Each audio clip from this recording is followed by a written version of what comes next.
to Summoner's Rift.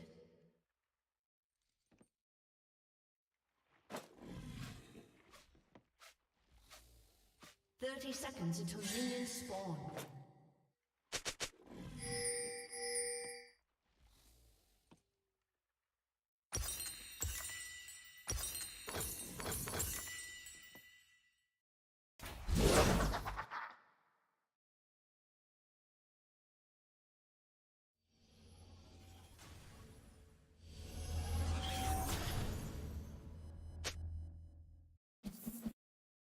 Minions have spawned.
Has been slain.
ally has been slain.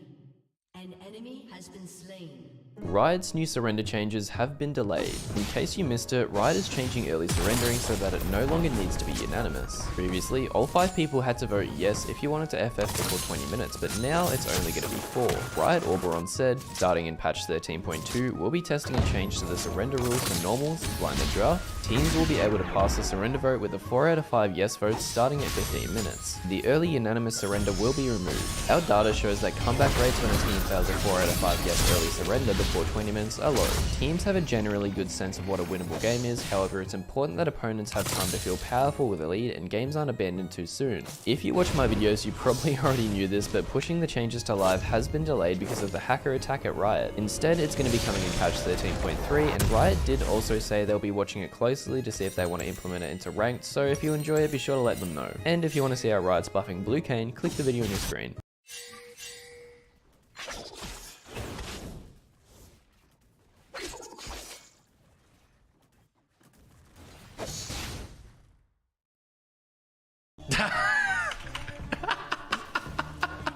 Guys, don't forget to subscribe to Cookies Better. Get 1 kill at least. You know, it's funny because this guy's actually Challenger ADC as well. Like, it's not some Master player, it's like this Challenger one. Oh my god. No way.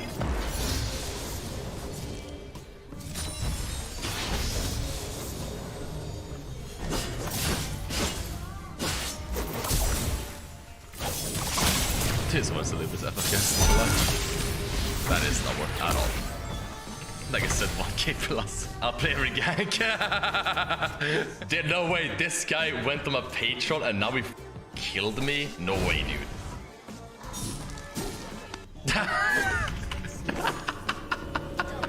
Guys, don't forget to subscribe to Cookies Better. Get 1 kill. Yo, what's up guys? Welcome back to another video. Welcome to the Aurelian Soul build movie in Season 13. This is the reworked Aurelian Soul on PvE. And we are going to show you when and why to go these builds.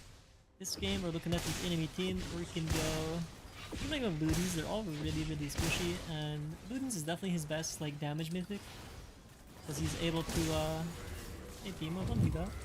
He's able to lower the cooldown of Ludens with his E and Q by like 6 seconds forward. I don't use the level 1 trades on with me.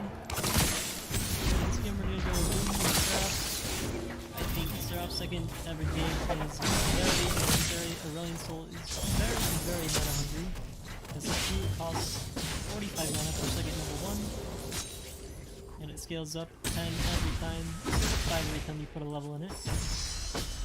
Yeah, we don't want to push in this lane versus a Teemo. It'd be very bad. Teemo is a strong early game champ, unlike Aurelian Soul. So, yeah. Just want to chill out, scale, get our lost capture. We might be able to outdo DST. Yeah, Teemo's got Ignite and press the attack for the SPP. And this scaling is first strike, so yeah, you just want to chill out. Advantage. I'm gonna use my minion D-mats on the Cannoneer.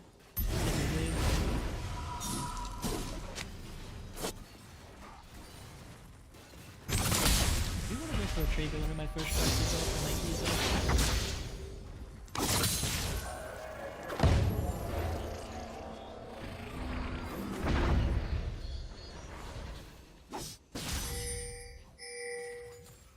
Alright, Timo, I need you to walk up to this minion and blast it. Yeah, just light up. Nice. Actually, I think we win like trades like that. Teemo's auto is really still pretty slow.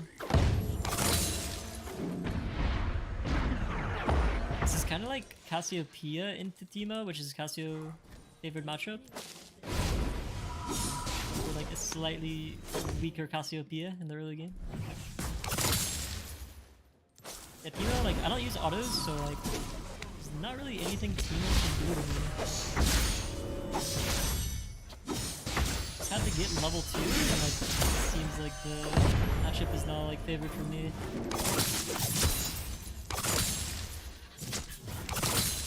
gonna be playing a lot of Aurelion Sol mid and top.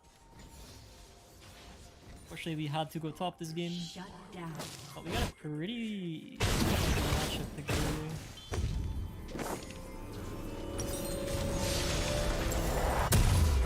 Look at that. Nice. We got the Teemo Flash. Looks like the window's pretty hard. I'm gonna get ganked soon. In fact, I'm gonna gank yet. Teemo's like kind of walking up like this.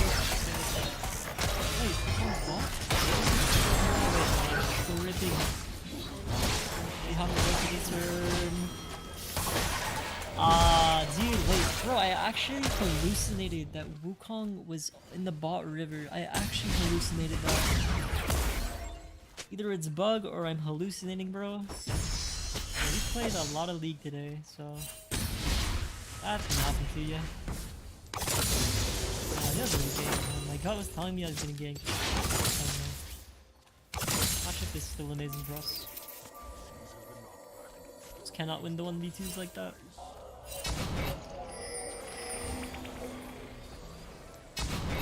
Come here, please. I hate how the minions block me. Reset. And I like to push this in and go and pick up another component.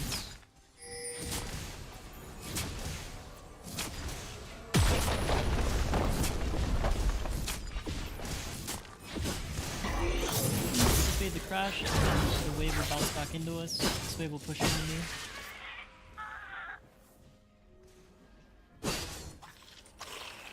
Actually fine with me. Let's push this in. So I'm gonna push this in and then the component.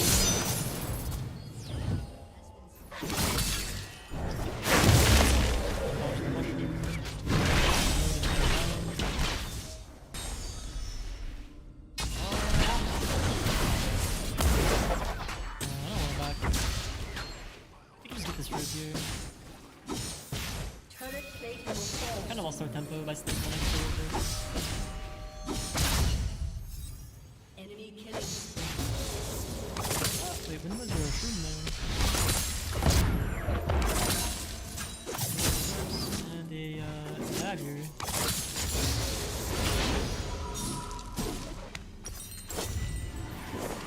Wait, did they just begin?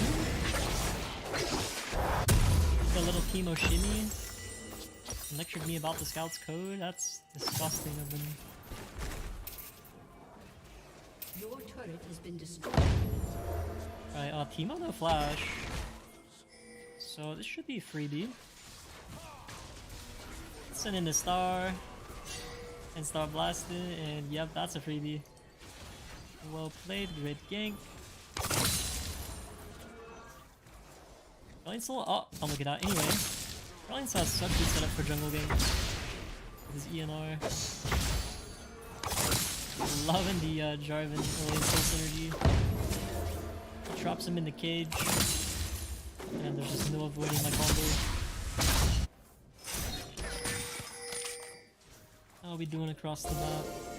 Aurelion's down in farm, but yeah, that makes sense. The Rion's a stronger than you think.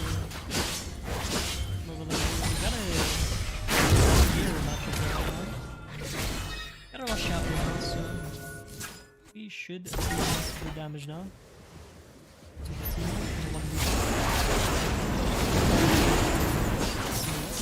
He's gonna be attacking the bot side here. Okay, now he's gonna farm his top side and maybe gank top or recall, so we need to roll.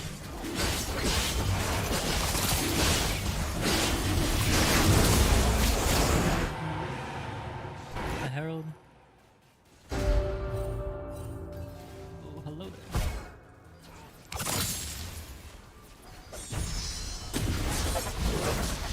You don't win these. Oh, I'm too slow to kill them. Oh my god, there's shrooms everywhere. That's not good. Alright, well looks like I need to take a reset.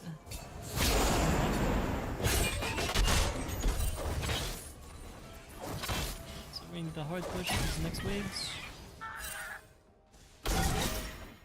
Teemo could be invisible, like up here. I wouldn't really know. Oh shit! Oh my god. I mean, I should have known like Wukong would gank.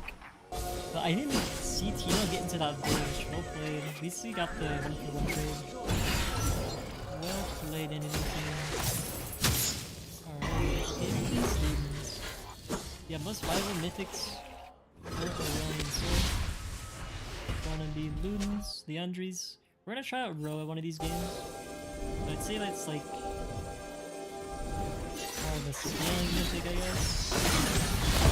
Be tanky, but he won't do very much damage with the Rod of Ages. I'm not really sure that that'd even be good. Everfrost. Wait, Everfrost would kind of be sick, right? You root them, and blast them with your breath. And they can like set up your whole combo. Crown's very good into like assassins. Yeah, I'd say those are like all the viable ones. Alright, this should be a free kill.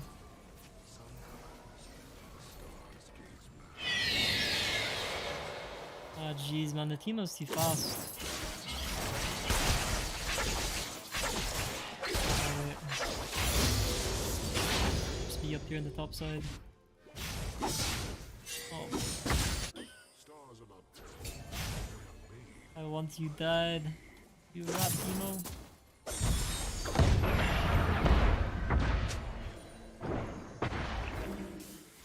Alright, this is huge.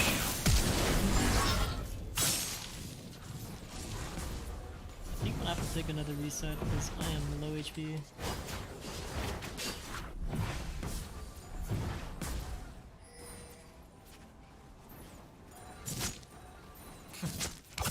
Yeah, I love how chill his jump is.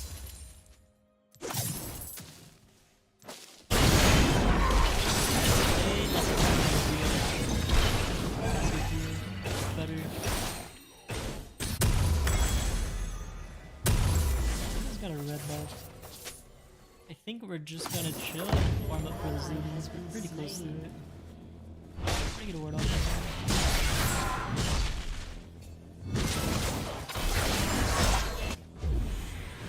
I might even execute that mini there. I have to remember where these Teemos are. I think I'm gonna reset now. How about we do this? We're gonna reset and teleport back to the room.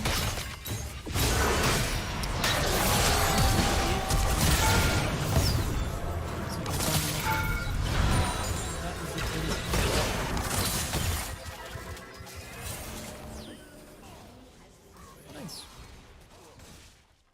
The team is gaming.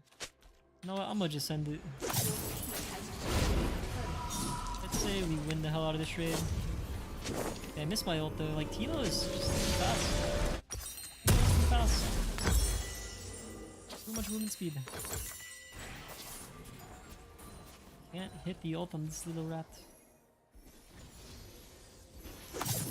Oh my god, that's a lot of shrooms. Die.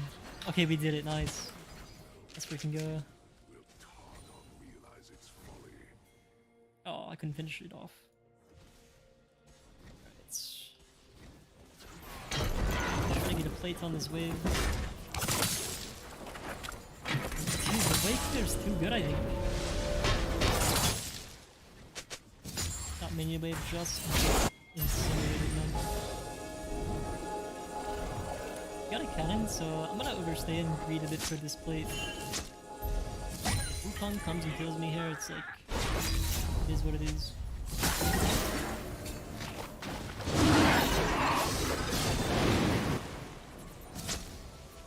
And lots of gold here.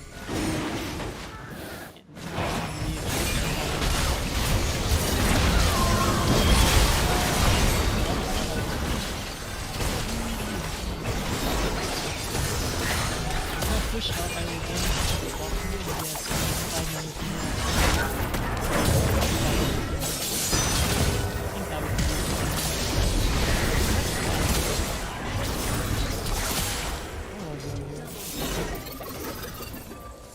Oh, well, we get boots, because the Teemo is so much faster than for a large rod.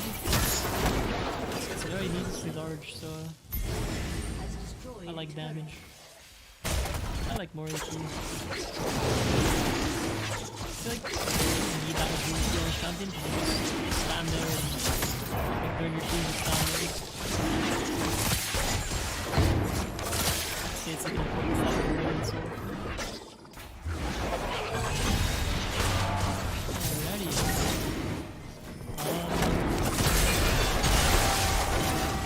I'd rather just send him.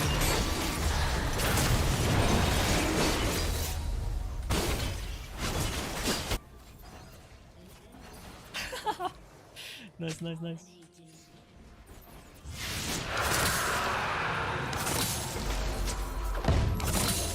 Get the 420 KDA now. We don't really need gang stop. We got the early gangs, and now like matchup is free. And we punished the team with flash earlier. We can finish up the tower here. Just gotta hit it 3 times.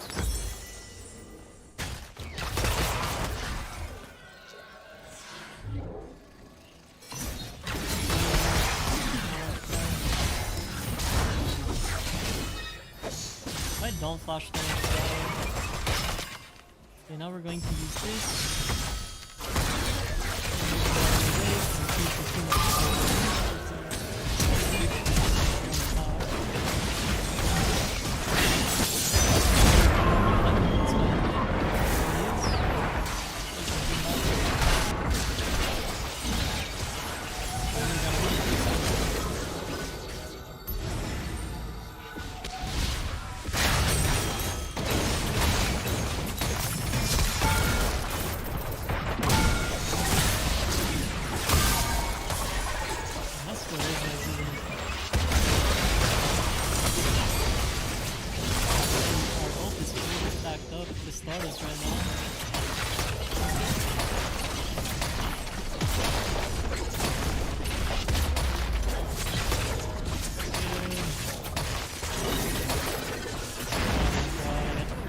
By the thing.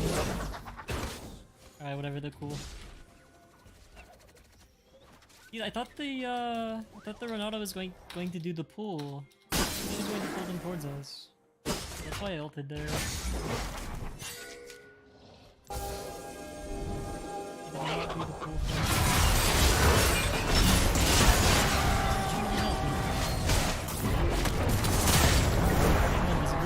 Can't ult this.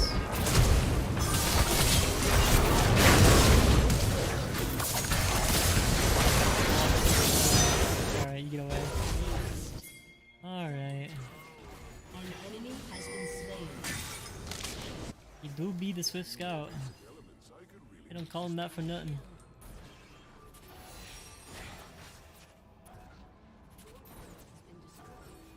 Barfing on these minions.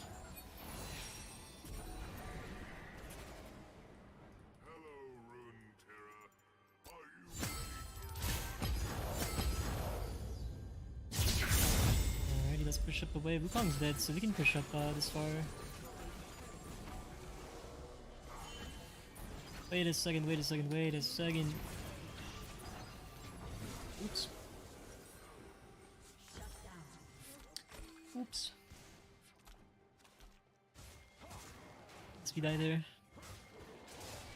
Timo Ignite is down, so next 1v1 is free. There's no way I lose. I think I might go Irelia this game. The Timo is too fast. I like Irelia into a mobile champs that don't have any dashes. We definitely have enough damage right now. Like, we have 2 item spike before 20 minutes. Energy never dies. Like, can we run down the Timo here? Okay, why is Renata here? Okay, never mind. Now it's kinda sus.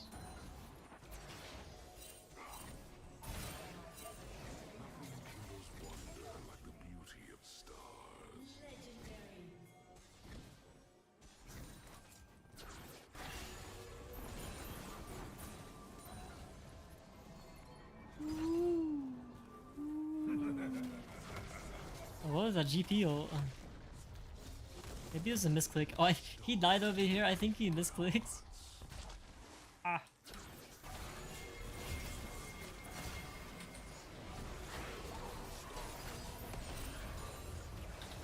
Oh, the ult's so hard to land versus Teemo. Oh, I just died. I should have waited for Jarvan to go in. Arcadia is ruined. Oh. Back champions only? And that is why right there you should learn how to play with the attack champions only. Turn this on, treat target champions only as a toggle. Mine is still the key. And I know when it's on when my mouse is highlighted. So when you're like power diving like this and they're standing behind the turret here, you can just A-click anywhere and you can get the auto without watching it like that. Pro tip for you guys watching out there.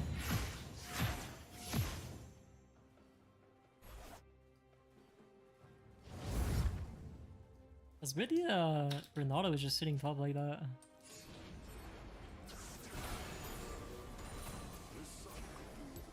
Hey, I'm down for a blue buff.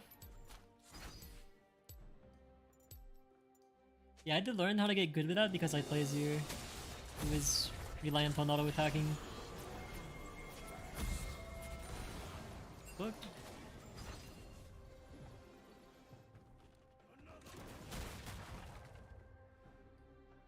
Planetary life.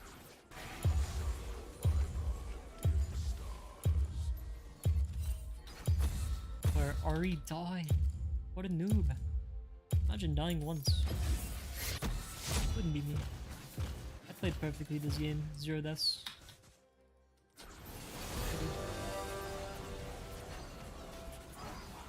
Wait, I just got a harder goal from my first strike from hitting him, from hitting his clone. That's so OP. Do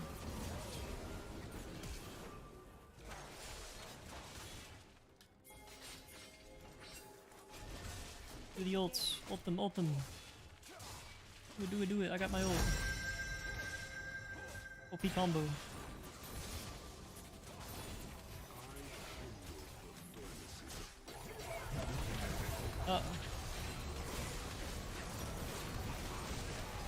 Woohoo! Woohoo! The triple kill, baby!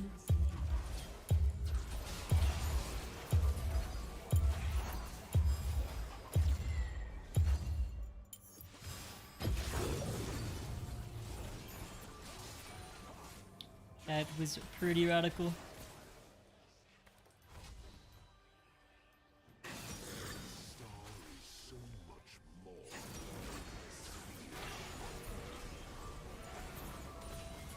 Oh, my Seraph's popped. That's a fat shield. That is quite a fat shield. I gotta get used to Seraph's like having a shield again. And how much like it shields me for. It's kinda hard to like track. What am I not shielded 70? That was not a 70 damage shield, Riot Games. Riot Games, let me tell you, that is not a 70 damage shield. Y'all don't know what you're talking about. Alright, I'm impatient, so I'm gonna just teleport mid. I just want to get in the action right now. I want to get in the action yesterday. You know what I mean?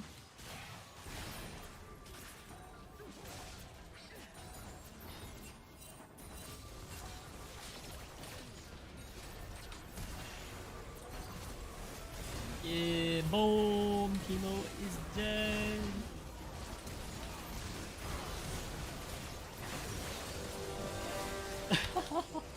Nice. Okay, and just like that, it's counted GG.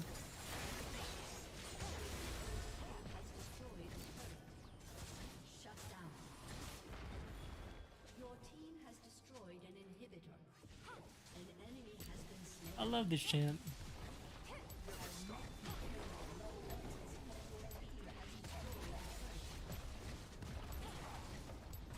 Do we end or do we do one more fight? Looks like the team with like one more fight. Get some more Stardust. I just melted 2 minion waves.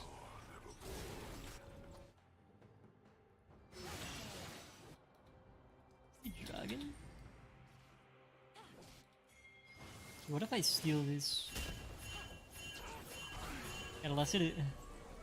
Oh, he's winning it out. Damn.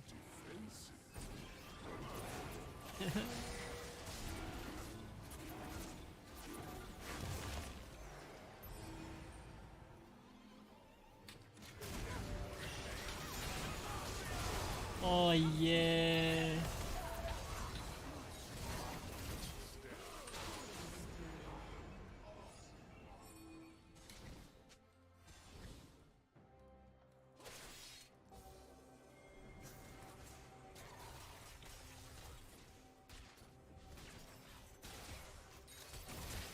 I want to use my ults. Trust me, we have set the bar too low for safety. Yeah, I'm getting pretty low on mana, so I think it's time to reset, unfortunately. I would partake in the Baron, but I have 0 mana. But it's fine, we have a Jinx with 2 items. So we'll get that Baron. Let's go for Magi's here.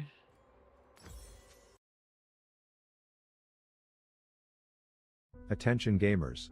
Riot has officially ruined Yuumi in the latest round of nerfs that were so big there are copyright lawsuits pending to the point where she is a joke, a dead champ with a win rate lower than the average Yasuo main's IQ that no one wants to see in their games.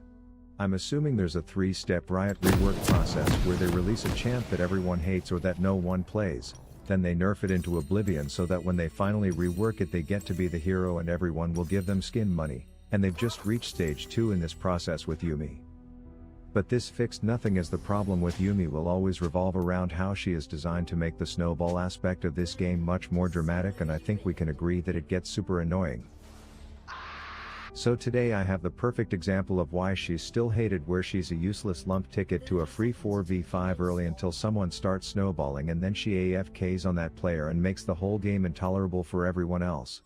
Now full disclosure, this video was supposed to be about the new Infinity Edge changes and how you can play with the grown-ups one item earlier now, but I forgot that when you get an autofilled support, no matter how many times you tell her there's a large lady riding her deflated elephant in the shrubs, she's still gonna walk up like she's possessed to go there, get picked and die like a dumbass, so you spend your first game getting in Naruto Ezreal's face like you're trying to convert him to Mormonism just to keep her alive.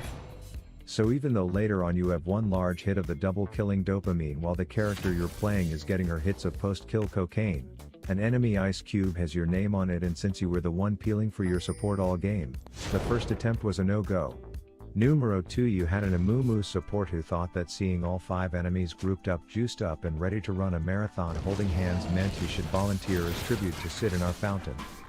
Better yet, my league gave up literally right there, only to later reveal that his girlfriend didn't like the build a bear he gave her, and while I empathize for anyone going through some shiz, I would have appreciated if he didn't just troll his build and intentionally feed all game. Third charm was gonna be a try is the saying when it comes to league, I believe, and I went mid after being tethered to brainless buffoons all morning, knowing that the junglers would be the closest thing that I'd need to worry about, and I figured that'd be fine until mine did this.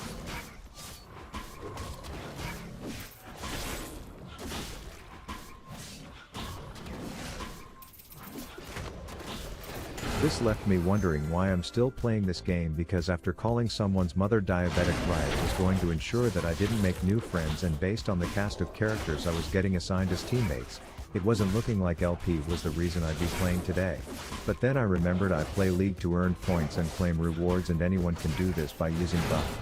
Buff not only will be giving away $5 in RP to 10 people who actually watch the next 40 seconds of this video without clicking ahead, but they are also a lightweight app authorized by Overwolf that awards players for simply playing their favorite games. It has tons of new features that allow you to claim daily prizes, compete on leaderboards for extra points, and even contests around your best highlights from games, but its bread and butter boils down to you earning points by doing nothing but suffering through your games, which means if you just experienced a fail fest spree like I just described, it won't have been a total waste of time, because all that time you earned points that you can then go and redeem for gift cards, goodies, and even Riot RP cards, which they are now restocking daily. As you can see, on a random Friday I was able to get some.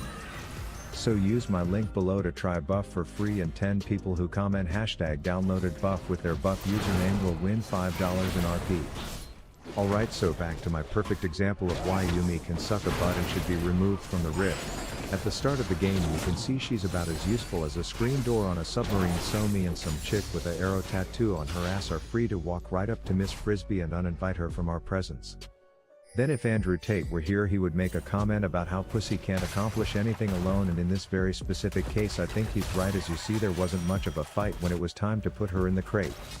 And typically I'm down to play more aggro than a mob in an MMO that attacks you when you get too close, but my support was low, so I was thinking let's just farm simulator this shiz for a hot minute. But she was all like, they don't call me an asshole for nothing, and then proceeds to run in and take one straight up the taint, leaving me over here singing Disney shit. Hope I really do love and appreciate the existence of the Mac Studio. It was leaked like literally just a couple of days before the spring event last year, and it was not at all what I was expecting. It was so against the norm for Apple. They were normally the kind of company to assume you gotta buy our iMac in order to get these kinds of pro class chips or GPU performance, and that has to come with our 5K display and our built-in speakers and webcam. But unfortunately, as much as I love the Mac Studio, it sounds like it might never actually get updated at all. Let's begin.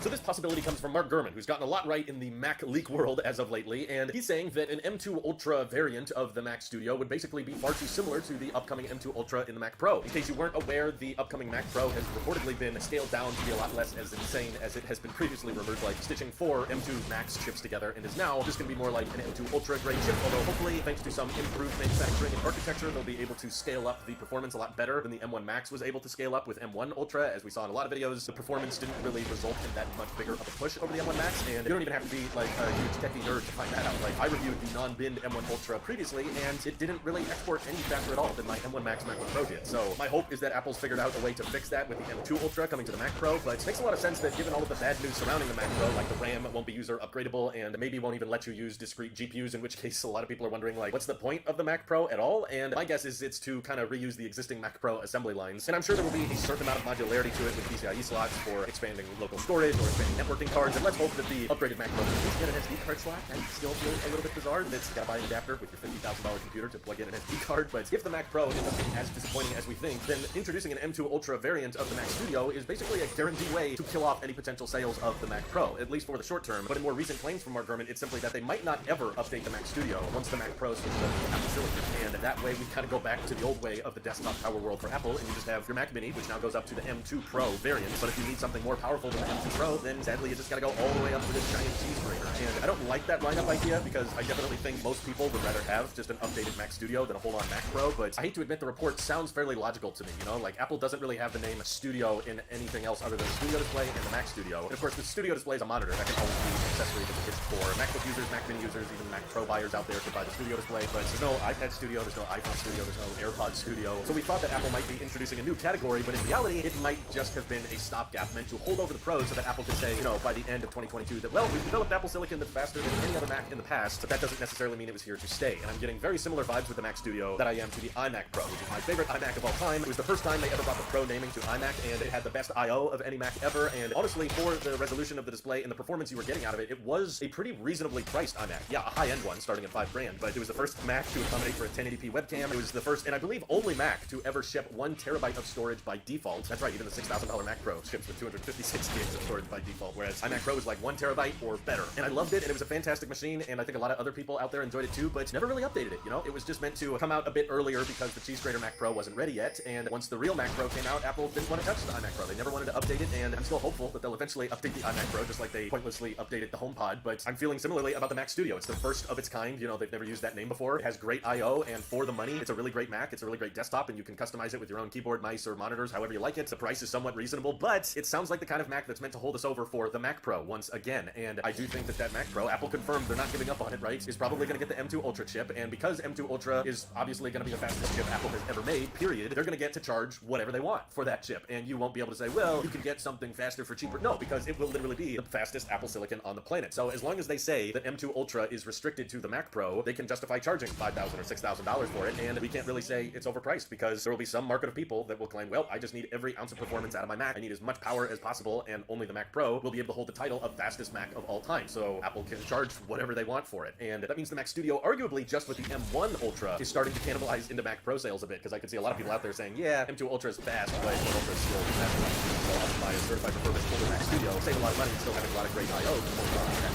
So restricting the M2 Ultra to the Mac Pro may be the only way to ensure it has somewhat of a market, because dropping the M2 Ultra into 2 separate Macs at the same time, and the only advantage to the Mac Pro is that I guess you could add some more networking cards or some more local storage. You know, it's not a great argument, and maybe the thermal architecture of the Mac Pro will allow them to clock the M2 Ultra at higher speeds than what you could theoretically get out of the Mac Studio. But to me, it's very clear that Apple is in a bit of a supply chain frenzy, trying to move a lot of manufacturing outside of China, trying to have more chip fabrication go on domestically, like in Arizona, and they're likely just looking at the sales of the G-Grader Mac Pro and also noticing, like, hey, our chips that are in Mac Minis are outperforming old Mac Pros. It means that the addressable market for $6,000+ Macs is getting increasingly smaller every year, because there's more and more professionals that no longer need to buy a $6,000 to $10,000 machine to do what they need to do. They can get what they need out of a MacBook or a Mac Mini or a Mac Studio these days. So all the time and money that would be spent on a really fancy Mac Pro with more modularity and more upgrades. I'm not trying to say it's impossible to have a modular ARM Mac, but all of the energy and time that would go into redesigning and updating it probably won't pay off. Then it's likely not going to sell at that much high volume anyway, because of the return fast. So once again, I do think that the transition to ARM to Mac is an overall good thing, because most people are buying laptops, not desktops. But most of the advantages of switching to ARM are in the laptop space, not so much the desktop space. And I feel like the more expensive and the more complicated you make a desktop, the less the advantages of ARM tend to pay off. Because people that buy Macs like the Mac Pro, they don't care about efficiency. They don't care that much about the watt. Apple can try to convince you do by saying, you know, the Mac Studio, this can save you 1,000 kilowatt hours of energy per year, and that's great and all, but once you start wanting to do, you know, more discrete GPUs or start overclocking the CPU at higher and higher speeds and letting it run hotter and hotter like Intel grade chips, that's when the efficiency gains don't really pay off, and the performance you get out of it is not as better than x86 architecture. Which ultimately I still think the transition to ARM was a good idea, but all of that to encompass that the transition for Apple Silicon for the Mac Pro will probably be the least noticeable compared to every other Mac. You know, the performance enhancements we got for the MacBook Air were amazing, same with the MacBook Pro. Huge, crazy performance jumps from the Mac Mini, and the new models like the Mac Studio are amazing and a lot cheaper than what we had to pay before for that kind of performance. But the Mac Pro, I think, has likely the least gain when Apple is not trying very hard with it. You know, the different themselves in the M2 Extreme or whatever, or had found a way for discrete GPUs and external RAM to work in tandem with the unified memory. And there's been rumors that Apple's toyed around with that, but it's probably just not worth the time or money, because not that many people are going to end up buying it. So that's why I'm feeling pretty confident in Gurman's report that the Mac Studio is going to end up being a stopgap. It's going to sit around on Apple's website for far too long, and kind of like how right now we're looking at the M1 iMac saying, come on, Apple, when are you going to update that? It's probably going to be like 2024, and we're still going to be asking, why haven't they updated the Mac Studio yet? Why is it just sitting there? And I'm telling you now, it's because they want you to buy the Mac Pro, and there's a decent chance that the Mac Studio will just sit there until it's officially discontinued. But hopefully by the time they discontinue it, you'll be able to buy certified refurbished M2 Ultra Mac Pros for maybe $4,000 or somewhere in that ballpark, and hopefully that can give you way more performance than what the M2 Pro is offering in the Mac. But seeing Apple go more pro-grade with the Mac Mini too and get more pricey with it is a good indicator that they don't see much of a future for the Mac Studio. But I hope I'm wrong, because I do love the form factor. I like the idea of having a more pro-class desktop that's better than the Mac Mini that can still fit on your desktop. Plus frontal I/O is fantastic. Maybe I wouldn't mind them killing off the Mac Studio if they brought that frontal I/O to the Mac Mini. That would also be cool. What do you guys think is going to happen? Feel free to let me know down below. Thank you to everybody supporting this channel directly on the Mac Pro. Seriously, helps us out a ton, and this is your absolute jerk. I'll see you all in the next one.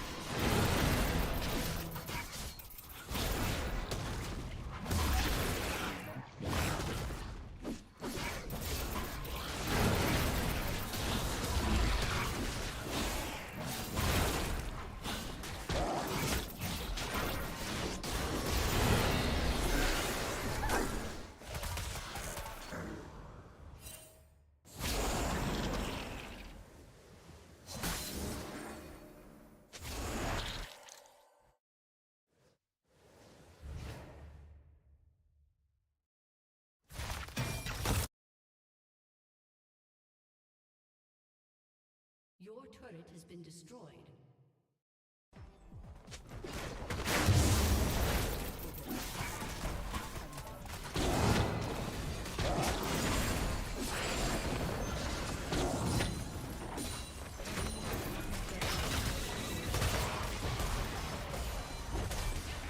Damn.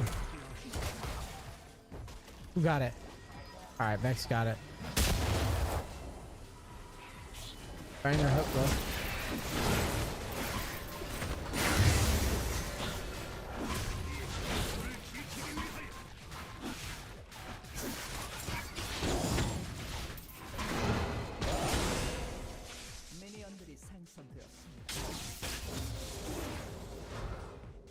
I don't understand why he would dash away and not down. The champ, like the way he dashed, was like really strange, given what he saw.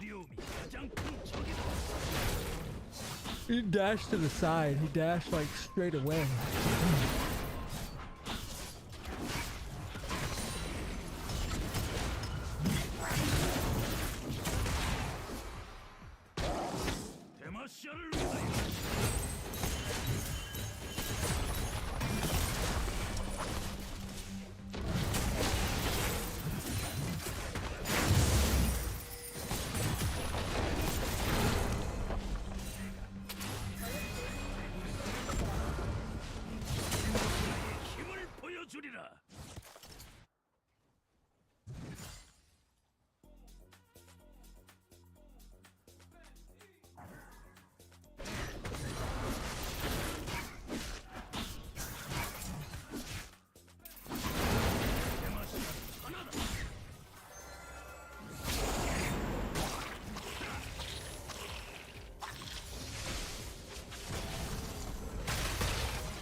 Yeah, support jungle.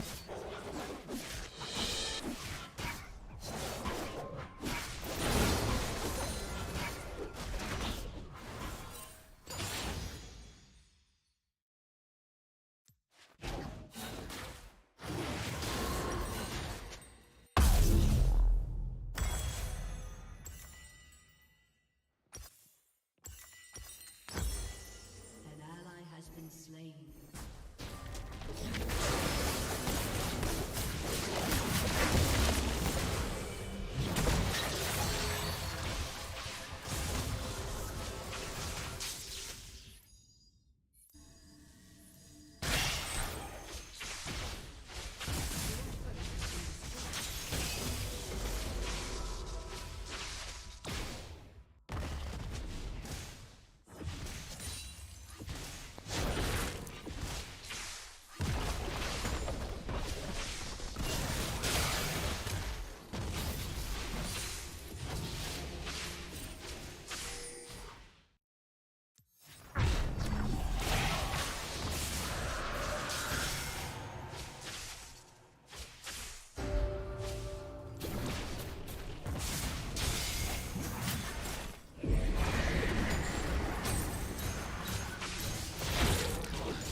destroyed. Ally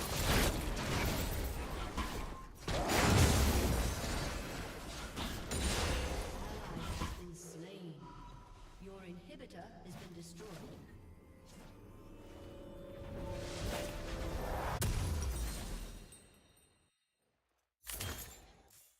Your inhibitor has been destroyed.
I've noticed a trend in writing. It seems to be getting more common over time. It's a certain type of writing that I'm trying to describe. The best term I can think of to call it, millennial writing. You'll find out why. What was that picture? Okay, imagine this. You know those millennial... I've noticed a trend in writing. It seems to be getting more common over time. It's a certain type of writing that I'm trying to describe. The best term I can think of to call it is millennial writing. You'll find out why.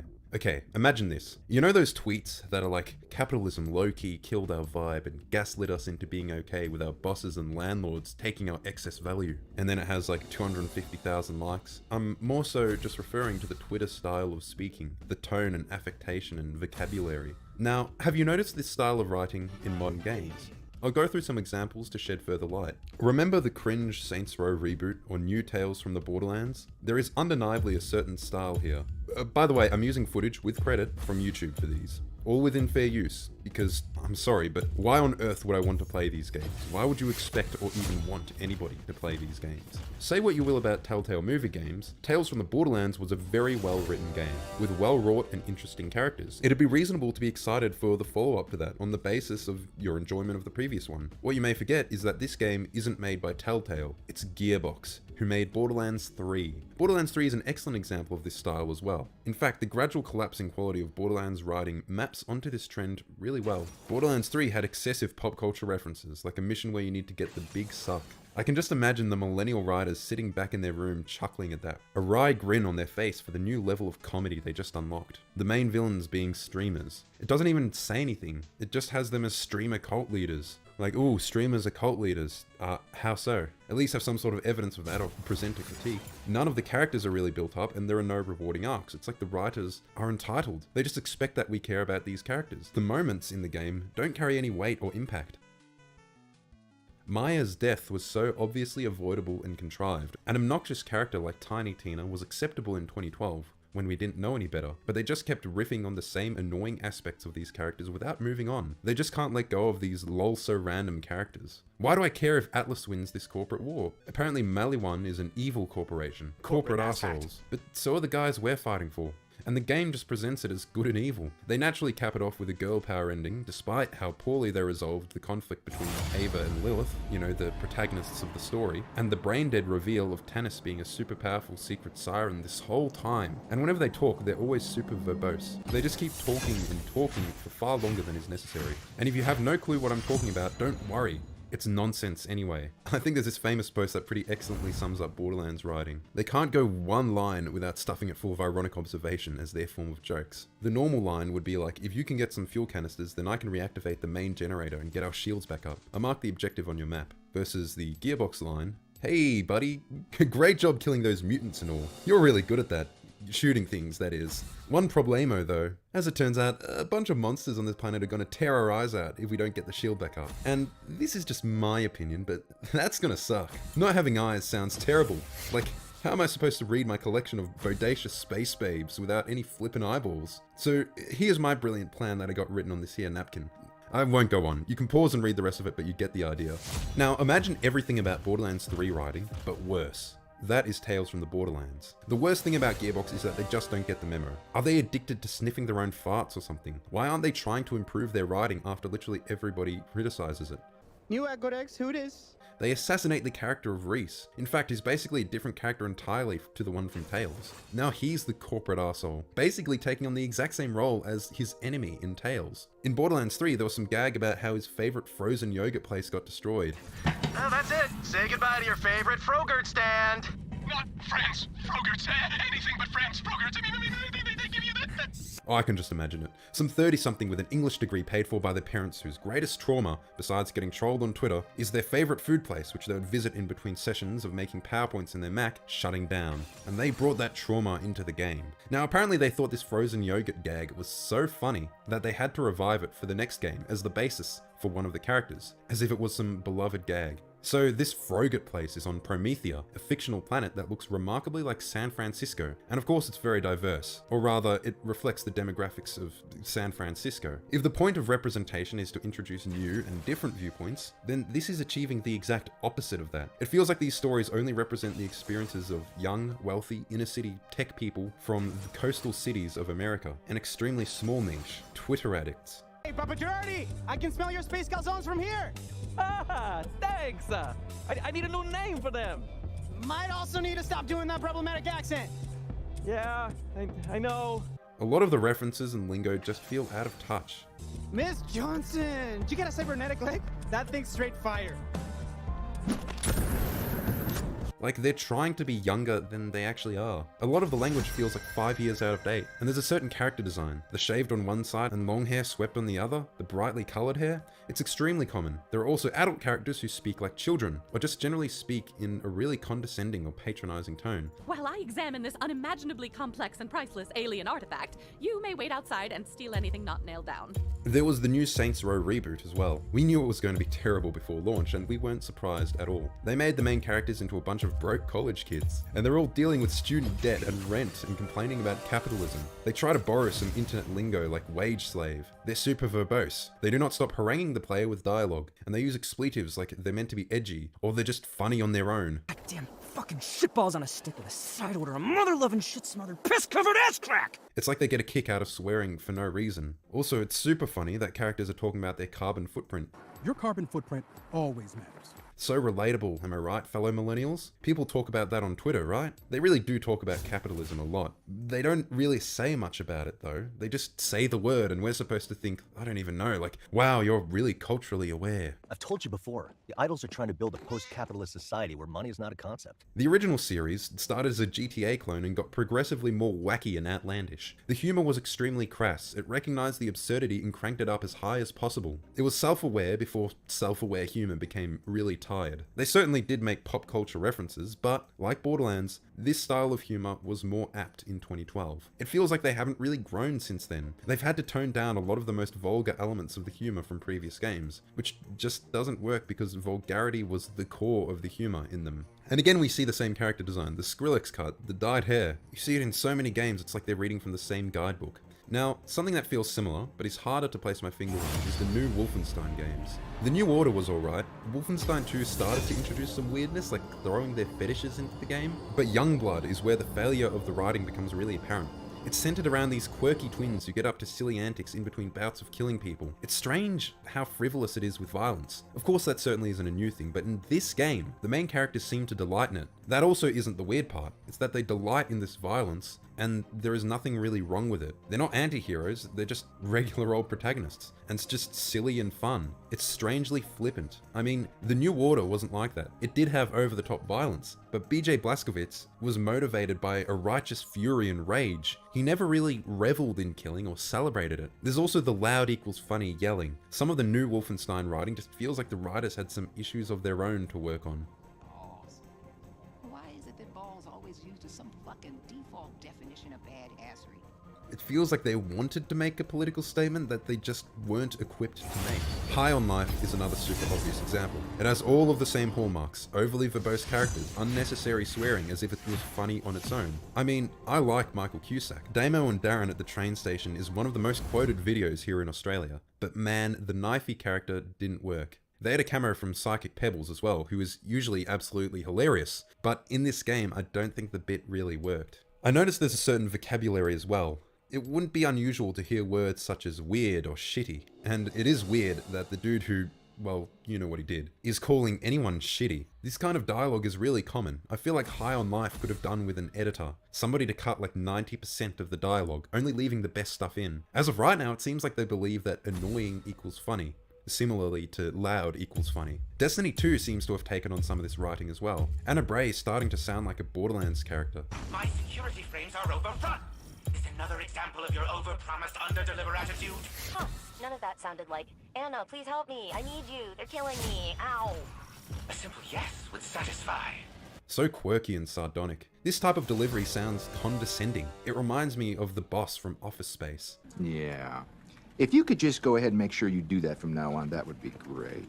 I'll be honest, I do not see the appeal. And, you know, I can't really bring up millennial writing without at least mentioning indie Earthbound-inspired game that's secretly about depression and mental health. These tend not to have the exact same tropes. Now that I think of it, it wouldn't be unusual to find similar stuff in indie games. It's just that people in the comments are going to bring this up if you're going to talk about millennial games. So I think I'm starting to get a picture of it. The hallmarks of this style of writing that stick out to me from these and many more examples. The aforementioned vocabulary. Shitty, weird, gross, icky, yucky, yikes, my dude, my guy, y'all, and of course, decent human being. Another millennial phrase I tend to hear is, the bar is on the floor. It's funny how a lot of these phrases are kind of childish. I'm not sure whether they're trying to be condescending and infantilizing to others, or whether they are themselves infantilized. They so often sound passive-aggressive. Another millennial phrase that annoys me is do better, or be better. Again, talking down to you. It's insanely condescending. It just seems like a failure to grow up. A lot of the humor seems like it's from the people who've struggled to grow up since 2012. It seems like they're emotionally stunted.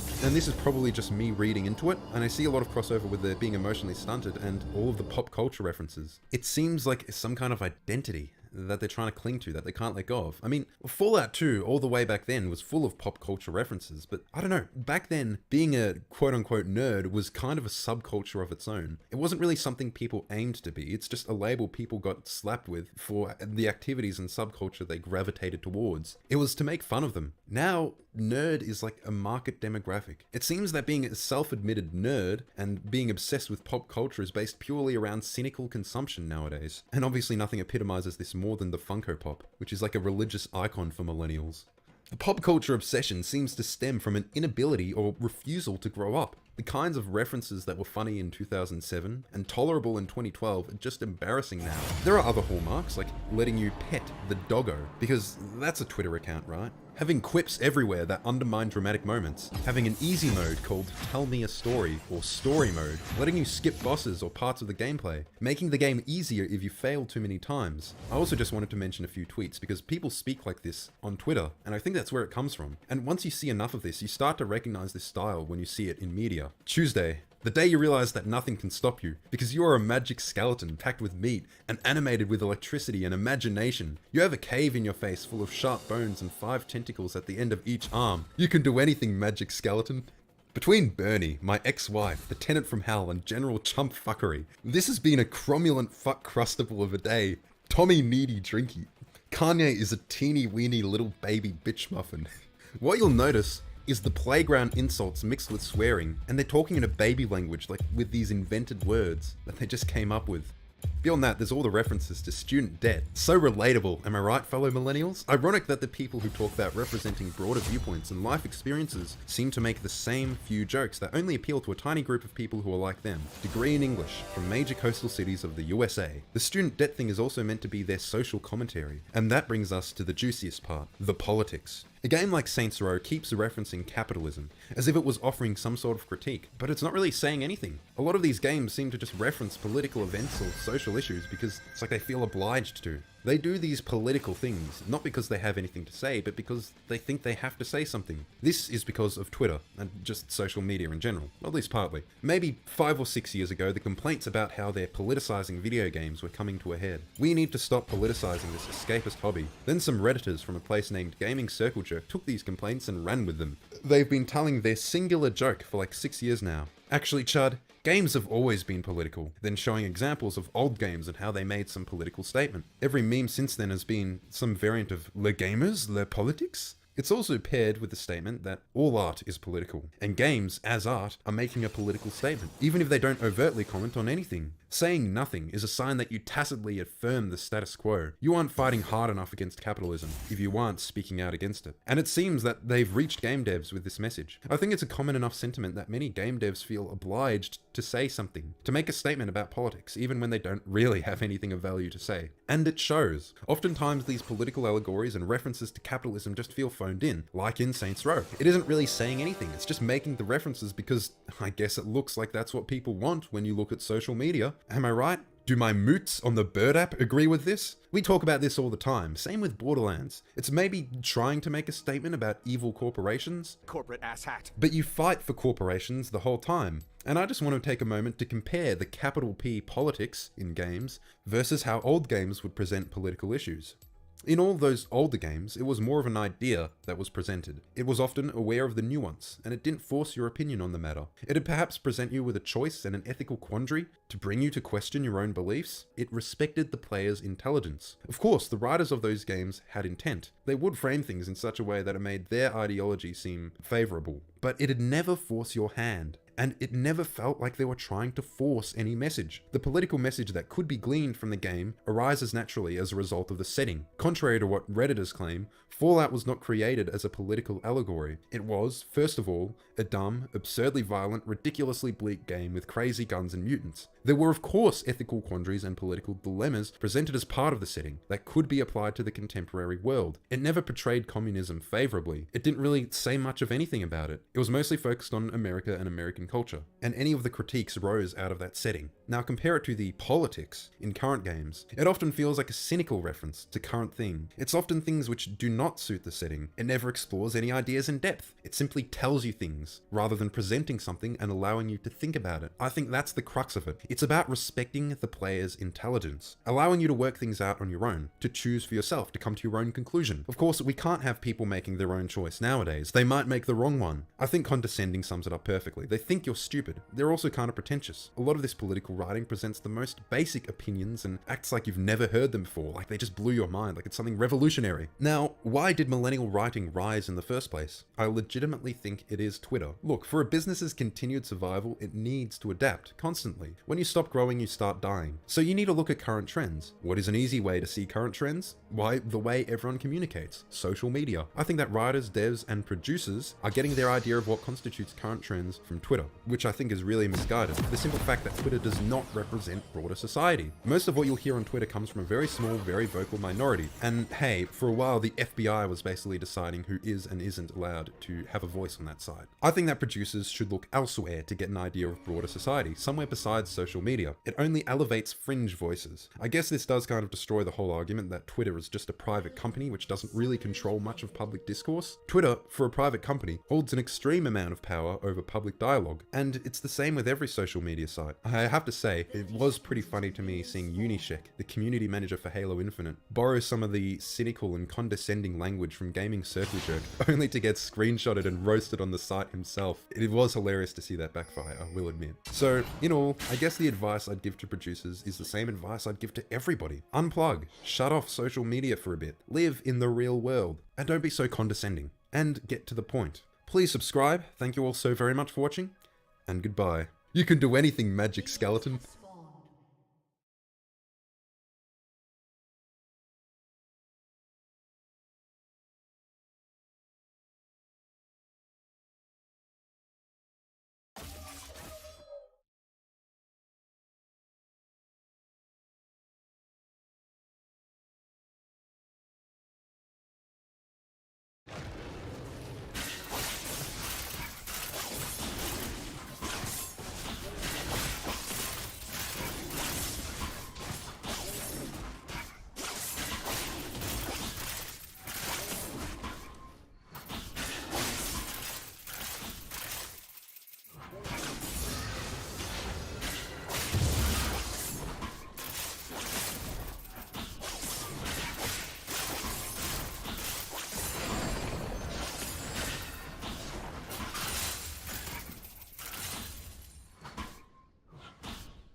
It is a Magi's angle. We are snowballing this hard. Now if you look at the enemy team, they're all really behind, really squishy, so I'm gonna go for Rabadon next. Rabadon Zonias. I think it's Rabadon angle. If I didn't do Magi's, it would be Zoni's Rabadon angle.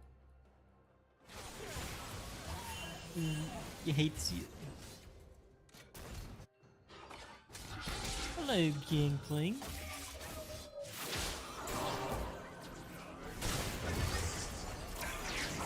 Nice. Wait, I want to use my ult.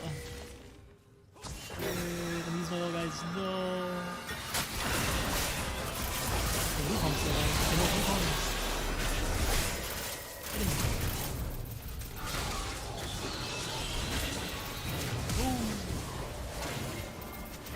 Right by. Haha. back over here.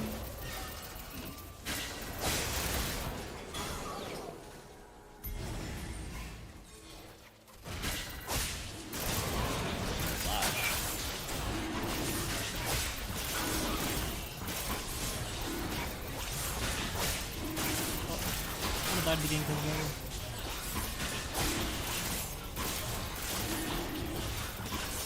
No? Yeah, we can't end. If we end here, we lose. I love like stalling out games to add on to the fun I was already having, you know? Like when you're fed, you don't want the game to end. You just want to keep one-shotting people.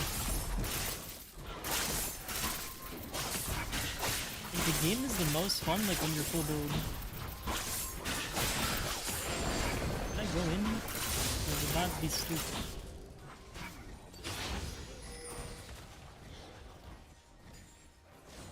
Oh, he going in.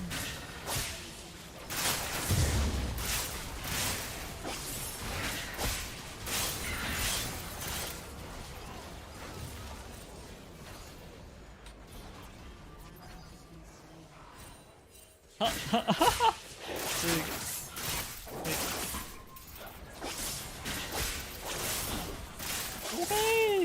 Okay.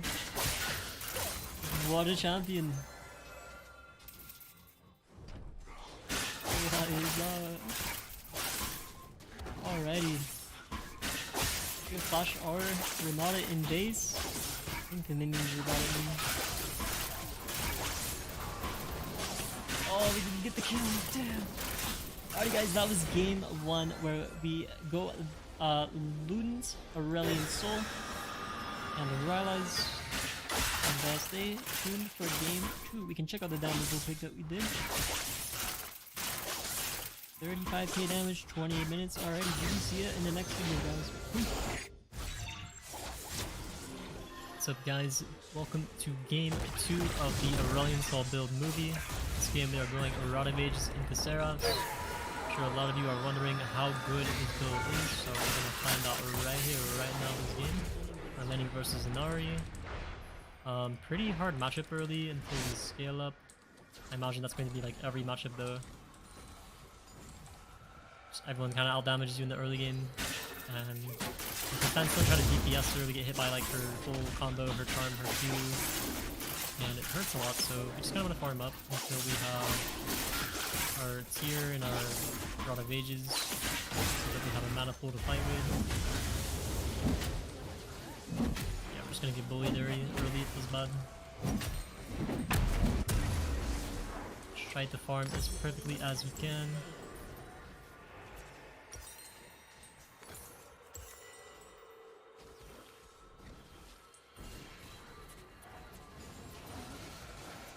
Juice.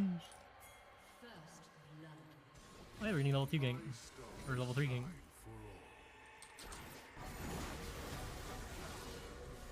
I can't even.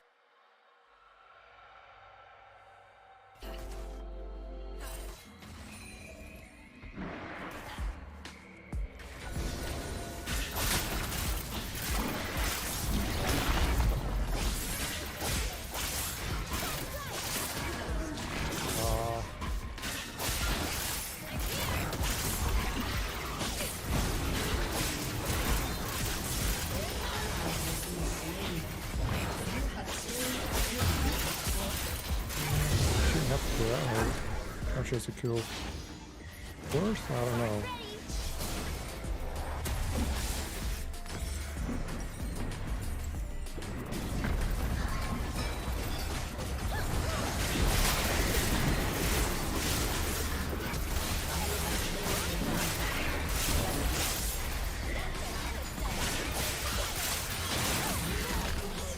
Woo. HPOP. Almost had enough cooldown. Back. He looks killable though, but he's gonna win. Or fine. Alright, cool.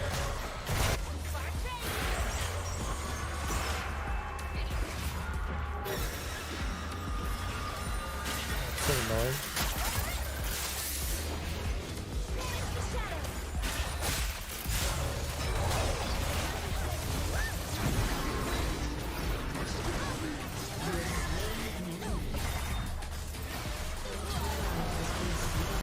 Most programmers have a degree in engineering or science. Do you know why? There are two main reasons for this. One, generally speaking, engineers can think logically. Two, dude, this is kind of funny though. It's literally like the only reason why we set women back is because we literally had to forcibly set them back. And now that we've unshackled women to a certain degree, they're just crushing men and it's ruining everything. That's what this entire video is stating. That's it's what like, I said in the beginning. What the f, dude?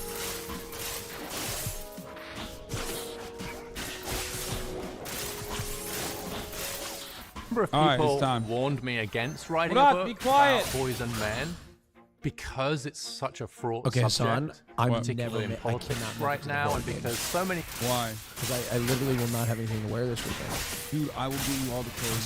Son, I will not have anything to wear. I will give you all the clothes. Money. Dog, it's like 4:30. All right. Anyway, we'll figure it out. But I promise you, I will do a scary stream. Just pop in. Okay. What, tomorrow? No, pop in tomorrow and then do the podcast Sunday. What time does Gay Brunch start? Gay Brunch starts at like 11. What? Dude, no self-respecting homosexual is waking up at 11 after a long night of doing fucking poppers and partying on a Saturday night. I mean, I'm going to be out on Saturday. You're partying with me on Saturday night. You know what?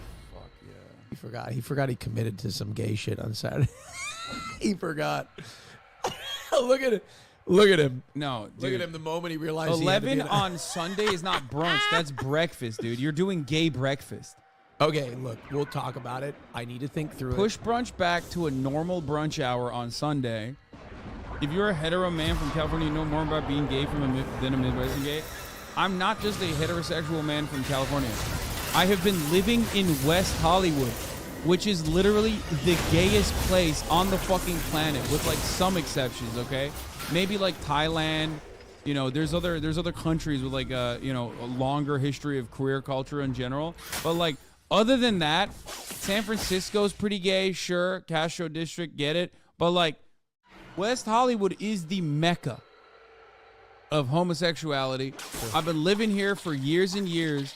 Don't fucking talk to me about this shit, okay? Maybe the podcast will be the loud. No, I can't. It has to be so perfect. Who's the guest? Is it a surprise?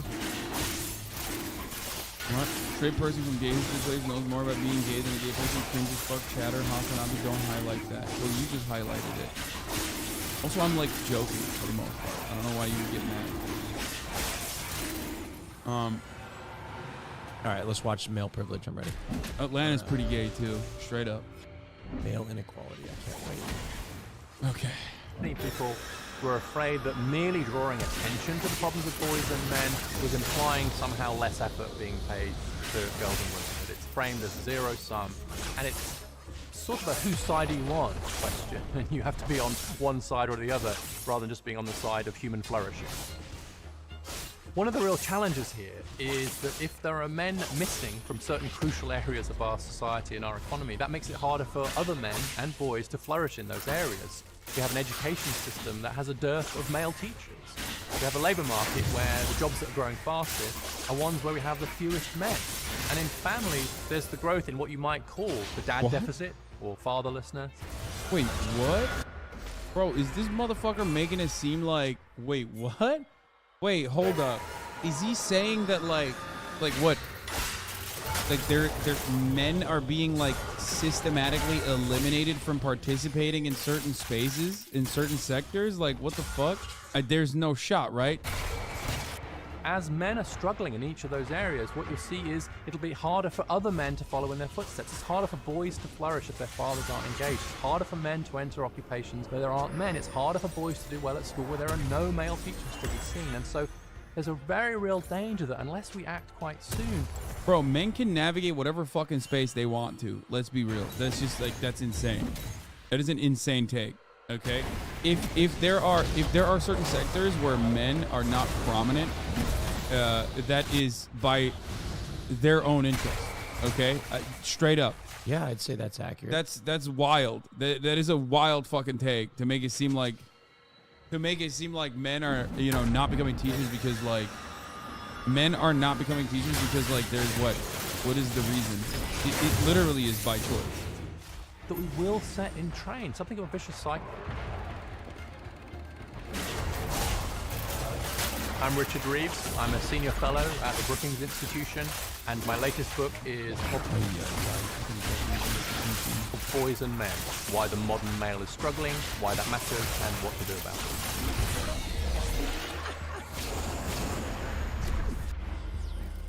The modern male. The overall picture is that on almost every measure, at almost every age, and in almost every advanced economy in the world, the girls are leaving the boys way behind, and the women.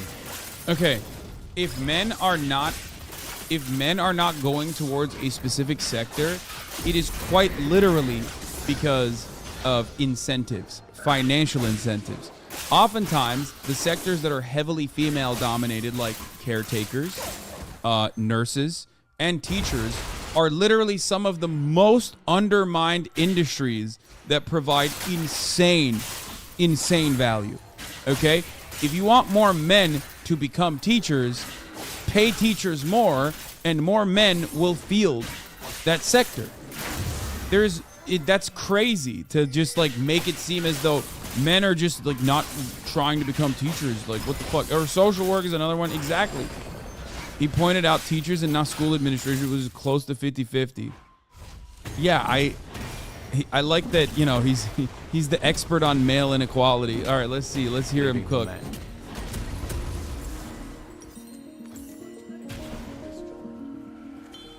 What nobody expected was that girls and women wouldn't just catch up to boys and men in education, but would blow right past them and keep going.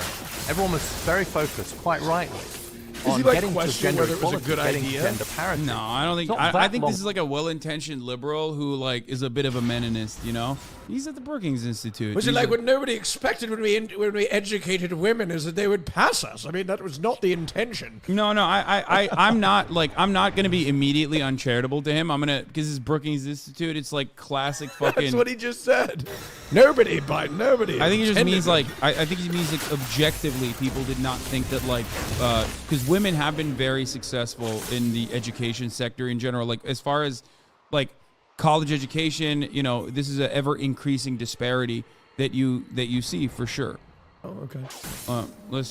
I'm sure there's a lot of context to it. Well, there was a huge gender gap the other way, and there was huge focus, correctly, in the 70s and 80s to really promote women and girls in education.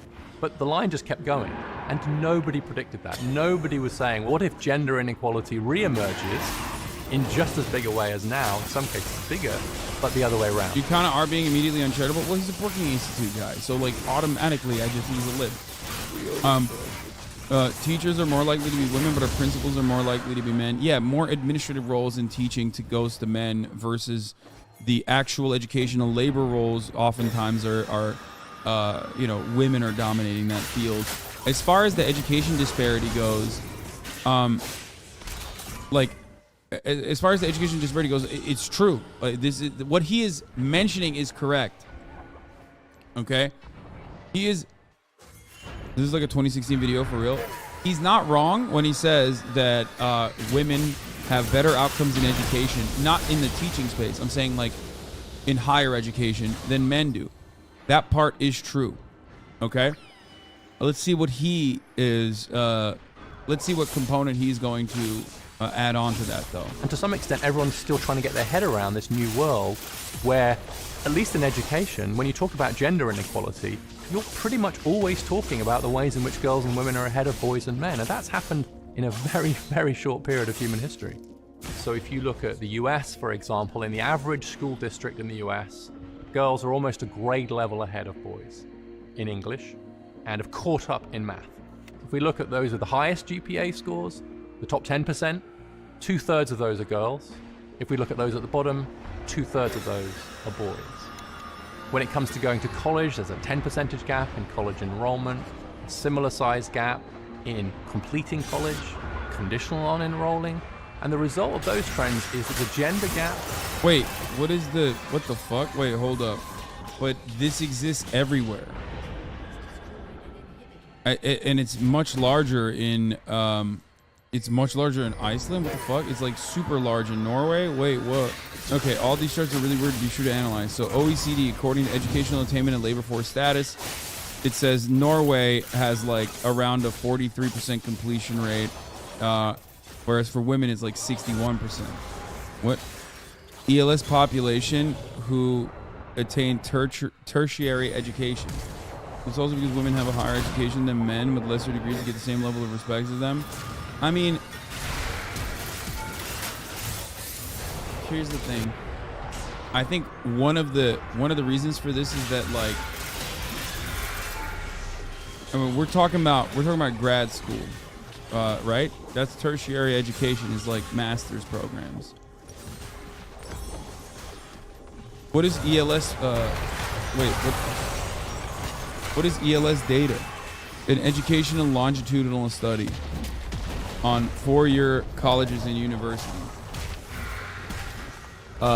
Question. Oh, wait. So this is just undergrad. It's not. So in this case, men and women are getting equal education, and women are just outperforming the men. Is that what this is? It says that if you look at 24 to 34-year-olds with a bachelor's degree, as in like completed their bachelor's program, because 24 is usually like the youngest that you complete, right? Tertiary is post-secondary. I thought tertiary implied that. I thought tertiary meant. I thought tertiary implied masters. But I guess I'm wrong. Yeah, you finished bachelor's around 22. Yep. That's when I got my degree. I know that's a shock. Tertiary is every study past high school. Okay, it could be vocational college. Okay, so college undergraduate education. Okay, college undergraduate education. Women are a higher percentage of women are getting a college undergrad education than men in every single one of these OECD nations. A higher percentage of women are getting a college undergraduate education in every single one of these countries, and the disparity is like really large in some of these countries, like Canada, with 56% of men getting an undergraduate education versus almost 75% of women getting an undergraduate education. I think that the United States is in a unique position, but the UK also is like interesting because like in a lot of these countries, you not only you sometimes even get paid to go to college. Germany is interesting because both are very low. I think that overall, I mean, they're super low in comparison to other countries. I don't know if it's because they have a different schooling structure or if it's because they already have high-paying jobs that do not require a Bachelor of Arts. Yeah, they have different tiers too in German education system, so I don't know. But I do know that like in the German education system, like vocational schools are readily available. I don't know if this is being calculated in the tertiary education, like trade schools that immediately give you great job opportunities. Yeah, and apprenticeships, exactly. So, and there's manufacturing as well. So I don't know if that is the reason why it's so low. I guess that is not considered, I guess that's considered secondary. So it would not be considered college. Chefs, athletes, oil dudes, plumbers, electricians, mechanics, carpenters, none require graduate completion. Sanitation workers, all male dominated, all pay decently. Women need to go into more debt and spend more time to work in services fields like HR and marketing and shit. The countries with the largest disparities either have massive agriculture or oil industries. Yeah, I think that the reason why Germany's number is low is because a lot of people go and get training and then, and then work their way through like regular manufacturing jobs and shit like that. I would suspect that serve no purpose, you should die now. Bro, are you good? Oh, W guy. I'm not gonna ban him. I'm gonna let him cook. Bro, Germany here, and this shows how fucking rotten our institutions of Social Security are. Aside from unemployment being $450 a month since 2012, you starve. There are very little people that want to go into uni because while it's free, it's obviously not.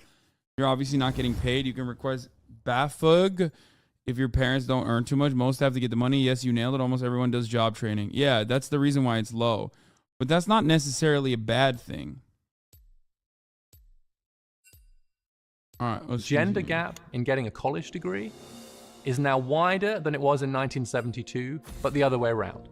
So in 1972, when Title IX was passed to promote more gender equality in education, there was a 13 percentage point gap in favor of men getting college degrees. Now there's a 15 percentage point gap in favor of women getting college degrees. So the gender inequality we see in college today is wider than it was 50 years ago. It's just the other way around.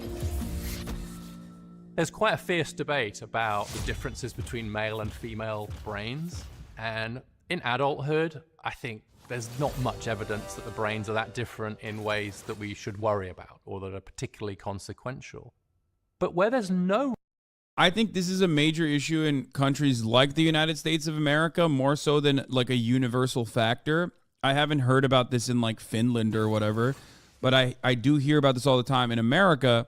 And the reason for why in America is because our manufacturing jobs and our like industrial jobs in general are fucking dog shit in comparison to other countries with adequate social safety nets, higher rates of union participation in the labor force, and better contracts in general. So for that reason, and how much our capital owners want to squeeze out profit from our labor force, you see a lot of issues with a lack of adequate pay in the manufacturing jobs. If they're even available, they're not as readily available here in the United States as it is in other countries because we've outsourced everything. So I think that that is part of the reason why women tend to go into higher education, partially because they also need a higher education to become competitive in a lot of the white collar jobs. Sorry for the burp. They need higher education on average to participate in white collar in the white collar jobs than men do. So they just like up their, I guess they just, feel the need to continue education, possibly. I don't know. But there's also another side of this argument as far as like, and I don't know how big of how much bullshit this is, but people often talk about like how we educate people, like how we educate in our educational system is just not good from the jump, especially for men. But I don't know how valid that is. Real debate is in the timing of brain development. It is quite clear that girls' brains develop more quickly than boys' brains do, and that the biggest difference seems to occur in adolescence. So what happens is in adolescence, we develop what neuroscientists call the prefrontal cortex. The prefrontal cortex of our brain is sometimes known as the CEO of the brain. It's the bit of your brain that says you should do your chemistry homework rather than going out to party. It's the bit of your brain that says it is worth maintaining a high GPA because it will help you get to college, which might help you in the future. And that bit of the brain develops considerably earlier in girls than in boys, between 1 and 2 years earlier, partly because girls go into puberty a bit earlier than boys, and that seems to trigger some of this development. What that means is that if you have an education system that rewards the ability to turn in homework, stay on task, worry about your GPA, prepare for college and so on, then just structurally, that's going to put at an advantage the group whose brains have developed earlier in those particular areas, and that turns out on average to be girls. I think it's a great irony of women's progress that by taking the brakes off women's educational opportunities and aspirations, we've revealed the fact that the education system is slightly structured against boys. So we should hold and boys men back a couple years because of these differences in the timing of brain development. But it took the They should the start women's school movement to 2 show years that, later. because the natural advantage. Saying men are too dumb, dude. Boys are too fucking stupid. Well, I'm just saying, if they're 2 years delayed, let's get the ladies, let the ladies give a head start. He says send the boys on the short bus and give them special classes. I'm saying no. Men should graduate from high school Mixed Well, no, that's education is still problematic. better. That's problematic. Then you get a lot of problematic age gaps. What? No, man. high What the school. fuck? See, 20-year-olds in high school, that's kind of strange. And then you're mixing like the older men with like, it's just not good. Okay, so does this mean equality in education is ableism? You'd have to have all boys schools. This is a tough problem to solve. I think, yeah, it's tough.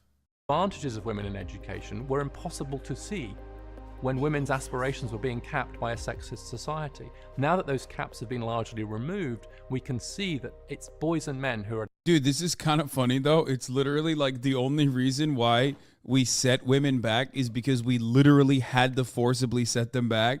And now that we've unshackled women to a certain degree, they're just fucking crushing men, and it's ruining everything. That's what this entire video is stating. That's it's what like, I said in the beginning. What the fuck, dude? We made a very we big gotta mistake. keep women. We gotta keep women back, dude. We gotta hold them back. What the fuck's going on? Everybody, chill. Stop it. This is actually a great point. They're too powerful. This is actually a great point. Were you aware that being born later in the year and therefore being older when you go to school is actually a massive advantage in professional sports? Yes, dude. Yes, you fucking Malcolm Gladwell reader. Okay, yeah. Michael from Pennsylvania just outing himself as a fucking Malcolm Gladwell fan. Okay, yes, I do know I had that. no advantage in sports. I didn't hit puberty till I was like 16, and I peaked at 5'9". I had asked. There was a time when I wanted to be a starting quarterback for the Minnesota Vikings. That's what I said in my 5th grade yearbook. Don't you dare make such a slanderous claim. How did you know, Hassan? Because I read it. I read the book, Outliers. at a disadvantage in the education system. Yeah, I did it. At the risk of sounding boring, let's collect the data first so we know what we're dealing with here. I do think that we should be strongly encouraging boys to start school a year later than girls. I think that should become the default in many school districts because of the developmental gap that there is between boys and girls. Because boys' brains mature more slowly, then them starting school a year later would mean that they were developmentally closer to being peers with the girls in the classroom. Even then, women would still outperform. Okay, let me think of this second. We need a lot more male Okay, teachers. that's what the fuck does that have to do? It's striking that the teaching profession has become steadily more female over time. Only 24% of K-12. Yeah, brother, I'm telling you, you got to pay more then. He's implying that like men don't are they can't. They're getting like shut out of the field or something. He's saying reverse patriarchy is now happening, like a matriarchy is now happening without like any sort of systemic move to create such a thing. Because here's the reality. We talk about this all the time. If you have more, even though I don't believe this, okay, ultimately, I don't think like a reverse patriarchy, like a matriarchy is occurring in these fields. But like, yeah, if you have more white administrators and all of the fucking football team owners are white, then they elevate white people to become coaches. And, you know, you have white athletic directors that are looking at white football players to become coaches. And that's how you have a massive pay gap between white and black coaches and a lack of black coaches, even though 75% of the football players are black. The only reason why all the coaches are white is because all the administrative staff is white. All the fucking... And basically, this argument acknowledges patriarchy and how the patriarchy has formed itself, but then claims that a matriarchy is now occurring. But even then, in administrative positions, you still have men. So how does that work? You're still talking about administrative positions in schooling and in higher education especially, where men are still more dominant, where men are still making up a larger percentage of like the movers and shakers in any particular industry in managerial positions. So this matriarchy it doesn't work. Because if that was the case, then principals would also be heavily like the principal and managerial staff in the school system would also be heavily dominated by women. And then they would be making the active decision to bring more women into the workforce. Does that make sense? Do you understand what I'm trying to say? I get it. I doubt that's going to be the case 10 years from now. Not saying a matriarchy is imminent, but I doubt admin and ownership is going to be male dominated in 1 to 2 decades. I don't think so. I don't think so. I think that's going to continue. Also, if this was the case, then there would be no sector or interest for STEM, where there is a massive disparity there's a massive male-female disparity in STEM that favors men, right? Same in the tech sector. The tech sector makes diversity initiatives all the fucking time, but ultimately the tech sector is still heavily male-dominated. You know what I mean? All the females I know in STEM are managers now, so they just put them back in HR-style roles anyway. Yeah, he points out the K through 12 gap, but that gap slowly closes the higher you go into education. Teachers now are male. That's down from 33% in the 80s. And fewer men are applying to teacher training year on year. And so we've seen this steady shift towards close to an all-female environment. That has all kinds of consequences for the ethos of the school, for the way we deal with different kinds of behavior among boys and girls, for example. And so we need a very serious and intentional effort to get more men into teaching. The third thing... So that's how we've lived for literally thousands of years? Shut the fuck up about men not being administrative roles. No one cares. Not Hassan. All dumbasses here. Wait, what? I don't understand. I would do in this world where I have significant power to dictate policies would be significantly more investment in vocational education and training. That is an area where we do seem to see... Okay, but that literally is, like you pointed out to that graph where Germany has this. What does he mean by this? That would not solve it for education.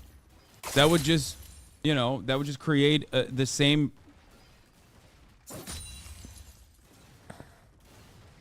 That would make it so that it would be the same as Germany. The disparity would still exist, and you know, most people would still like they would go into vocational training. But do we even have businesses for that? I feel like we don't even have manufacturing for that. We don't have the output for that. I mean, nor the willingness to pay. The problem with the education system these days is there is a fundamental lack of preparation for the top of the hour ad break that is occurring right at this moment. And oh my god, bro, you need you debated me. You fucking piece of shit. How dare you? What you can do is you can subscribe, and so you can avoid the ads that appear for a 3-minute duration at the top of every hour.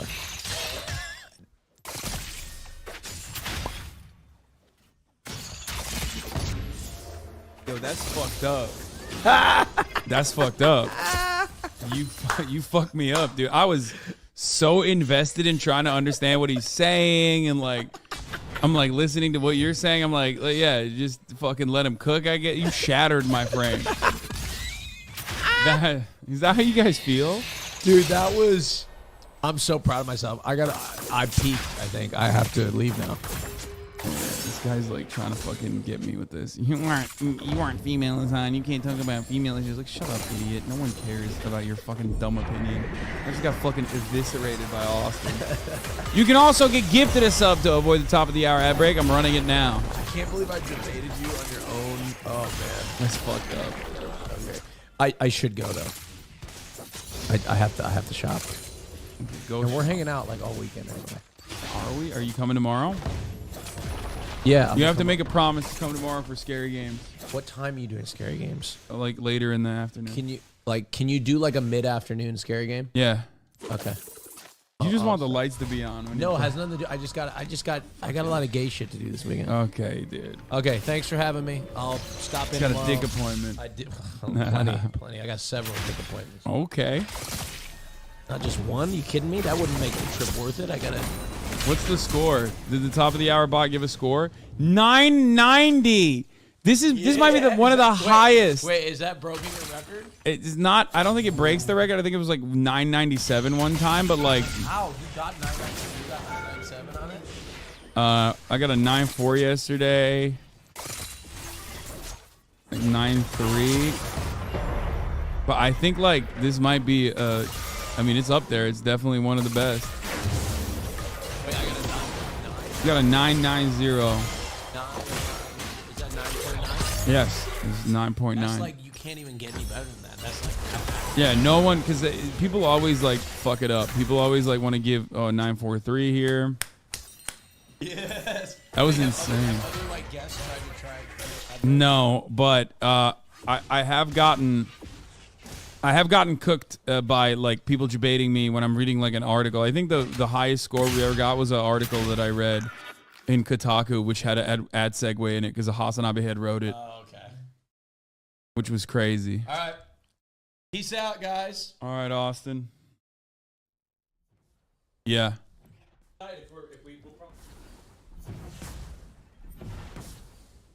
That fucked me up, dude. Oh, I got a 998 one time. Now you literally will never beat Austin's score on your own game. Okay. 998 is crazy. If it's a 998, you should be ashamed of yourself. If you're, that means like some chatters literally were like, nah, fuck it. I don't want a 10-10 to happen here. You know what I mean? Like a couple chatters literally said, nah, fuck that. God damn. All right, let's keep watching this. Better results for boys and men on average, and one that's woefully I know my monitor's underinvested showing. in I don't the care. US. The US has really bet most of its dollars on a very academic, a very narrow route towards success, and less emphasis on vocational training. And that has actually put boys and men at a disadvantage. So apprenticeships, technical high schools are actually a really good way to help more boys and men. I think one of the challenges with this debate is that if you're talking to women and men who are, say, at the top of the economic ladder, 4-year college degrees, decent income, they look around and they don't see some of this. But that's not the same for working class men. That's not the same for men lower down the economic ladder. So there's a danger that we're so busy, to borrow Sheryl Sandberg's phrase, so busy leaning in that we don't look down. The reality for men further down the ladder is very different.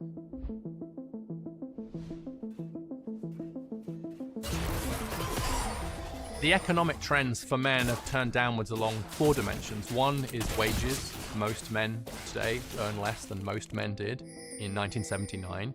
In employment, with a drop in labor force participation of 8 percentage points, which means 9 million men now, for prime age, are not working.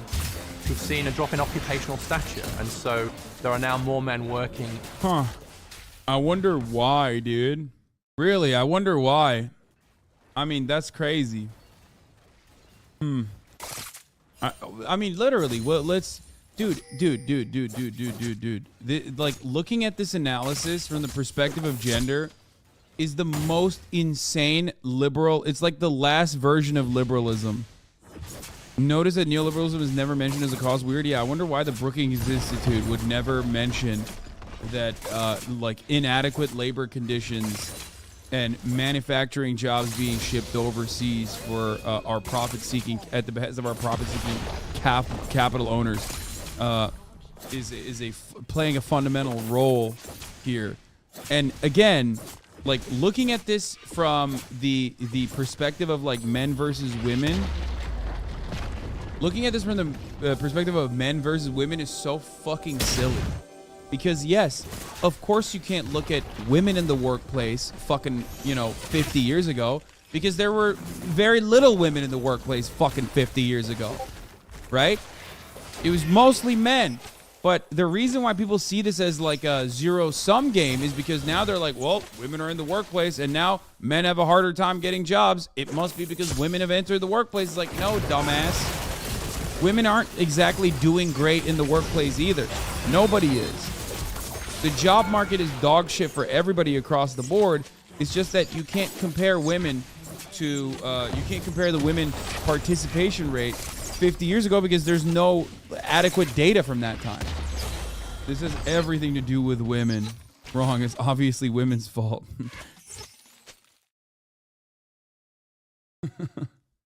He's not saying it's a zero-sum game. I know, but the argument lends itself to the zero-sum game argument. If you're only talking about the data without mentioning why there are women in the workplace now, without mentioning why you can't make that similar comparison to women, then you are you're almost implying that there's a zero-sum. Also, didn't even mention the women's data. Exactly, because if you mention the women's data, women are doing incredible because... yeah, no shit.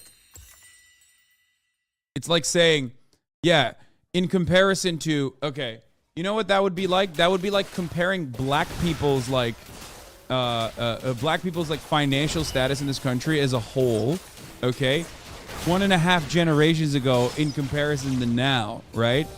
And by the way, holy fuck, white supremacy is so powerful that like even now it's not all that better, but like it's objectively better. Because why? Well, you know, segregation and slavery. That's why. By the way, that's another way that people actually do that. White supremacists do. Racist people do use that as an example, for the record.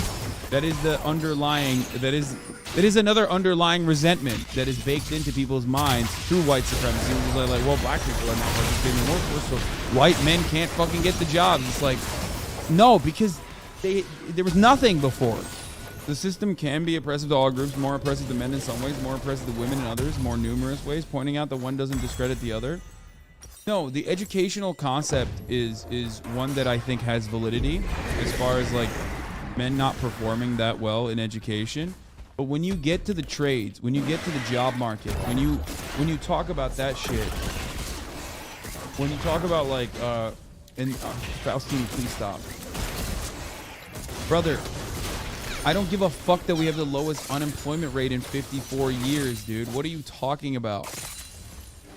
Who gives a shit how fucking low the unemployment rate is when motherfuckers that have a job are not able to have the same purchasing power with respect to the rest of the economy and not have the same fucking benefits?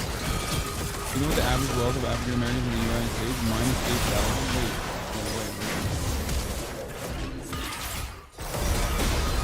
Good Steamy, dude, coming in hot, saying the job market is looking real great for Brandon. And running unemployment numbers, dude. Great.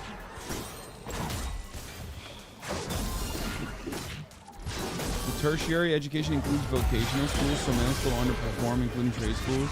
There's 0% chance that they had that for Germany. They had that included in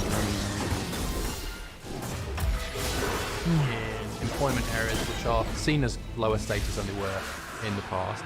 And we've also seen a drop in the acquisition of skills, the kinds of skills and education that boys and men need. If boys don't get educated and men don't get skilled, they will struggle in the labour market. And across all of those domains, we've seen a downwards turn for men in the last 4 or 5 decades. And so the way in which social class divides have opened up, economic inequality has widened, is really important to understand. There is no way my homie is making the argument that women are doing better economically than men are, right? There's no way, right? If anything, you can look at this data and go, women are overqualified for positions and men still out-earn them. Women are not only overqualified and have better education, better educational outcomes, and they are filling up sectors like teaching, like nursing, like caretaking, like social work. Those are literally severely underfunded sectors where you can get away with underpaying your workforce. In the United States of America especially, there is no, like, if you're looking at white collar jobs and not the jobs that I just mentioned, if you're looking at white collar jobs, men are still outperforming women. As far as, well, not outperforming, but men are still getting better pay than women do. If you are looking at these other sectors that we're talking about, where women are dominant, those sectors, they're getting paid way less. He's saying that women are taking these cozy middle management jobs, but that's not even true. Doesn't the low unemployment rate mean labor has a lot of power so they can bargain for better workplace benefits?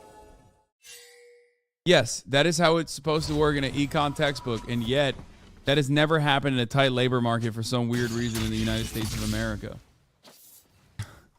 That's what the books say. Well, for some reason, it just doesn't happen. Weird. Anyway, that's besides the point. Like, nursing is a good example of this, but if you talk about nursing, for example, let's talk about nursing. Nursing is not only underpaid, but also more and more hospitals try to use traveling nurses as a way to continue depressing wages for the existing full-time nursing staff, right? And every hospital in this country has an issue with staffing at the moment. So it's not like hospitals couldn't hire more people. It's not like people don't demand, like literally nurses are striking in New York City right now. Nurses are striking at the NHS in the UK for the exact same reason. They're overworked, they're underpaid, it's bad conditions for the patients, okay?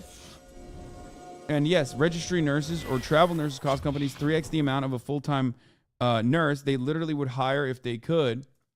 No, the reason why they use travel nurses, the reason why they try to apply travel nurses is because it's better for the short term in the eyes of the hospital administrators to just say, all right, we're just gonna patch up the gap with travel nurses, and they're gonna get back to your low paying job until this, like, you know, until we move beyond the workplace, the potential work stoppage.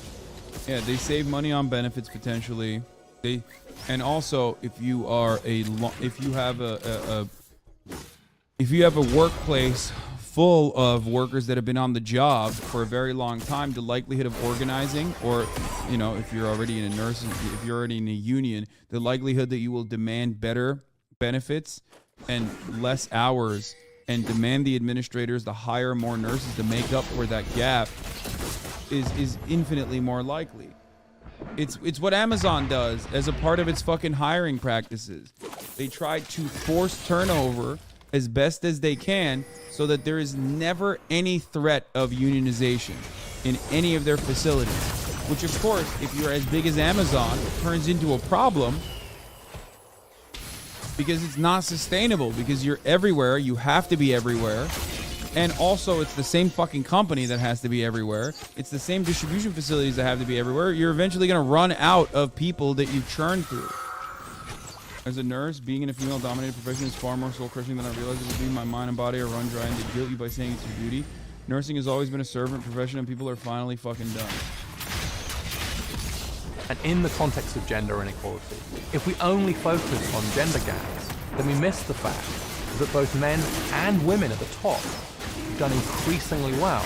But that's much less true of everybody else, and especially it's less true of those from lower income backgrounds, working class boys and men, and black boys and men. You see many of those trends are amplified, and so those boys and men are really at the sharpest end of... This is really, I think this is kind of fucking scary and a little gross to look at how much the working class gets shafted in this country in this day and age, and then divided along the lines of gender to make it seem like it's a zero-sum game, even if you say, oh, well, it's not a zero-sum game, but here's why women participating in the workforce has led to, and women participating in education has led to men not being able to outperform women, is fucking crazy, in my opinion. Because ultimately, working class women are getting shafted in the exact same way that working class men are getting shafted. And also, when we talk about like who controls society, we talk about who is holding on to the levers of power, all the way from government to like corporate executive boards. Those are still insanely just full to the brim with men. That disparity still very much exists in top level positions. Men still are overwhelmingly more represented than women, white men in particular. Of many of the social and economic changes. On the one hand, we have a huge and successful and laudable effort to get more women into STEM jobs, so science, technology, engineering, and math. On the other side, we have what I call HEAL jobs. So that's health, education, administration, and literacy. Almost, if you like, the opposite side of the...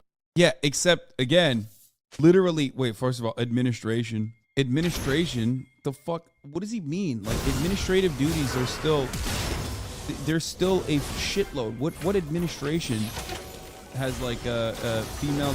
Oh, is he talking about like secretary and shit? Oh, okay. I was like, I thought he meant like fucking like people in positions of power, like management. The point, STEM.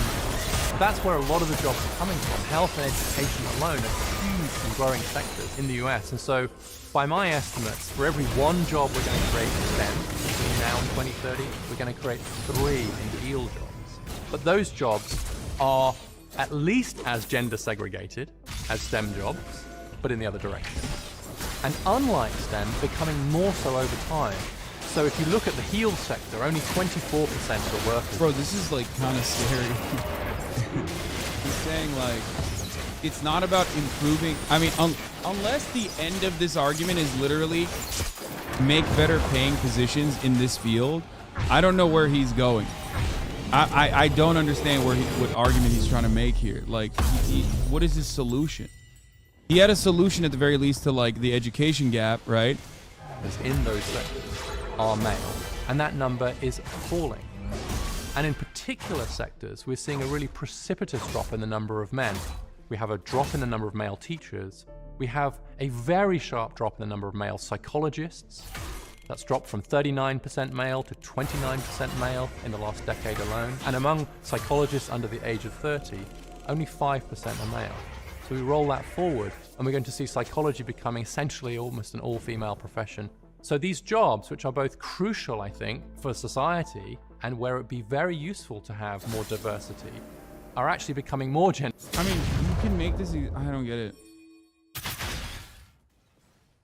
Do you actually think there's an issue with young males, or are men just scared of women becoming more accepted in society? No, I do think that there's an issue with the next generation in general, or with every generation. I think there's an issue, but the structural issue is not a gender breakdown. I don't think like men are. I don't think it's because like they're not being incentivized to go into these fields. I don't think it's not that these men are not being like, you know, pushed towards these fields. I think it's more so that men are just choosing not to do work in this field. One, maybe because they think it's like women dominated, I guess, if there is one reason. Or two, the more important factor, which is they just get paid more. Men who have the educational qualities end up going into other fields because those fields pay more. They just pay more. Like, and there isn't like a counter argument to be like, we need more fucking oil drillers that are women. You know what I mean? And that's a fucking well-paid sector. That's heavily male dominated. You know what I mean? No one ever turns around and goes, well, men have like physical qualities, or women could potentially do the same exact fucking jobs. It's just they pay more. Why the fuck would you do this other shit? No one is paying. No one is paying for you to be a teacher. And year over year, cost of living is going up, and your pay is not fucking going up alongside it.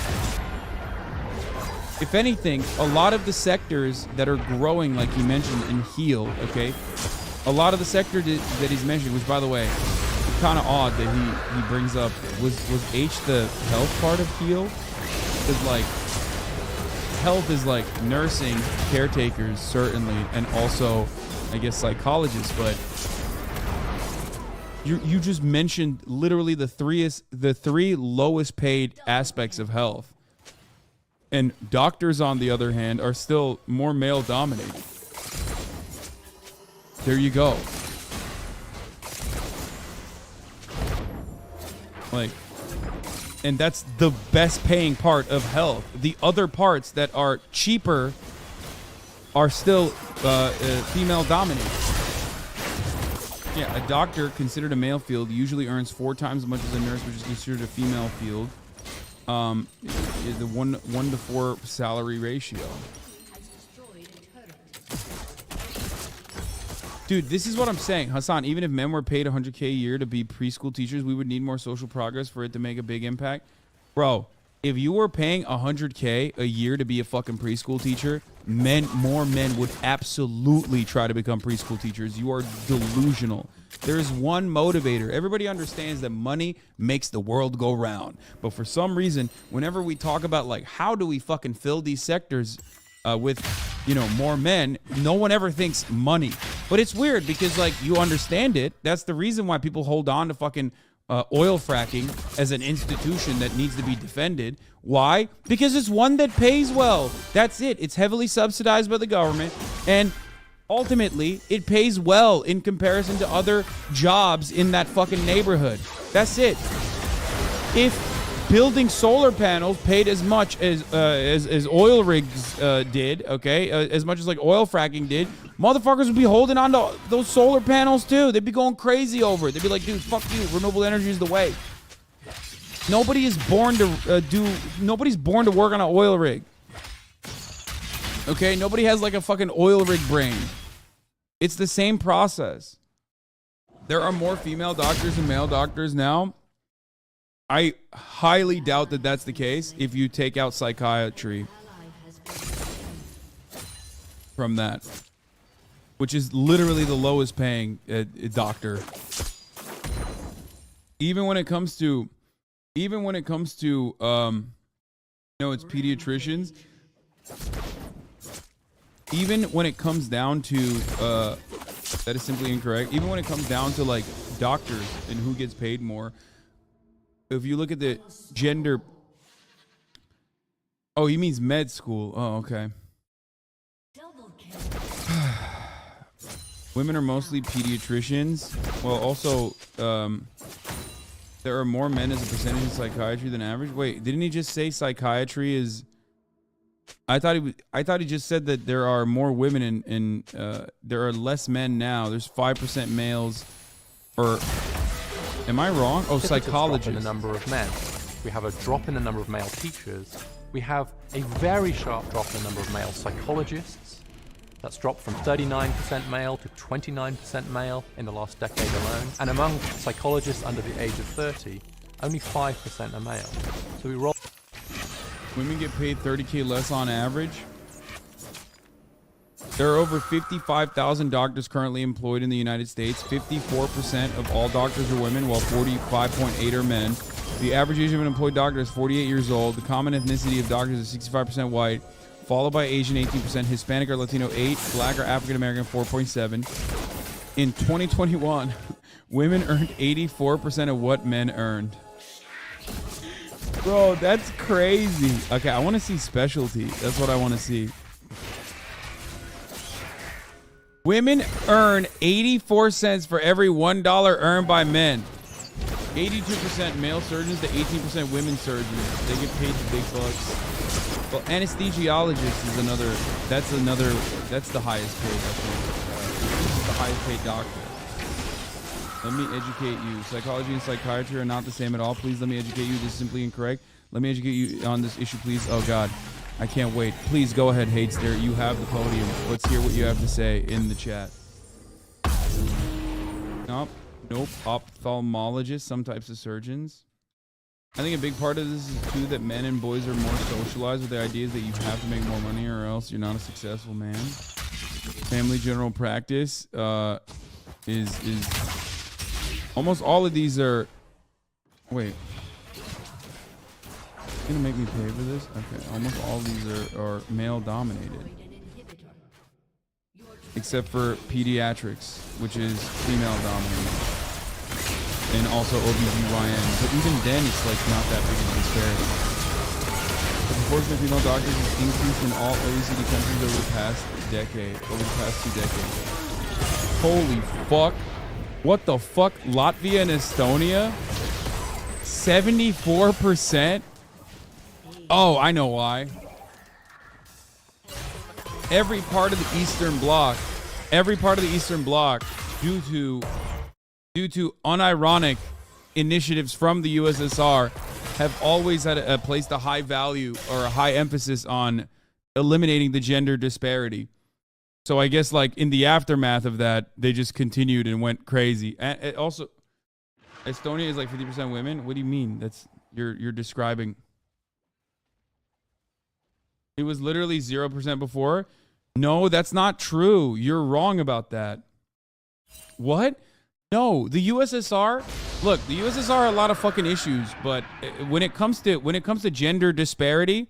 When it comes to gender disparity in fucking fields, the USSR absolutely lapped the United States at a time when both were existing. They definitely made do with way less resources that they had. Yeah, I guess all the cam girls fucking weren't lying when they said they need to pay for med school. In Japan, The share of female doctors was zero, was nothing. Korea and Japan, there were like no women doctors, okay? And now, okay, we'll let you have 22%. That was incredibly sexist of you. Okay, shut the fuck up. They were like, all right, we'll let you have some. Women military service, even on the front lines, has been a long-running tradition in USSR countries that has an emphasis on reducing the gender gap, has extended to all professions. Yeah, motherfuckers celebrate like International Women's Day without realizing the background of, you know, the day and how it started. Japan is so sexist, the men there don't even want to fuck the women. No, it's because Japan is more evolved as a society where they've already moved on from 3D women to 2D women, motherfucker. That's what it is. Fellas, we have International Working Women's Day. Yeah. Fellas, we've moved on. We got Hatsune Miku pizza, okay? And we got Hatsune Miku girlfriend. Hatsune Miku wife. Yeah, Estonian women outnumber Estonian men. Yeah. I can't help but feel like this is a bit of a skill issue. You know what I mean? Like, I know glancing over all this and saying like skill issue L for men is like silly. Psychology is not a medical specialty, therefore there are not physicians. Psychiatry is a medical specialty. The highest paid specialties in medicine are surgical subspecialties that require longer years of training. However, the most underpaid are primary care physicians. Like it does feel like it's a skill issue though, a little bit. The freshman class of my university's med school is 70% women. Got to look up residency and med school stats and not current docs. I feel like it's gonna. I feel like we've decided a good way to squeeze out more profit is by underpaying the workforce. Obviously, something that everybody knew. And instead of hiring immigrant labor, or instead of going overseas, because you kind of can't do that for doctors in general. They've decided to innovate and go with women, which you can underpay on average 84 cents to the dollar, it seems. So they're like, a good way to increase profits is by just making sure that, you know, the workforce is dominated by women, and then we can just underpay them. Women, the local immigrants. Yeah, women. When you have immigrants next door in your own home, as a matter of fact. This video made me rage so much in Nick's chat that Twitch banned me. Women, like men, but cheaper. We killed the balloon? No! Stop. Really? No. No, we killed the balloon. Okay, well, dude, I don't know what else to say about this, the gender Roll that thing. forward, and we're going to see psychology becoming essentially almost an all-female profession. So these jobs, which are both crucial, I think, for society, and where it would be very useful to have more diversity, are actually becoming more gender segregated. And so we have absolutely no effort to get more men into field work, which is where I think the future lies and where we should be helping them. One of the problems that we face is what I call in the book a dad deficit.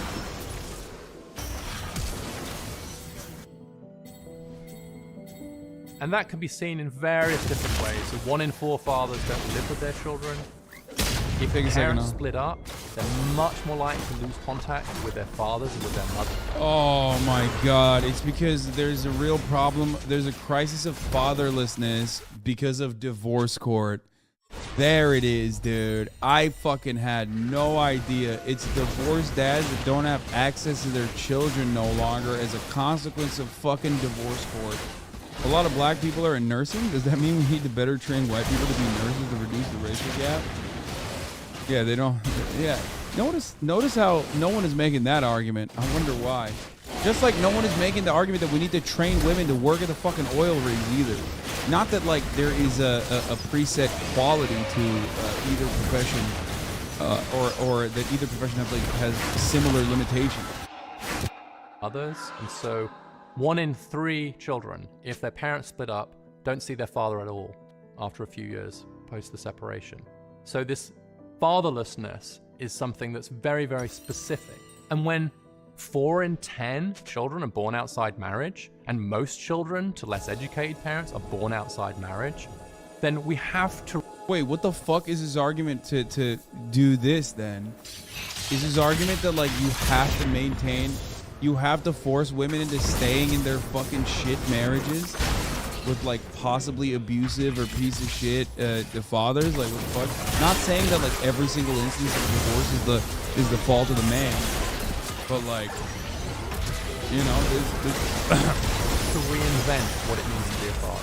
Because right now, men are still being held to an old standard of what it meant to be a successful father in a world where that is neither possible for many of them or even desirable. Because what we've seen is as women have grown in economic power and economic independence, then of course they're going to choose to be with a man rather than being forced to, as in the old days. This is probably the greatest liberation in human history, honestly, that women can now choose whether to be with a man or not. More than 2 out of 5 households in the US now.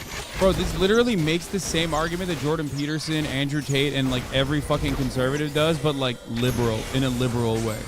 Yeah, women have the capacity to choose, to no longer be stuck in partnerships. They also have like financial freedom because they are now able to participate in the workforce. And this is leading to men literally getting shafted, is what he is saying. Which is crazy. A woman is the main breadwinner. 40% of American women earn more than the average man. These are huge economic changes and all for the good. But it does pose some really sharp questions about what fathers are for. And until we escape the obsolete model of the breadwinner father, then we will continue to see more and more men being left out of family life. And the kicker is that boys... Bro, it's like... Women are using us for our semen. Okay, men, we need to hold on to our semen. Okay, fellas, I'm telling you. Women are using us as like breeding stallions, okay? They're letting us come inside of them, and then they're making children with us, and then they're divorcing our asses, and they're basically excommunicating us from the family. And they can do that now because they have freedom. They have financial freedom. Okay. And then once you're like fucking, you know, once your semen has been taken from you and turned into a child, okay, they have no use for you no longer, so they kick you out. Okay, what's the solution? And until we escape the obsolete model of the breadwinner father, then we will continue to see more and more men being left out of family life. And the kicker is that boys in families that don't have a father presence suffer much more than girls. And so then what happens is that male disadvantage can become intergenerational, because if the fathers are struggling and therefore not really involved in their kids' lives, then Bro, he said women earn 40% more than men, so still 60% still... He said 40% of women earn more than men, so still 60% of women earn less than men. Yeah, but that's a problem. He said 40% of women earn more than 50% of men. Well, I don't even understand what he's saying there. I don't get that. He said 40% earn more than the average person, than the average man. Doesn't that mean 60% of women don't earn more than the average man? What? So what, how is that, even with that disparity, he's still saying women are fucking lapping? Like, I don't get it. I actually don't understand it. Hold on. the boys are the ones who suffer most, who will then go on to struggle themselves in education and the labor market.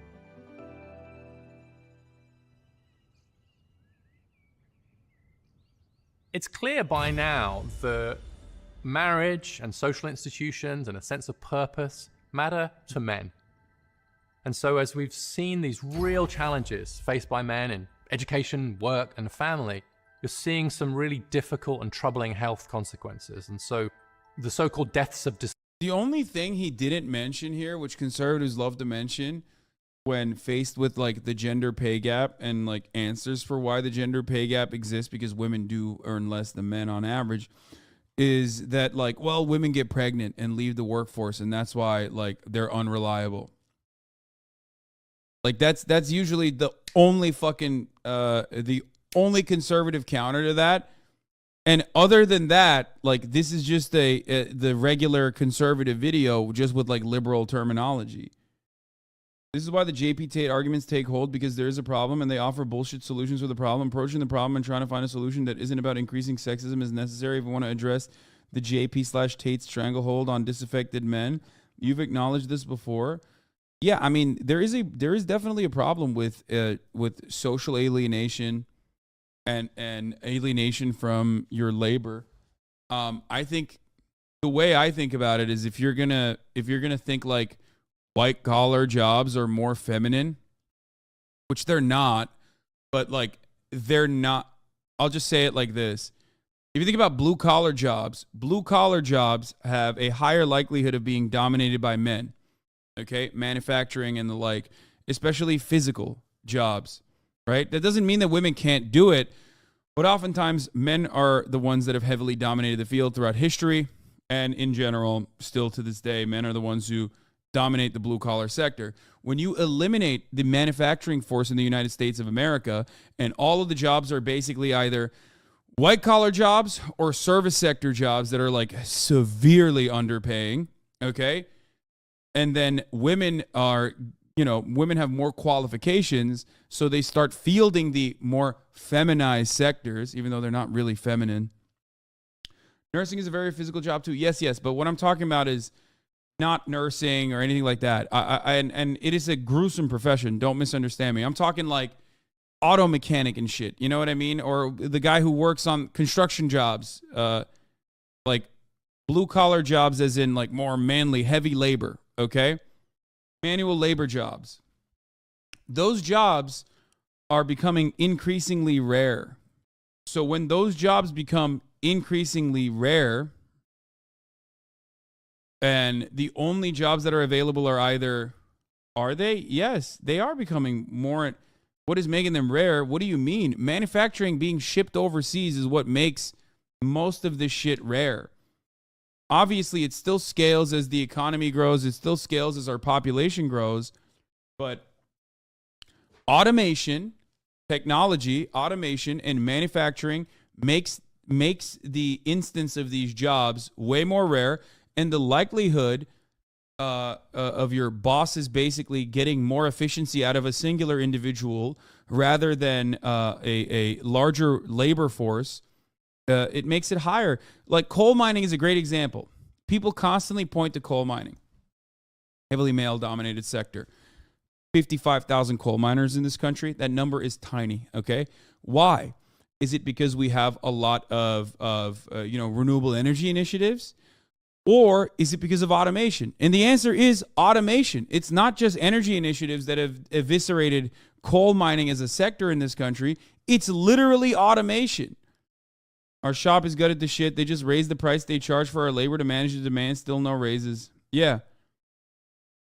So with automation and with other forms of manufacturing moving overseas, what you're basically seeing is the male-dominated sectors that used to pay decent wages, that used to exist to like allow men to build a family and whatnot, get eviscerated. And the other fields, the white collar fields that have more equality in like or can be done by both men and women, and oftentimes tend to field more women and men. Those fields are seeing more women enter that workplace because they have higher degrees and they're more qualified overall.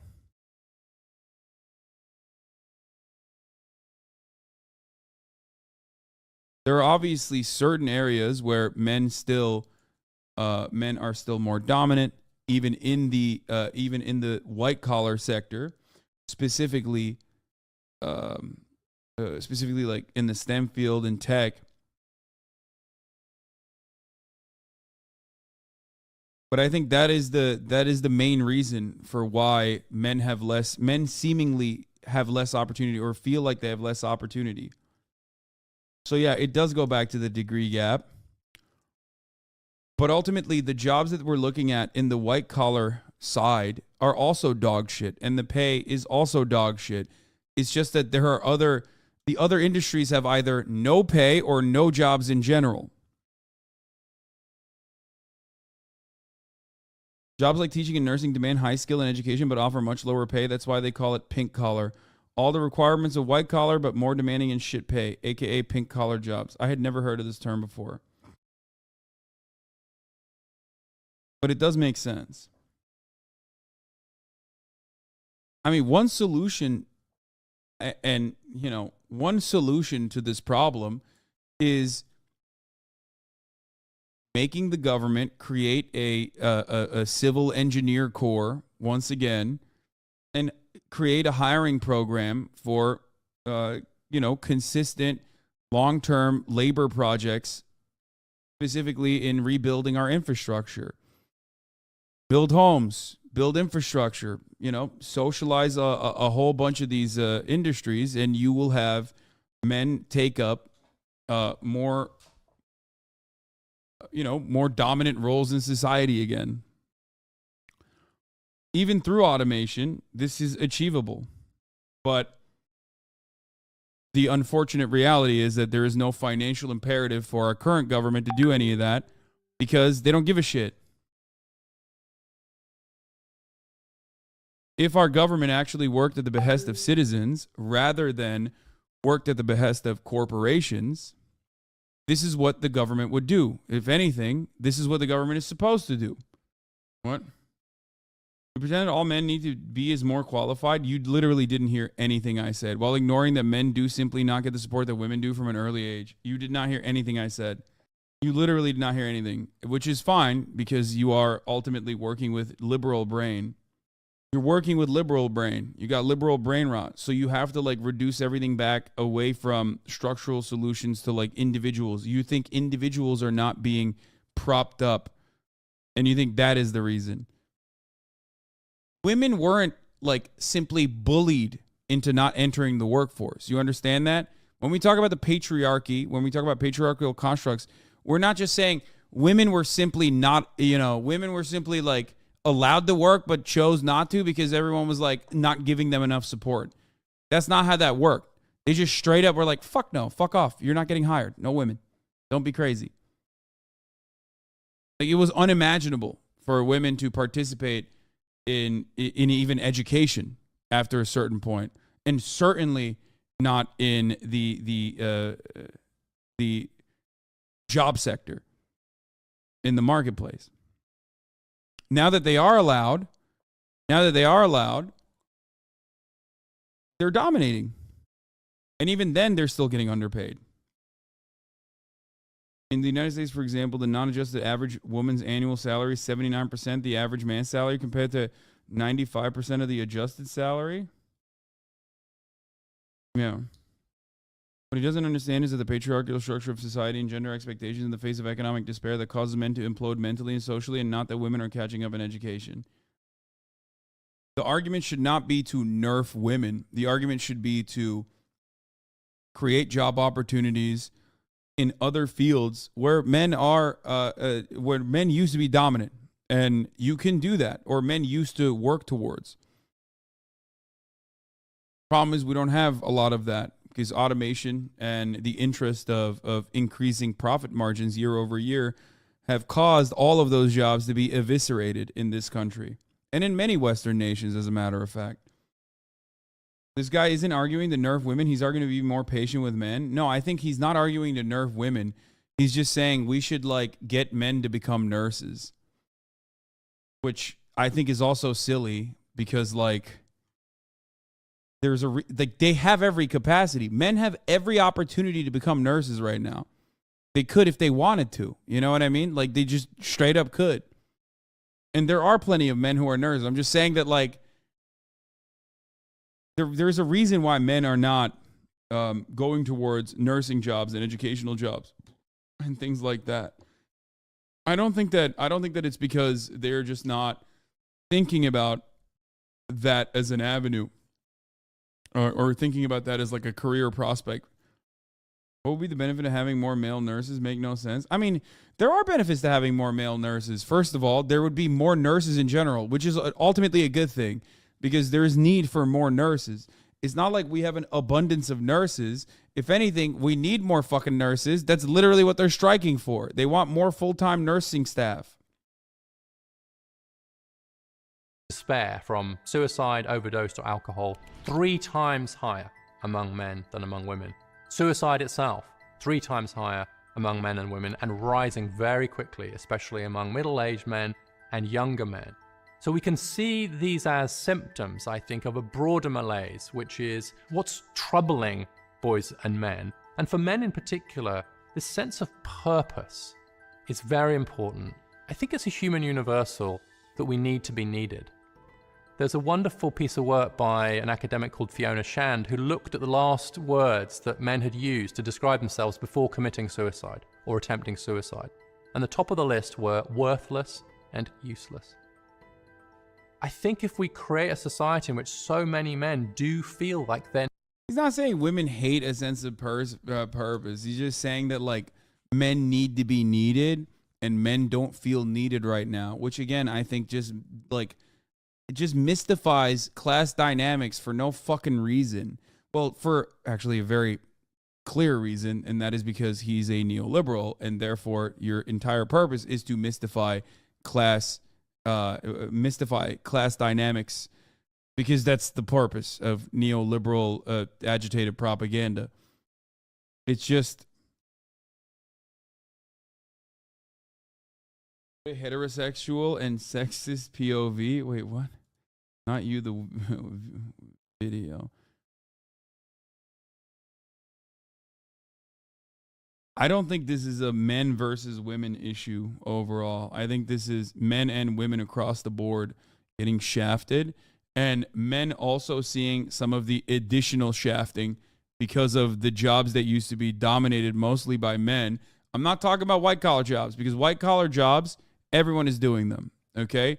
There is no like manual labor or physical component associated with white collar jobs that operate as like a natural boundary for a lot of women from participating in it. That's why always these motherfuckers, like conservatives, will always talk about like, what about a woman working here? Even though there's plenty of physicality involved in working at a fucking Amazon distribution facility, and plenty of women work there. There's plenty of physical aspects involved in nursing, and obviously that's a female-dominated industry. I'm talking about manual labor as far as like construction and other places. Women can also obviously work in these places, but it's still probably, no matter what happens, going to be more male-dominated. But those sectors are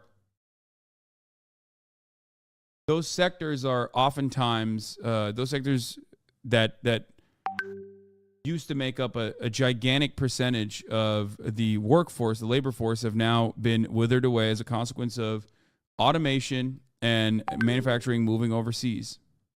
The problem is we blame men rather than capitalism. I don't know what you mean by we blame men. Is this a record for your longest React video length ratio? Probably not. Men losing that sense of purpose is actually in line with Marxist feminist analyses on how neoliberalism changed gender dynamics away from the Fordistic breadwinner model. I don't think I have enough processing power to get through this. I've spent way too much time on this fucking one video. I've spent 4 hours on a Jubilee video before, though. So it's not that bad. They're not needed. Then it's no surprise that we see these deaths of despair. We see problems with opioids. Opioids are a much bigger problem for men than they are for women. And one of the great tragedies of opioid deaths is the death rates are higher in part because the users are on their own. And so in some ways, the opioid epidemic is a perfect illustration of a whole series of things we're talking about, which is a loss of role in the family, a loss of status in the labor market, turning to drugs, and being isolated and withdrawn. And so in that example, I think you can see a symptom of this broader male malaise that we just need to take it more seriously, and we have a cultural responsibility as a society, men and women together, to help men and boys to adjust to this new world. Because right now, many of them are really struggling. Get smarter, faster with videos from the world's... I don't know. I mean, he seems well, but like, there's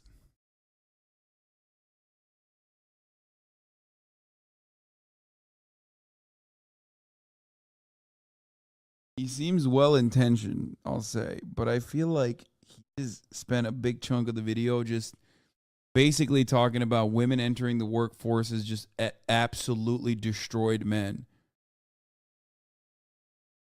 Like, absolutely destroyed men without, like, you know, without basically offering any material solutions to this problem, which will leave a lot of people thinking, yeah, that's why women should get the fuck out of the workplace and just, like, have men do it again.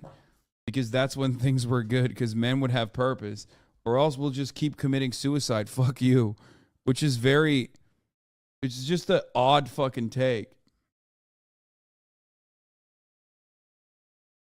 I think you're being really uncharitable here. The more I listen, the more I'm hearing that he wants to change what it means to be a man in society, which we do need to do. It isn't about women getting better is bad, but changing men to fit in the new world. I mean, I agree with that.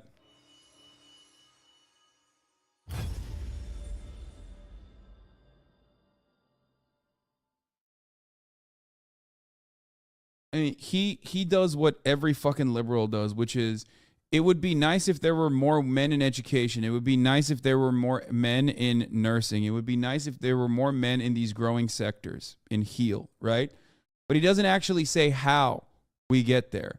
He just says, if there are more men, then more men will want to go towards that field. And you can't influence your way into,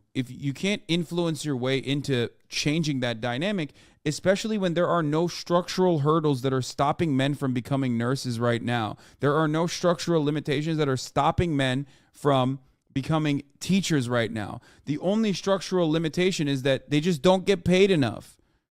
That's it. These are not high-paying sectors, okay? So men who have qualifications, on the one hand, you have men with degrees, men who have qualifications. They still go into the workforce. They still dominate in white-collar jobs, okay? They get paid more than women. They dominate in that field. On the other side, though, there is a education gap. That much is real, okay? There is an education gap. That much is real. But men who are going into like these other fields are going into, you know, they're competing for the highest paid professions in the highest paid fields. It's not like men who are it's not like there's something stopping men from becoming nurses other than the fact that nurses don't pay as much. And even in areas where men in female dominated sectors, when men work in those sectors, they still get paid more than women. That much is also true. So men are getting paid more than women in every aspect, across the board, in every field, even in fields where they're underrepresented, or even in fields that they're overrepresented.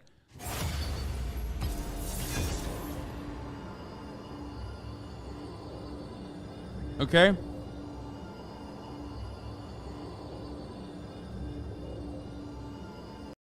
You really think it's because of pay and not because those are girly jobs? Yes, I do think it's because of pay. If men have the expectation to be breadwinners, they want to make money in jobs that pay better. And I think that is part of the reason why they don't go into those sectors. They go for other jobs. Now, there's the other side of this where there are a lot of men who are just jobless. There are a lot of men who are falling into this pit of despair. Those men do not have the same background. They don't come from the same, they don't come from the same generational wealth. Those men are the men that usually in the past would go to manufacturing, blue collar, construction, more manual labor focused jobs. But those jobs, unfortunately, due to automation and due to manufacturing moving overseas and our endless interest in profit seeking, have withered away in availability.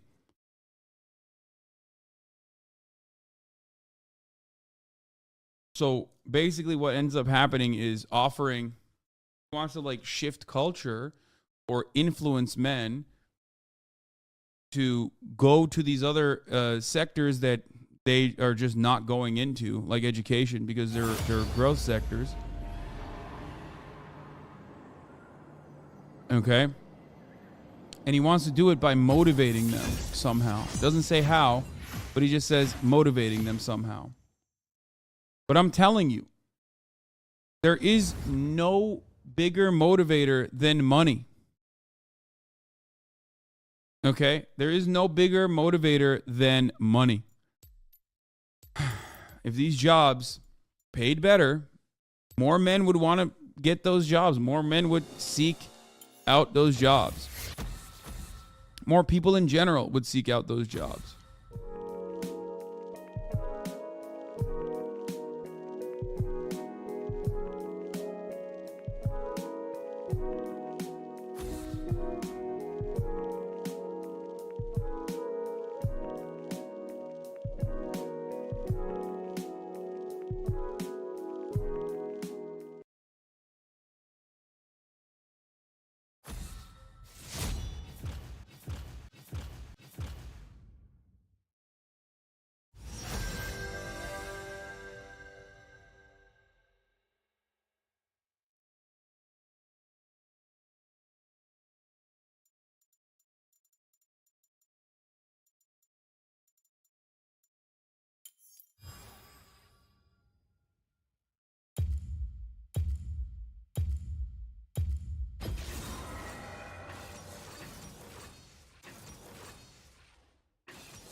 seconds until minions spawn.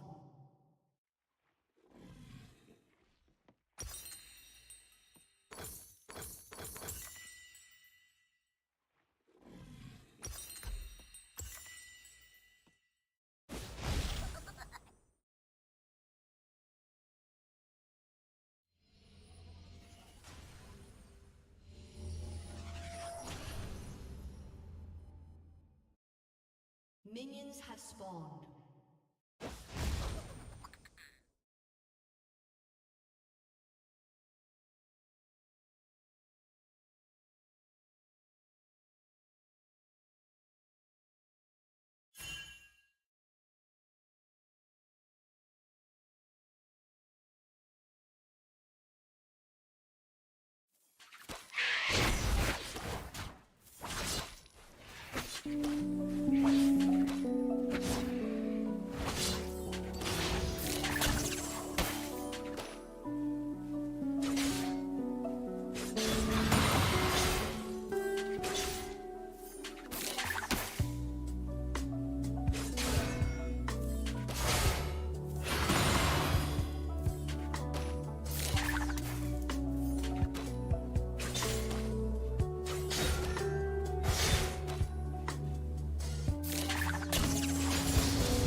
Then.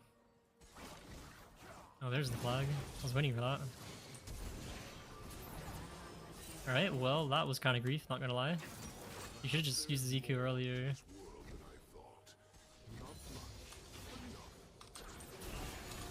Oh, I wanted to flash that and try to outplay her.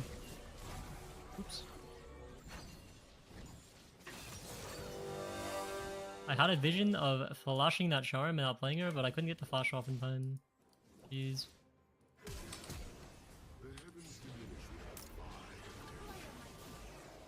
Oh, my Q slows me if I'm in my W. Oh man, that should be a free kill after she took that tower shot.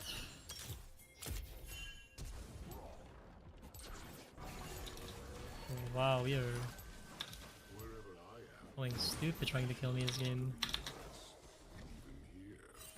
Oh my god, please, bro, please, what the fuck, really? Enemy team trying to give me as much aids as possible in this early game. I love that. Jeez, that's tough. Whatever. It's fine. This world holds the key to Targon's undoing. Alrighty, we're just going the last hit here.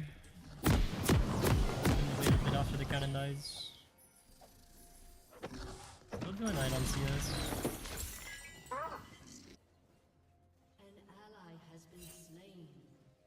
With a few more basic elements, I could really make this place shimmer. So far my lane is actually on B3. Welcome to Summoner's Rift.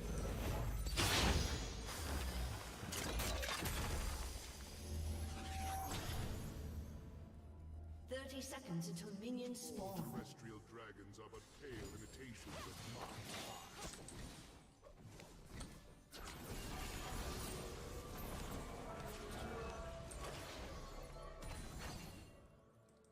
Okay, we gotta let her E-Loss hit these so we can get Stardust. Uh oh.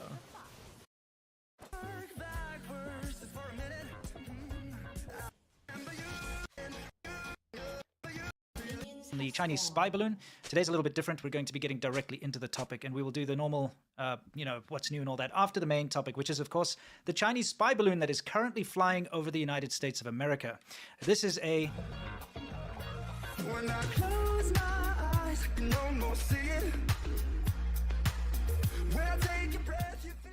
So for those of you unaware, there is currently a spy balloon flying over Montana. Let's take a quick look at some videos that people have been taking from the ground. That's no moon. No. They're like, what is this? Commercial airline pilots were spotting this thing as well. And people were curious, what is this object flying in the sky which looks like another planet or something? A lot of people were like, is this a planet? They didn't really know what it was. About the size of 3 Greyhound buses? Yeah, it's massive. 3 buses. Very heavy surveillance or technological equipment hanging from the bottom of it. Yeah, and it's currently at about 60,000 feet. Yeah. Which is about double what your passenger aircraft usually flies at. It's very high up.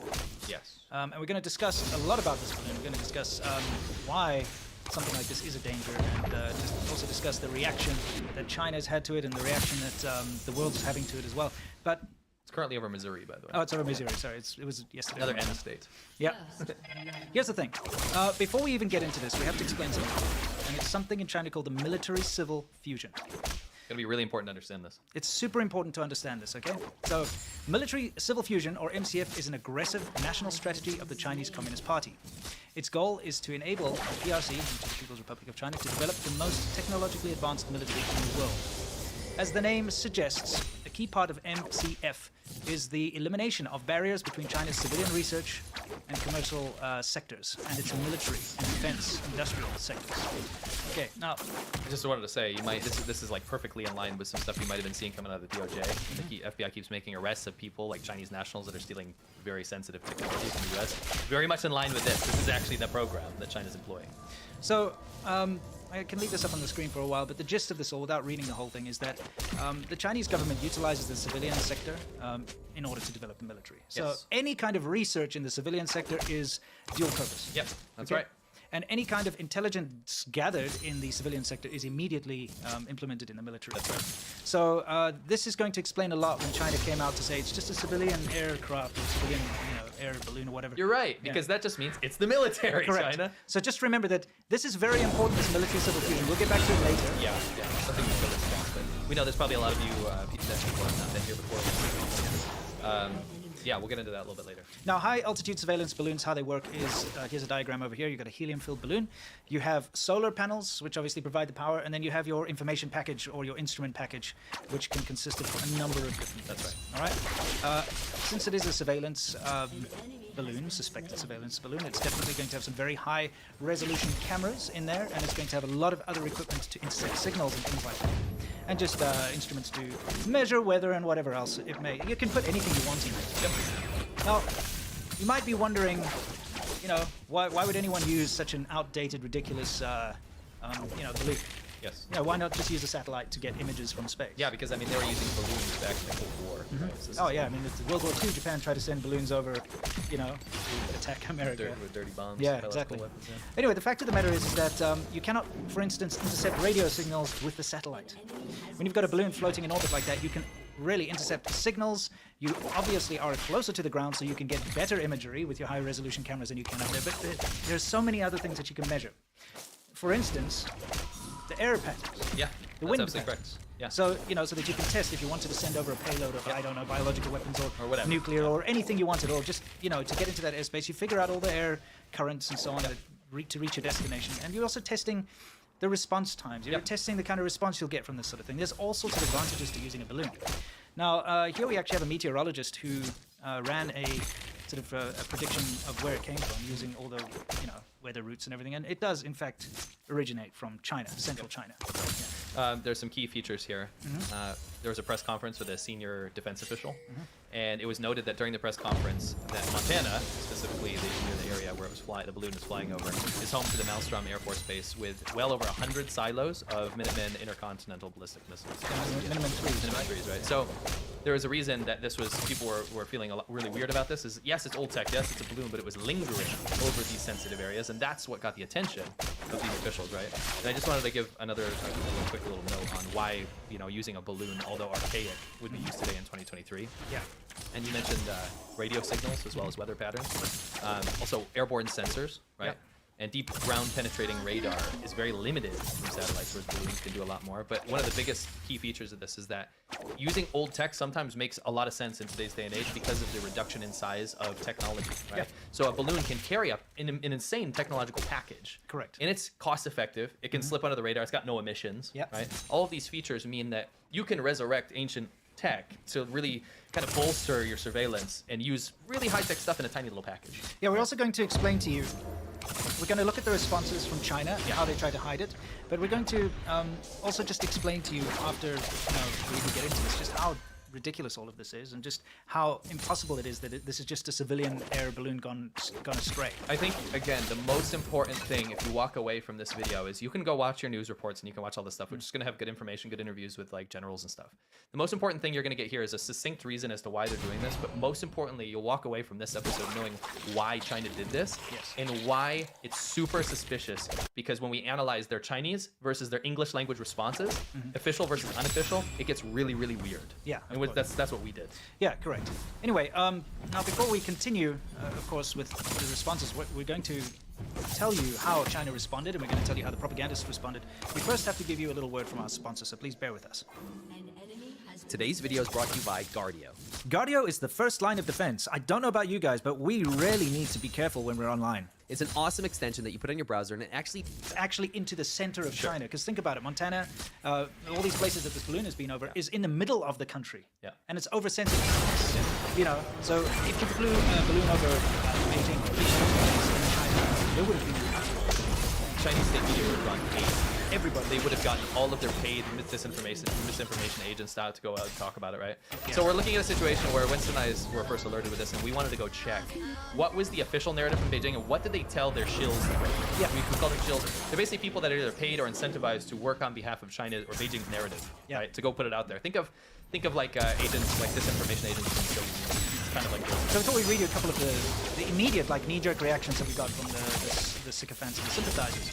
for instance, people saying, saw this on the news today and I laughed. Damn, how stupid can one be to believe China sends a balloon to fly over the Pacific Ocean to America to steal info? Come on, we have satellites in space and a space station. Also, how do you identify it's Chinese? And other people's like, that's what I find most reprehensible. They print what is a Pentagon talking point, suspected Chinese spy balloon, and literally none of them question it with basic common sense, as in, why would China use 19th century technology to spy on us? Well, we've already just explained that. There was a concerted effort right out the gates, and I found this very interesting from someone that, as China watchers, we watch how they change and morph their propaganda. Yeah.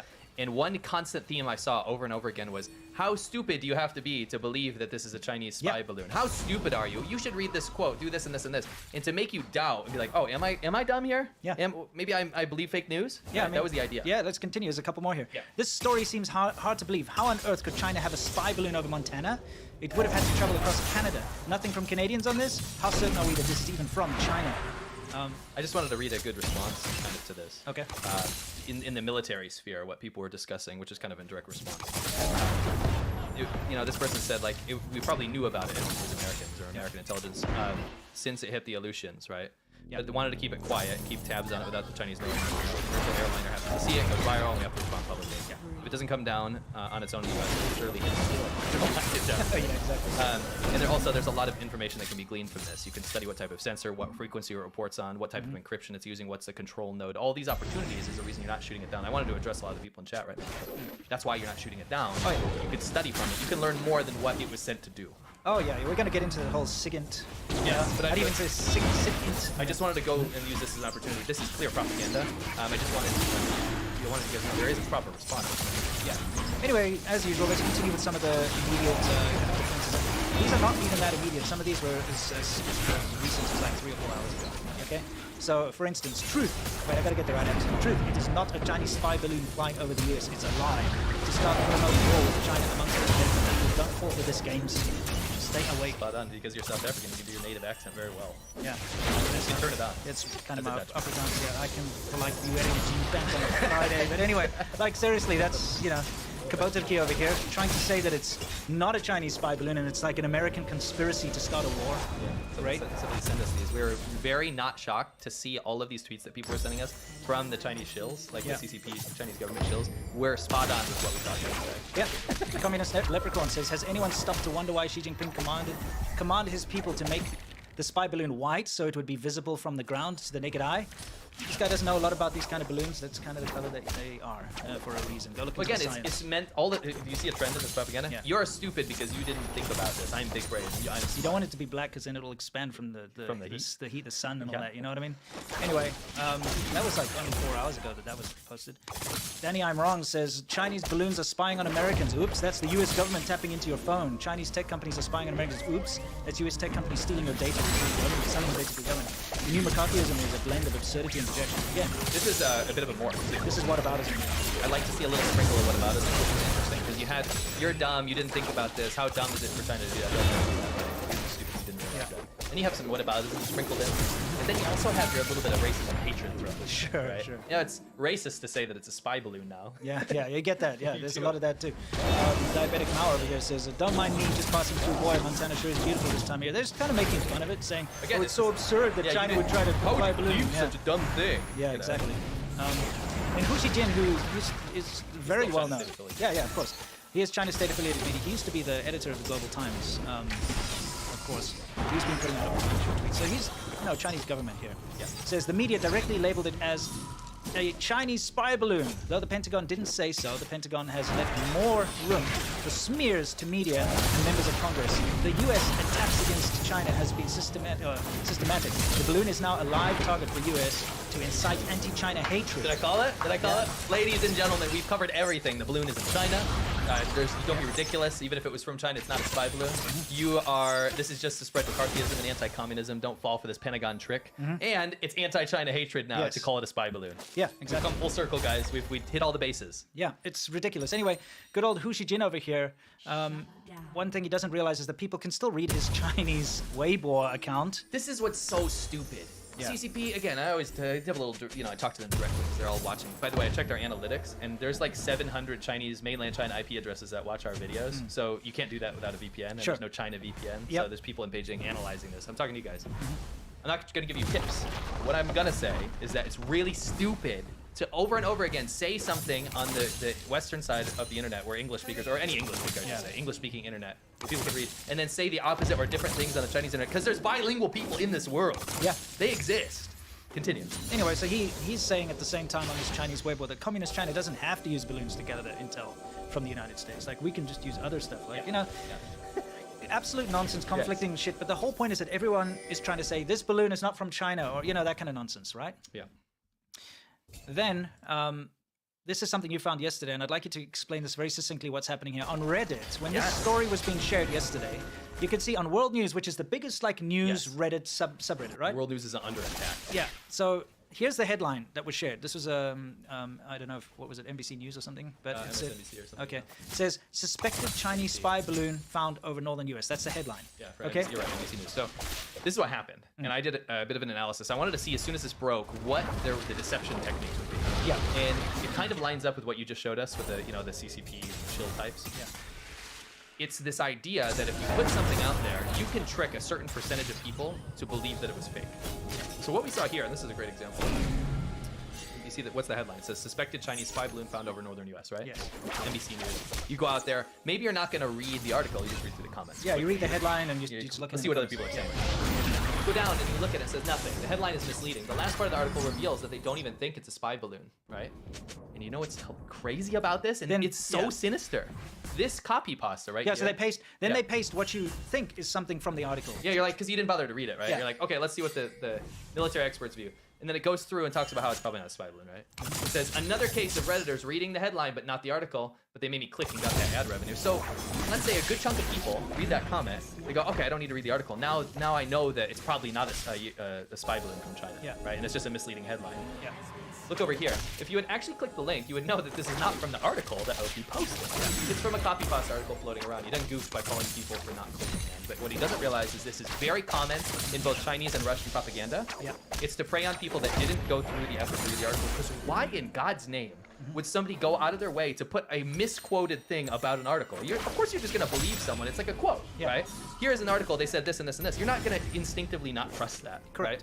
This is the kind of really crazy shift in propaganda we've seen. Super simplify this. Imagine there's a headline to an article that says, drought in Texas. Yes. Okay.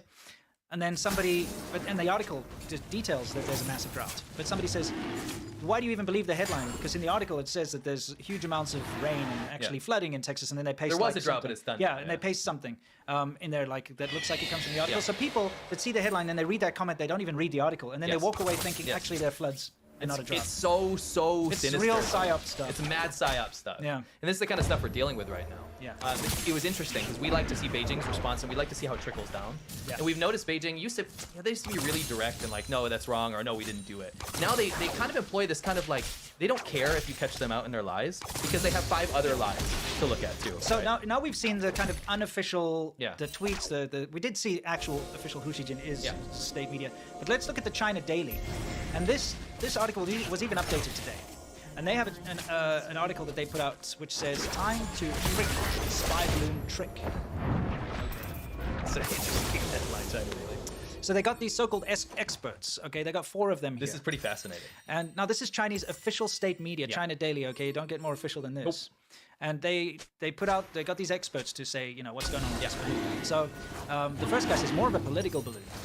This morning, Fox News said that it suspected Chinese spy balloon was hovering over Montana, where there are sensitive U.S. military bases. CNN has posted the same story, saying that the Pentagon has full custody of the suspected Chinese balloon, and that we have communicated the seriousness which we take this issue. Okay. Yeah.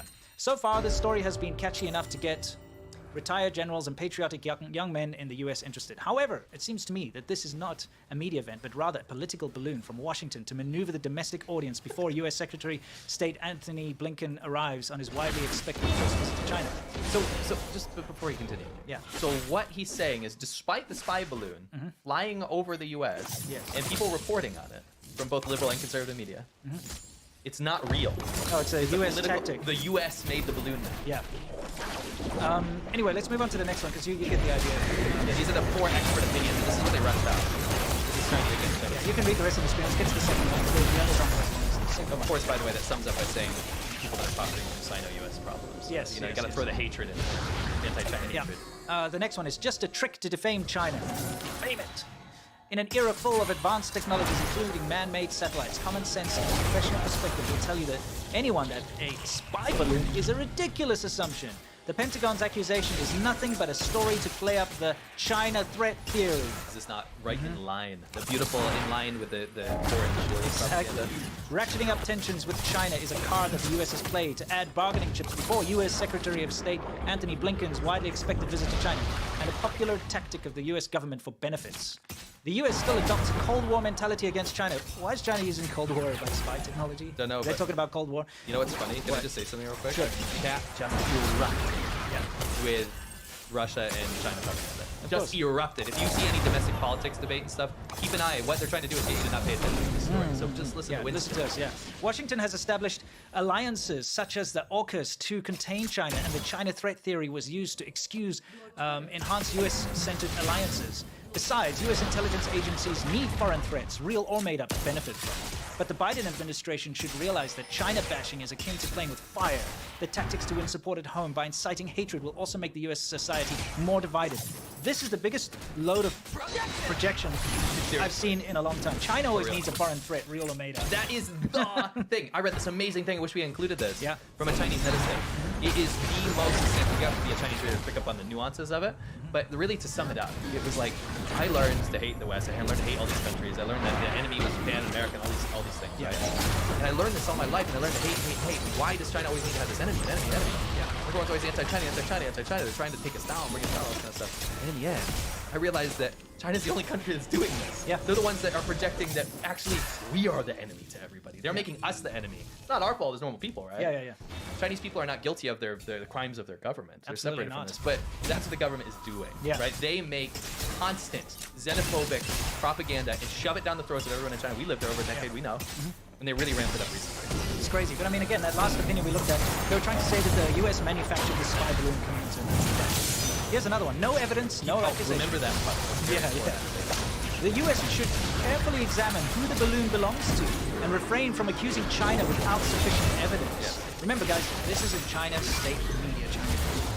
Back in 2013, former NSA contractor and whistleblower Edward Snowden had exposed that the U.S. PRISM surveillance program had spied on some citizens and European officials and a number of world leaders. What the hell does that even mean? Their spy balloon? With Blinken's upcoming visit, the U.S. politicians should be cautious in their words and actions. Hope the balloon case indicates the U.S. is willing to communicate with China. Communication should continue, but the farce should stop. It's so almost offensive. Yeah, by the way, like all these people that are giving these opinions are experts. Like this guy's showing things to lead from Fudan University. You know, he's the dean of the Institute of International Studies. You'll be literally in line with the Chinese government. All of them are like, experts. And I think there's one more. Is there one more? Let's take a look. Yeah, one more. Accusation not credible. Let's see. Is this the most important one that will maybe disprove with its own? Let's take a look.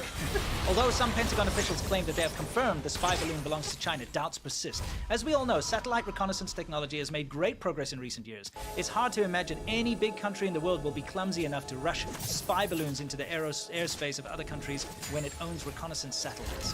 What's more, it's too early to judge whether the balloon is for military or meteorological observation purpose, or if it was a scientific research balloon that lost its way.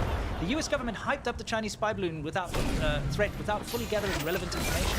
This will only aggravate the US citizens' aversion for and distrust of China. This is not only irresponsible, but also conducive to the improvement and development of Sino-US relations. Alright, so let's get down to the real potatoes of this.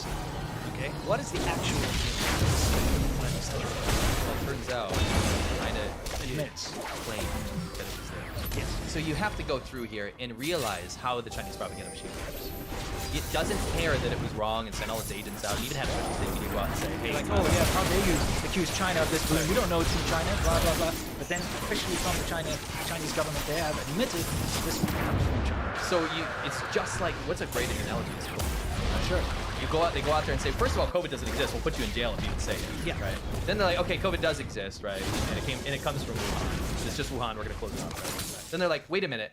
COVID exists, but it didn't come from even China. It came from America, Yeah. right? You see how they change? Yeah. They make shit up as they go along. This is the MO of China, and this is why no one in 2023, no diplomatic country that is trying to interface with countries around the world should be taking China seriously in their current government. Yes. This is its behavior. It lies, lies, and lies.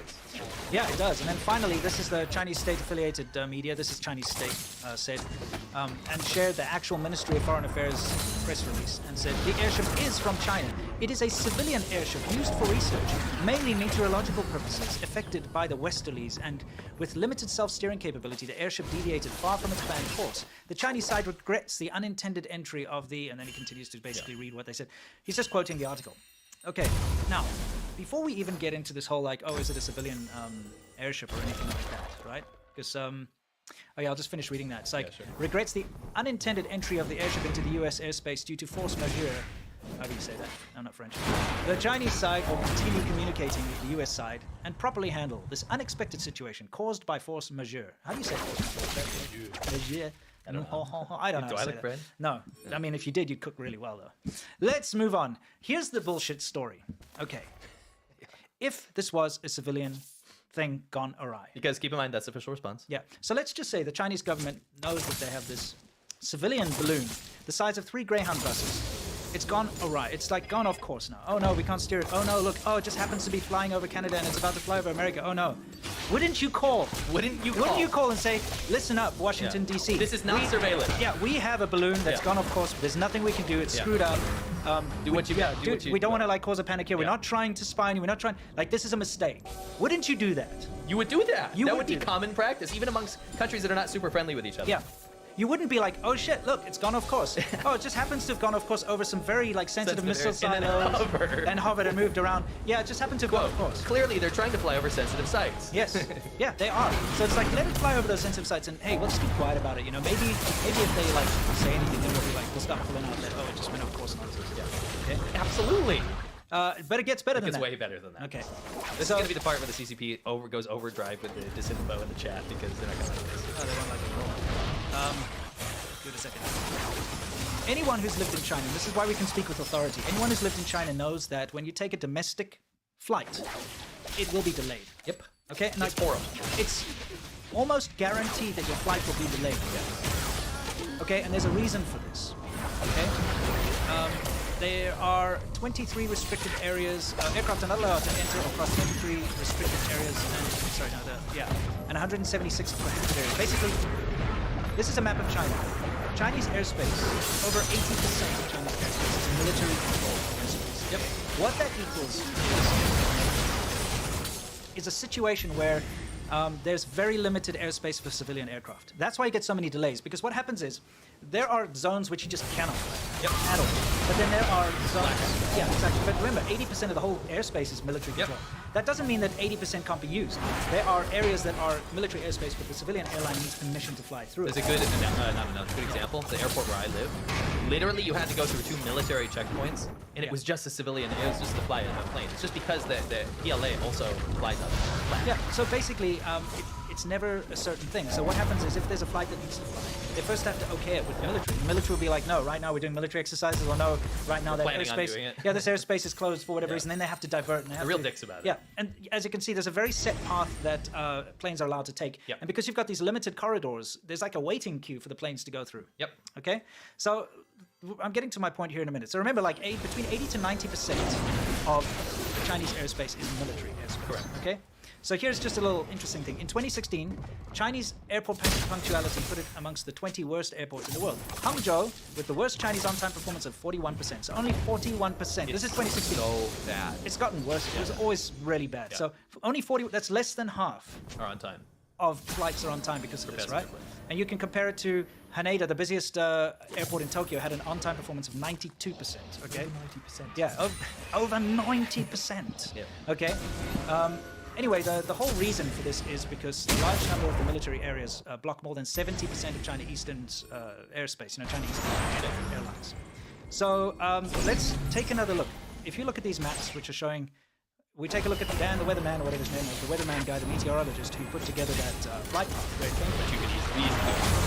Yeah, I mean, he's a meteorologist. This is his job. I turned it around so that we can actually see what it looks like. So there you can see a side-by-side of where the balloon originated in China. So up there, you can take a look at the Chinese kind of airspace. Those black areas are completely restricted. You may not fly over. You cannot go going down. Yeah, you may not fly over. So you're saying that this civilian balloon flew across all of these restricted air zones in China through China's 90%, yeah, 80 to 90% military-controlled airspace. This civilian balloon was just allowed to fly through the entire country, like more than half the country. And look at the path it took through some massive, like really important areas. It flew down there past South Korea as well. Okay, over Japan. Okay, this piece of shit balloon. You're telling me that this piece of shit balloon that's a civilian aircraft that just kind of went out of control was allowed to fly through all of this restricted airspace in China? That's bullshit. Absolutely not. And that's the thing. We watch them say, no, it's not ours. No, it's not a surveillance craft. Okay, it's ours. Okay, it was just a civilian aircraft, but it was just an accident. We didn't know about it. And you managed to try to pull the wool over the eyes of the entire world when it's just right there. We have the path. As an avid drone pilot in China, I often would run into situations where I couldn't fly my drone because of military controlled airspace. All the time. You know what I mean? That ties into how I actually left China. I can tell you another time if you're not familiar with my story, but it is very, very sensitive. So there's a massive balloon the size of 3 Greyhound buses floating through restricted military zones in China. We had the PLA take apart our drones and batteries and line us up on a car and take our photo to surveil us for days on end because we had a drone that we were using in Inner Mongolia. In Inner Mongolia. Where there's nothing. Where there's nothing there, right? So you got to understand the perspective here. China knew there was a freaking balloon the size of 3 Greyhound buses going over 80 to 90% of its restricted airspace. Yes. Okay? So it's definitely military. If it was a civilian balloon, it's common sense. It would have been shut down, it would have been taken down, it would have been stopped. But no, not only was it not stopped and allowed to fly through all this restricted airspace and all this bullshit in China, but it was also allowed to go and fly over Japan. Yeah, Japanese people. Yeah, well, apparently. Flying over Canada. By the way, Canada, and this is unconfirmed as of yet, but Canada has apparently spotted a second balloon. Yes, that's important. This is part of the breaking story. And it's not confirmed, but it's suspected. And it could be the same one, but they've also summoned like the Chinese ambassadors to ask why this has happened. Because it flew over Canada too. Yeah, for sure. Okay. I want to ask you a question. Yeah. So we went through a lot of these notes and stuff, and we understand why it's not been shut down. There's going to be intelligence calculations, military calculations, all this kind of stuff. What I want to ask you is, when this is, the balloon's been obtained, or there's some information that's been gleaned off, and then they make some sort of statement. They say, actually, we can't. Let's just say that this was a Chinese military balloon. Spy balloon, yeah. What does China say in response to that? They'll just say that, oh no, it was a weather balloon, but it has all this high surveillance equipment on it because we wanted to test it, and we couldn't turn it off, so it just kept taking photos of your missiles and stuff. Right. Missiles. What if you're looking at that and they're like, well, there's there's hard evidence on this intelligence packages hanging from it, the payload, that it wasn't just for weather, it was for spying on missile silos, right? How do you say that that's just a weather balloon then? What the official response, what I think is going to happen, is the English response will be like, that's lies, whatever, it's not true. You're just listening to fake news from the Pentagon. Yeah. And then on the Chinese side, they'll be like, we got all this great data. Got all this great stuff. Yeah, we found out everything we wanted to know on this. Thank you to the civilians participating in our great civilian military operation. Yeah. I did want to talk about the American response to this threat. Okay. Now, I'm fairly sure that they knew about it, like you said earlier, way before anyone was alerted to the fact, because that's usually the way these things go. But one thing that they did do, of course, is while it was over Montana, is they scrambled some F-22s to intercept. And I actually listened to the radio chatter of the refueling aircraft going to refuel the Raptors and so on. Okay. And there's something that they are definitely doing, and it's called signals intelligence, SIGINT. You see, if you shot it down, and you just blow it up or whatever. They kept saying the reason they don't want to shoot it down, they're concerned about civilian casualties on the ground. I don't know, man. Like, Montana's a big state. A balloon falling off the sky, it's got a payload. That might hurt someone. That might kill someone. But I have a feeling like it's not going to be that bad. I already read the theories. It makes a lot of sense to me. Yeah. But a lot to learn. But, the intercept packages that you have in these F-22s, they should be able to do this signal intelligence gathering. In other words, they'll be able to decode what it's doing from the signals it's submitting, where it's communicating to, how it's communicating, what instruments it's using, all that kind of thing.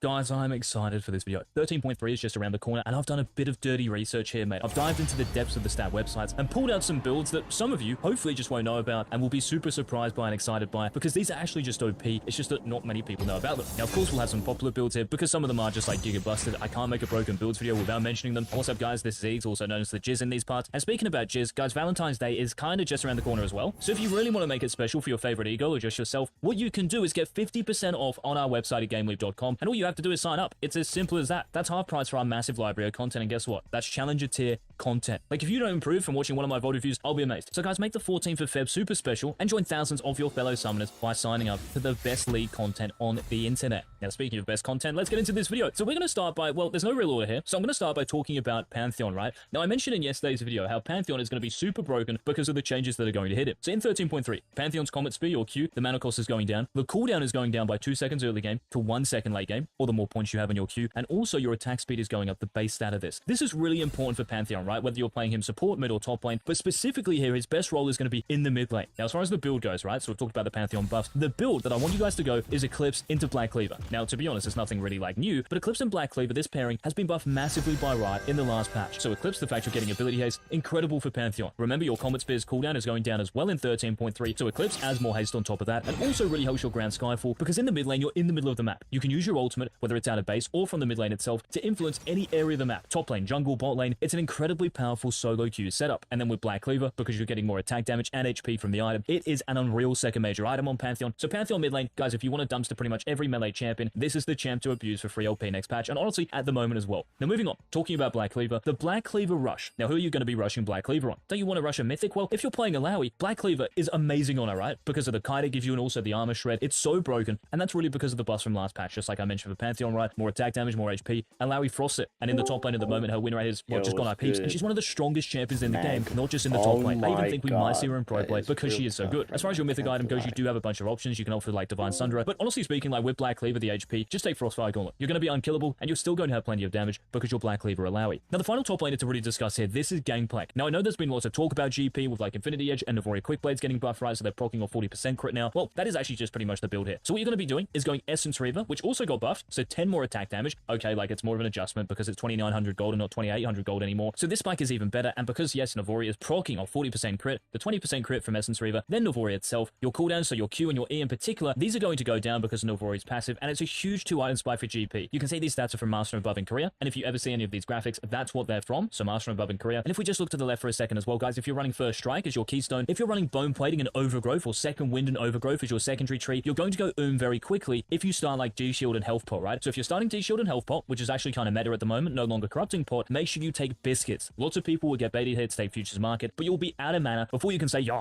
that was absolutely terrible. I'm so sorry for doing that. I actually cringed IRL myself, but hopefully you get my drift there. You can also take Grass of the Undying if you're not confident of actually using the First Strike tech. Just food for thought there, but Navori GP has to be in this video. Now moving down to the bot lane here, we've got actually 3 champions, so I'm kind of excited to talk about these. Now the first one, you can see this graphic, Master and Above in Korea, right, for Draven. Now what's interesting here is that going Essence Reaver first item, yep, and then getting an Infinity Edge second. So I know that in recent videos anyway, when I talk about Draven, I mention Eclipse, right? It's actually still like really good for Draven because of the lethality you get. You will be one-shotting pretty much everyone, but unfortunately you lost Omnivamp. And Omnivamp for Draven, because you'll be dealing so much damage, right? It is very useful. But with the new Infinity Edge, like I just mentioned for GP, right? Proccing off 40% of your crit, the passive, it's huge for Draven, and just like I mentioned for GP as well, Essence Reaver is giving you more attack damage. So these first 2 items, huge. They might even be the biggest 2-item spike in the game, but the real reason Draven's on here is because of what you should go next. Prowler's Claw. Why are you going Prowler's Claw? Because you're getting lethality, and you're getting also movement speed from the passive. Now the active, honestly, like, it's more useful than you think. Like, how often are you going to be using Prowler's Claw on a ranged champion? But Draven, because you deal so much damage, like, you can just use this to gap close to people, and it's almost like you become an assassin. I don't know if you guys have actually tried this out or seen it. Make sure you let us know in the comments if you have, but try this out. You will actually understand what I'm saying here, and it is super broken on him. You'll be one-shotting every single champion on the Rift, so Draven is the first of 3 AD carries. Now moving on, this next AD carry, kind of interesting here, because I know lots of people at the moment, if you're playing Ezreal, you're probably going Essence Reaver into Navori, right? Which is good. Like, that's probably what you should be building because of the Navori changes, and especially the Essence Reaver changes, right? They're very important. But what's interesting here, and I'm going to show you this stat right here. Look at this.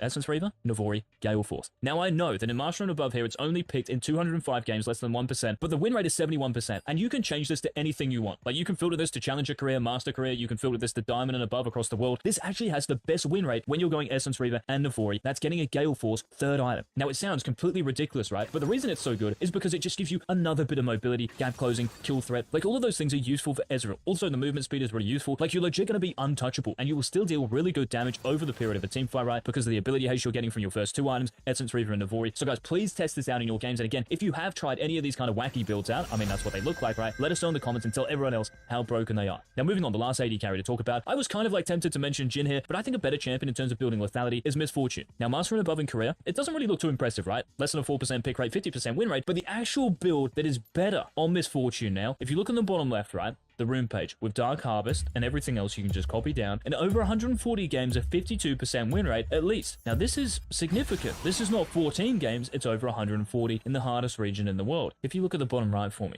this is the build you're going with this rune page. It looks completely absurd, right? Like, why are you going to be building this? Like, Crit just got buffed. Why am I not going Kraken Slayer into Infinity Edge? Why am I not going BT into Infinity Edge with, like, Overheal or something like this? Well, you might want to next patch because Overheal is getting buffed, but I'm telling you guys, the best build at the moment is this on your screens. Dustblade, Axiom Arc. Axiom Arc also recently got buffed, right? And then with Dustblade, you deal an incredible amount of damage on MF, and not many people are actually doing it. Like, in high elo, they're doing it, but no one else. Like, you can actually check games on YouTube if you want to. You can type in Misfortune Challenger or something like that, and you can watch the best Korean players try this build. So again, another super fun setup for another AD carry. Now heading into the mid lane here, I've got 3 builds for you guys, okay? The first of these is going Electrocute Lethality Jace. I know lots of people, right, are going to be going Conqueror. Stop going Conqueror in the mid lane. How many times are you going to be hitting the enemy champion with auto attacks, right? Probably not a lot, yeah? Especially if you're against ranged champions. So if you look at your screens for me, Master and Above and Career in the mid lane, the Electrocute page, even though it's in less than 20 games, I get it. But even if it's 20 games, I don't care. Every game matters in this elo. And you have close to a 60% win rate. And it's not troll by any means. Like, we can work this out, right? Electrocute on Jace wise are good.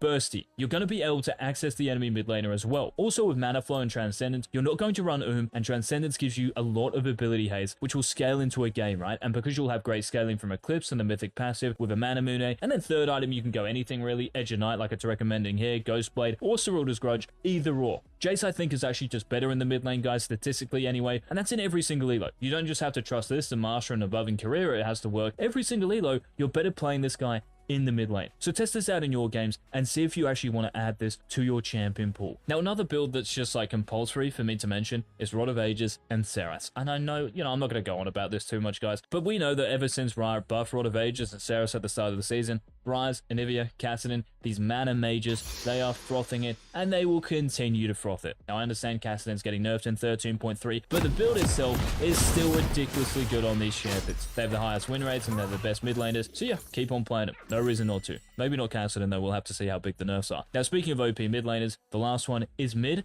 Tristana. So we've mentioned Jace, there's another attack damage one here, also Pantheon as well actually, whoops, forgot about him. But yes, Tristana in the mid lane, I've mentioned this in previous videos, it's just a massive cuck to every champion you play in the mid lane. You have to play super precisely against her. I just want to touch on something here. Yes, you don't have to actually go like Infinity Edge or even Navori is your second item. You can still opt for something like Kraken Slayer into Collector or Gale Force into Collector, but also I just want to point out here that taking Demolish in your secondary tree, right, with Bone Plating. Bone Plating means that you can like never lose a trade, and with Hail of Blades, as soon as you jump in with your rocket jump, notice that Tristanas are starting with their W. That's important to note. You have so much pressure in the lane, and because you should be able to like outshove pretty much anyone, and because of all that pressure, you should easily be able to access the enemy tower, which is where Demolish comes into play. Especially when you get that attack speed steroid from your Q ride, your explosive charge as well can proc on towers. It's huge. It's going to accelerate the game's pace, give you more gold because you should be able to get the first tower, and it is so snowbally. So Tristana, guys, have her in your mid champion pool. If you see a really weak and mobile mage picked on the enemy team, maybe something like a Twisted Fate, someone who can't knock you back, you will destroy them. So Tristana is the second to last champion mentioned in this video. The last one, guys, and if you are enjoying our Season 13 content, make sure you leave a like down below. The last one is the Monica Grace Malphite. Wow, what an anticlimax day. Like, just an absolute boner killer. I don't know why I said that either, by the way. That just came out. Sorry about that. But yeah, Demonic Embrace, right? It got nerfed last patch. Maokai got nerfed last patch as well. But this patch, none of them are getting nerfed. And even though Maokai did get nerfed and Demonic Embrace, his win rate is still at 53%. Like, I don't know why Riot are nerfing the champion, but guys, this is the final build. Like, it's just that simple. Whether you're going Radiant Virtue, and Radiant Virtue actually is getting changed next patch. 200 more gold it's costing. But what's interesting is that it's better for champions building HP. Now, for Maokai, you might consider going Leandries, right? But when you go Radiant Virtue, you are going like just kind of off tank, I guess, with Demonic Radiant Virtue. You might even think about items like maybe Morello's Horizon Focus gives you HP. It's actually really fun to try out. Give it a try. But Demonic Embrace Maokai, kind of like the Rod of Ages and Saras champions, they have to be mentioned, guys. They are that broken. So those were the 10 best builds and champion combinations for 13.3. Any questions, leave them in the comments section. And until our next Season 13 upload, guys, remember, 50% off for Valentine's Day on our website. Yeah, sign up. And yes, this has been it. Peace.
An enemy has been slain.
An enemy has been slain.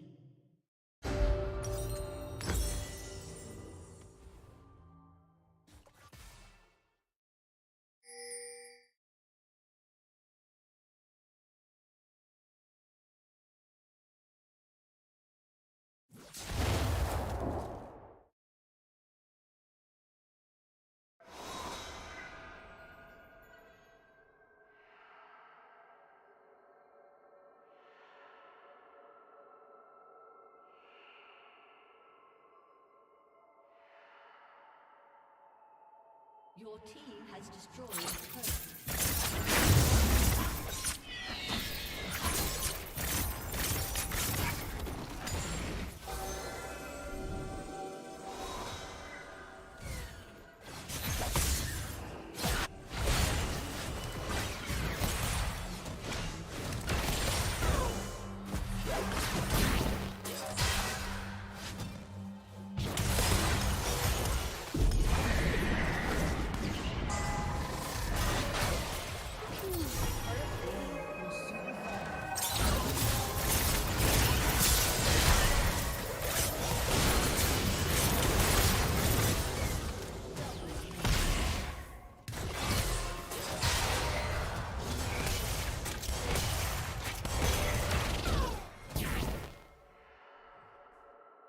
Your team has destroyed a turret.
Double kill. An ally has been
artificial.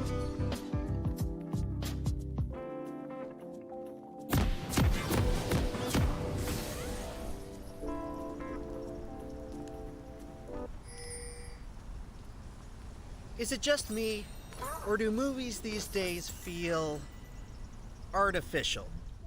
And I'm not just referring to unconvincing acting or graphical shortcomings.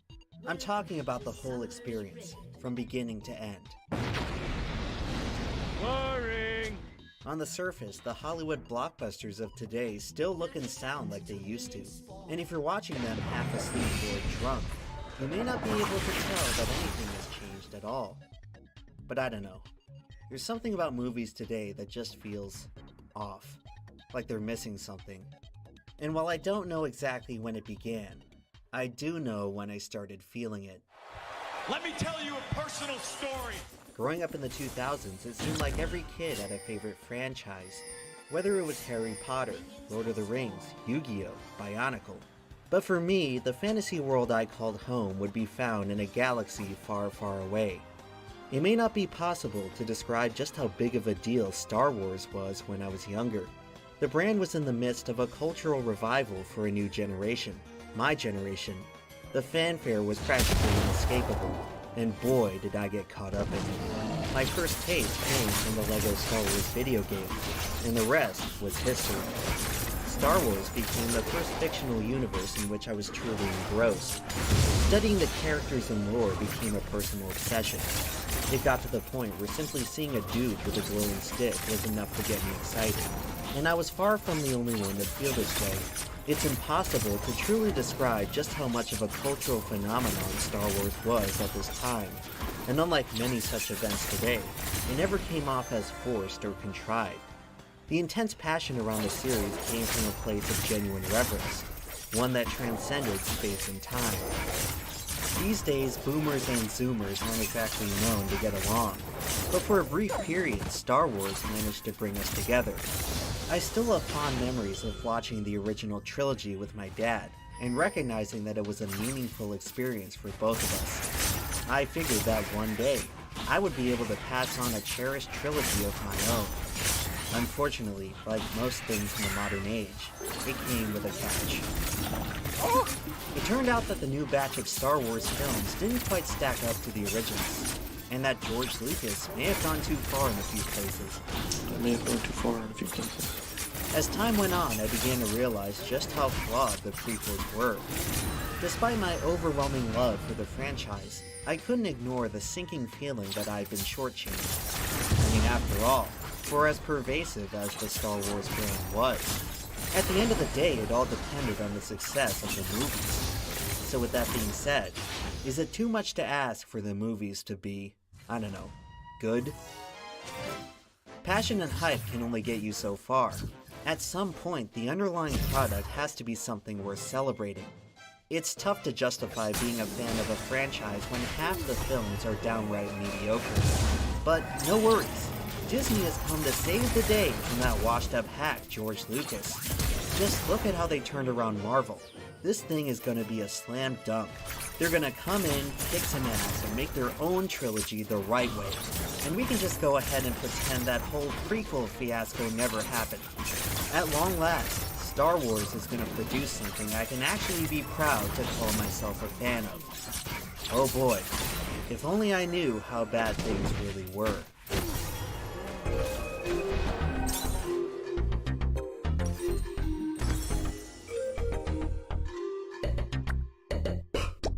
Over the next 5 years, I slowly came to grips with the absolute horror I was witnessing unfold in front of me. Not only were my greatest fears being realized, but it was worse than I ever could have imagined. Somehow, despite their unfathomable wealth and resources, Disney managed to fumble the bag on the most beloved IP in their entire company portfolio. At first, I didn't want to believe it was happening. After film 2 of the trilogy, things were looking grim. But Star Wars teaches us to cling on to hope in these very situations. So I did, for as long as I possibly could. Then one dreary December day in 2019, I walked into some godforsaken theater in Jacksonville to witness the defining franchise of my childhood meet its bitter and unforgivable end. Some people actually like this movie. That's good for them. I didn't. In fact, I can confidently say that no other film for as long as I live will possibly make me feel the level of shame, betrayal, and hostility as I did in that moment. I believe it was during the scene where the heroes are fighting the heavily armed space fleet on horseback when I really started rethinking my life choices. Star Wars, as I knew it, was dead. It was something I had suspected all along, and by now, there was no more childhood naivete to cushion the blow. It dawned on me that all those years I had spent as a die-hard fan had meant absolutely nothing.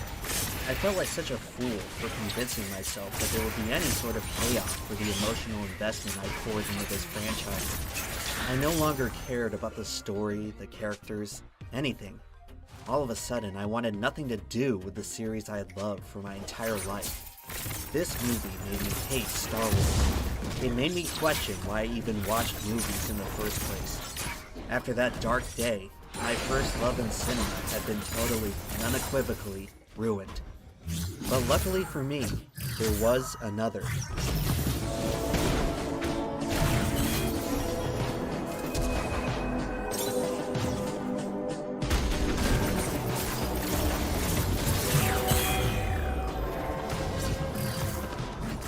Oh my God. There he is. Hey man, what's going on? Where you been?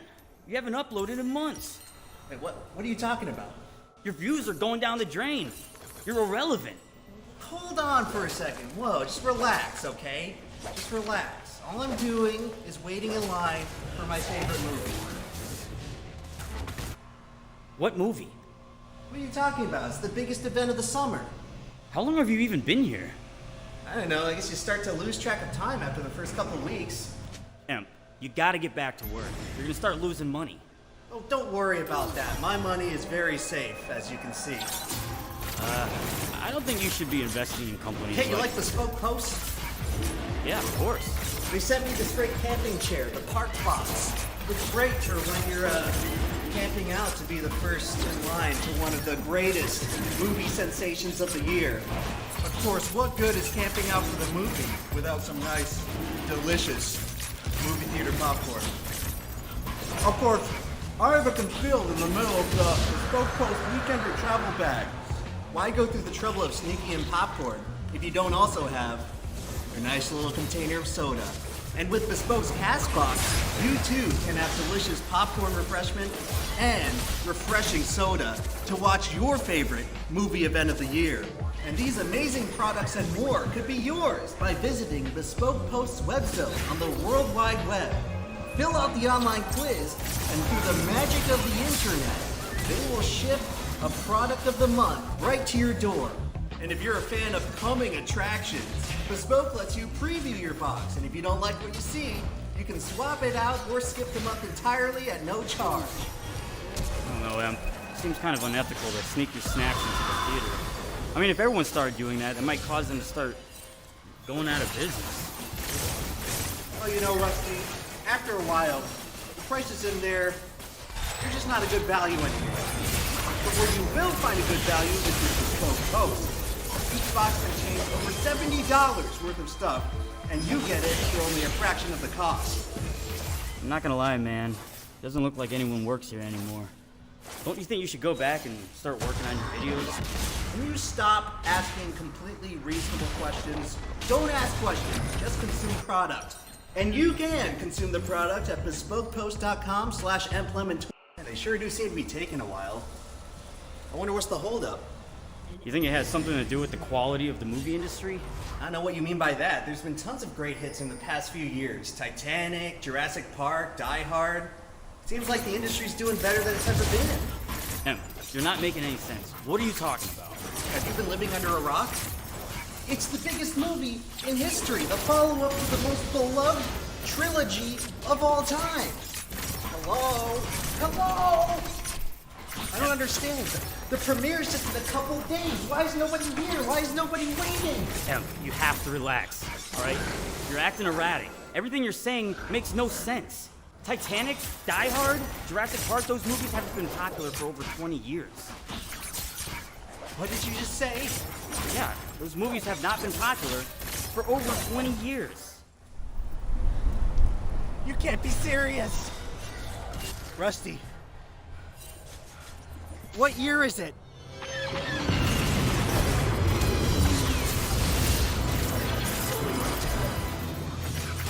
Star Wars Downward Spiral can be traced all the way back to the May of 1999 and the release of The Phantom Menace, which many fans attribute as the kiss of death for the brand.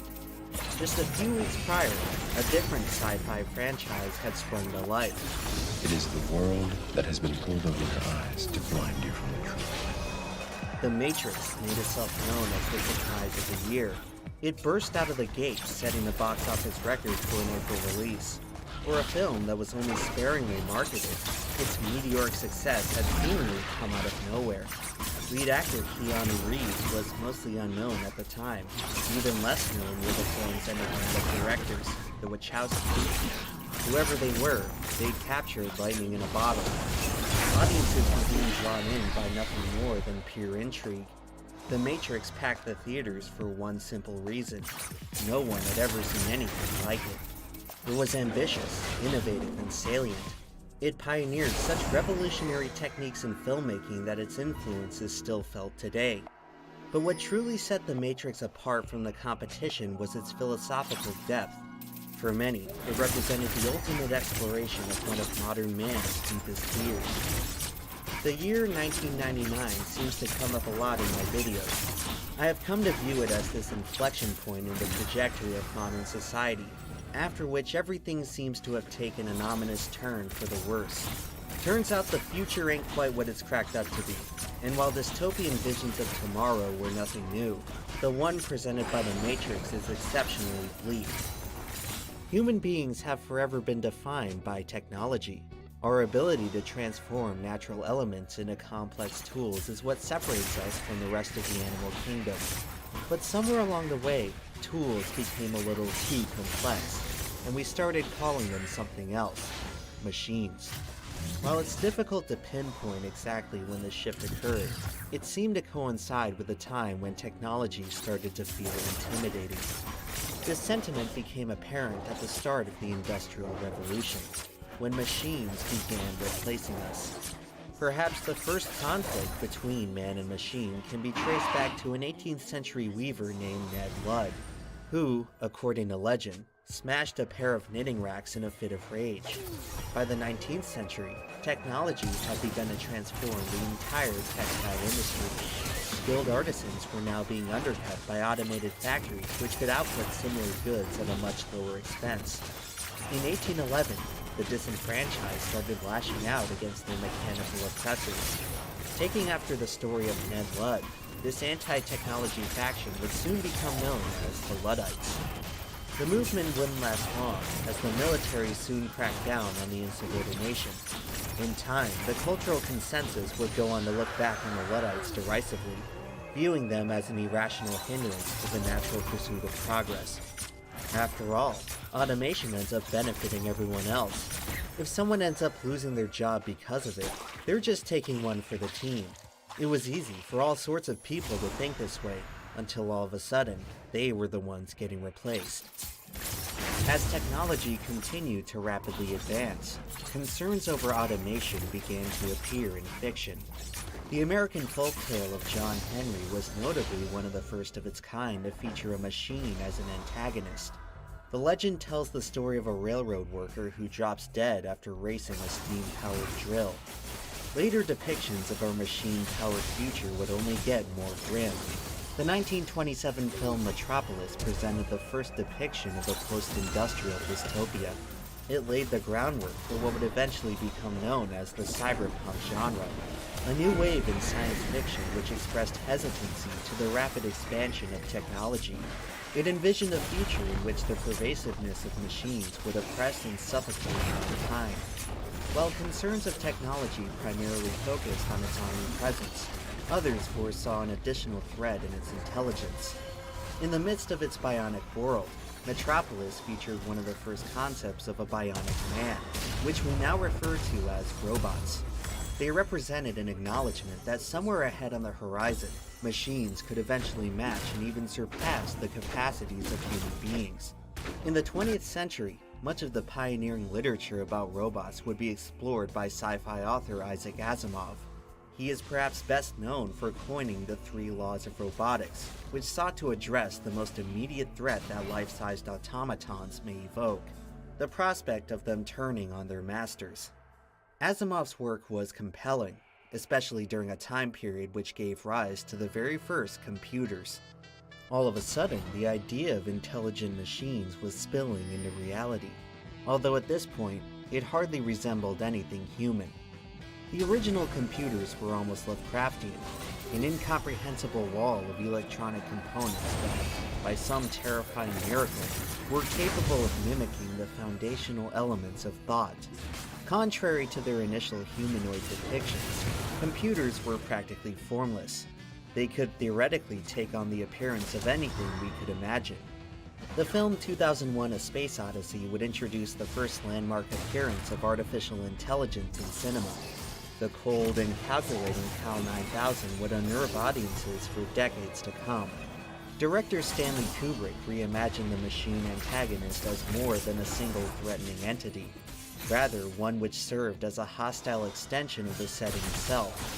This idea would be expanded on further by the artist H.R. Geiger, who produced nightmarish illustrations of living things being smothered by an all-encompassing mechanical environment.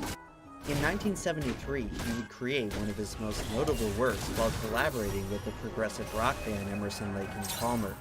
The group was finishing their new album during Salad Surgery, which depicts an epic war between humans and computers.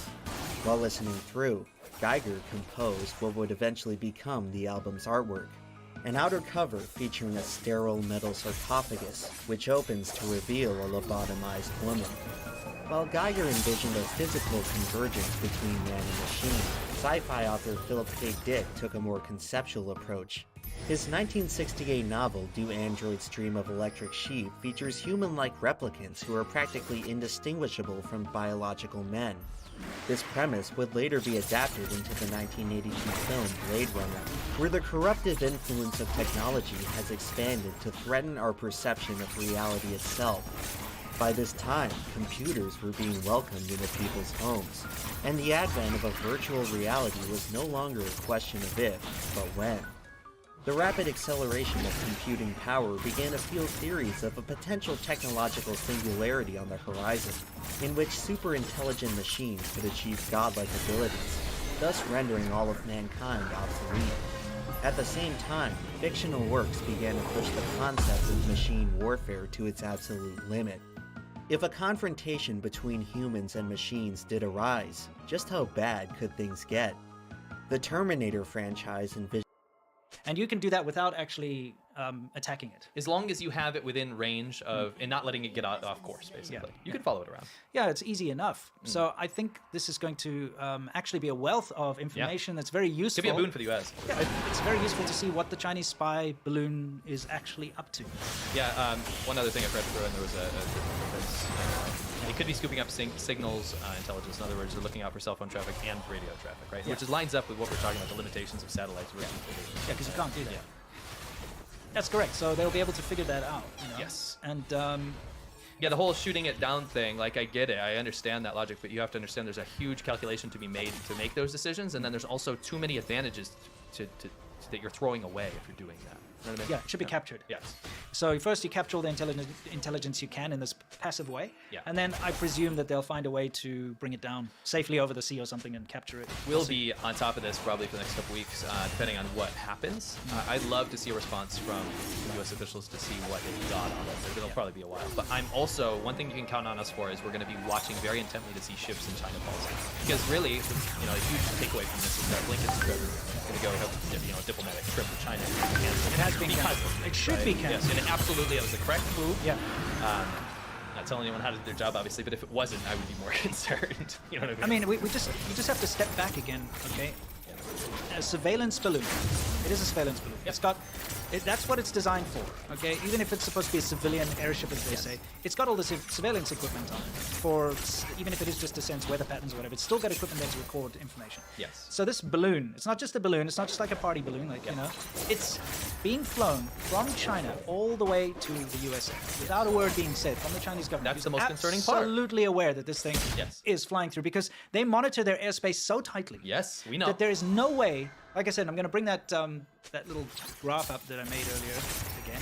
There's absolutely no way that they would not know that this balloon flew over half the country. They knew. Yeah. They absolutely knew. Through it's all called of their, being intentional. Yes, through all of their restricted airspace, all of their military airspace. It flew through all of that. Yes. It flew all the way into several and over several countries. Yes. Into several sovereign airspaces. Sovereign airspaces, yeah. Okay? It did all of this. So they didn't alert Japan. They didn't alert Canada. They had many tries. Yeah, they didn't alert, it like skirted South Korea there. They didn't alert, even looks like it went over one of the islands. They did not alert America, of course. Now that shows intent to be sneaky and underhanded, and it shows an intent to do surveillance and spy crap. Because, hey, if they could have gotten away with it and not mentioned it, they would have. So, I want to remind people that this is not, it is out of the ordinary, but it's not the first time that they've done this. No, it's not. China's done this before, and that's something that U.S. defense official was saying, that the weird thing is that this time, the reason that it's so alarming, is that it's appearing to hang out for a longer period of time, and it's more persistent than the previous instances. Yeah. That would be one distinguishing factor. So, to have all this new tech on the balloon, much more powerful technologies, right? We can assume surveillance technology. Absolutely, right? Much more high-tech payload package here, and then it's spending longer time trying to glean information, what we suspect. Yeah. It's something to worry about. You know, it's just one of those things. We've never jumped on anything when we don't think it's not. If something's not worth going into, or it's being sensationalized, or we can't prove something, we'll talk about it. But this is one of those things that really, it pricked our ears up, because it's a sign of aggression from China, and it's a sign of a new China policy to really just kind of give the middle finger without any sense of repercussions. There's one other thing that I would like to quickly read. I forgot to include it. I think I did. Let me just double check, make sure it's not in the okay, no, it's not. There's one thing here which I think is very important. It's the Global Times. China's English state media. And this was released, like I said, just a few hours ago. Sure. So this is after China admitted that this was a balloon from China. Yes. Yes, it's ours. They tweeted out from their official account, said, recent signs sent from US on China have been utterly chaotic, which may bring more uncertainty to strained relations. Analysts urged US to be sincere in fixing relations with China instead of making provocative actions, especially amid the balloon stunt. What are they saying? Their article is balloon stunt becomes latest chaotic signal sent from US on China. You see this whole not dehumanizing, but belittling language. Right? I said this is their tactic. You idiot. You don't understand this. Just a stunt. Yeah. Right. Oh, it's a big deal. Yeah, a little excerpt here. The spokesperson from the Chinese Foreign Ministry on Friday confirmed the balloon was an airship from China, but rejected the spy claim, saying that the civilian airship, used mainly for meteorological research purposes, deviated from its planned course after being affected by westerlies and due to its limited self-steering capability. The Chinese side regrets the unintended entry of the airship into US space. We'll continue communicating blah blah blah blah blah. And then they go on about how, before the facts, the US military and media accused China of spying.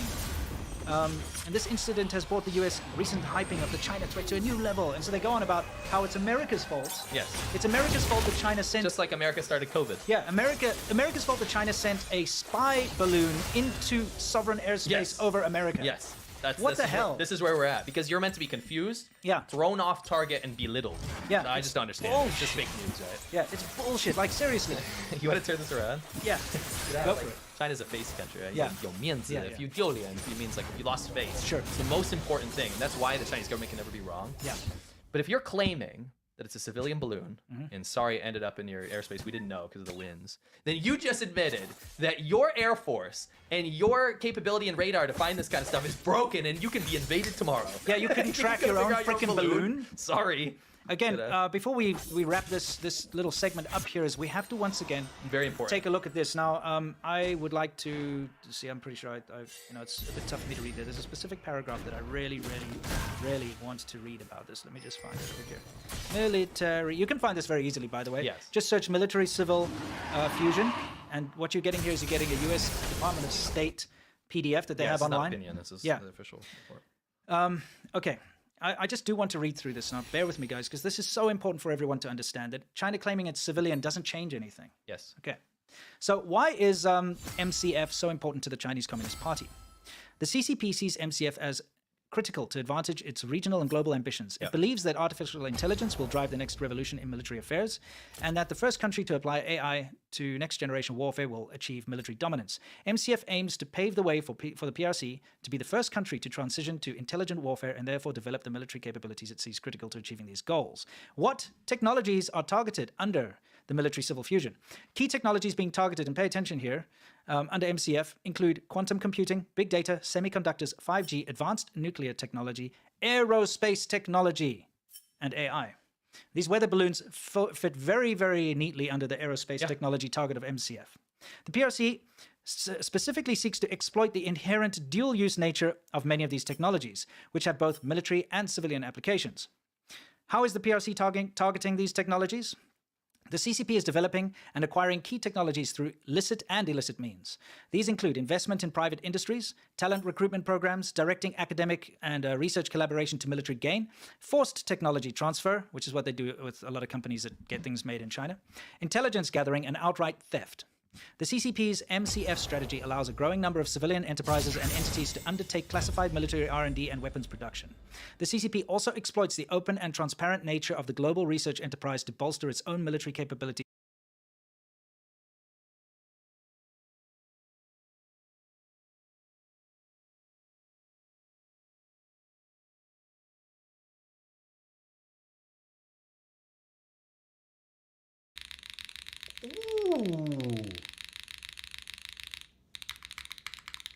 Alright, so these are the cases the envoys will be shipping in too. So everything's nicely packaged. Not in this one here because I took it out, but there'll be a little syringe full of lube here. But we basically have the PCB, some foam, and the plate behind here. Pretty cool. Let's actually take some of this stuff out. We have some different plates we'll take a look at, some foams. So case included? Yes. I believe so. I could be wrong. I'm pretty positive they said yes in the meeting before. We have our gaskets, which is the lattice version and the hard rubber versions there. The lattice ones are the ones I'm most likely going to be picking up and using. Daughter board, nothing special there. And some screws, which I'm actually going to put all these things back because low-key this is kind of a nice slotted area to keep all these things. Okay, what's going on? Edible lettuce jammies? Lattice. I actually don't like lettuce. This sucks. This is the Mirage colorway. Alright, so to show you guys this, this is the Mirage colorway. So nice.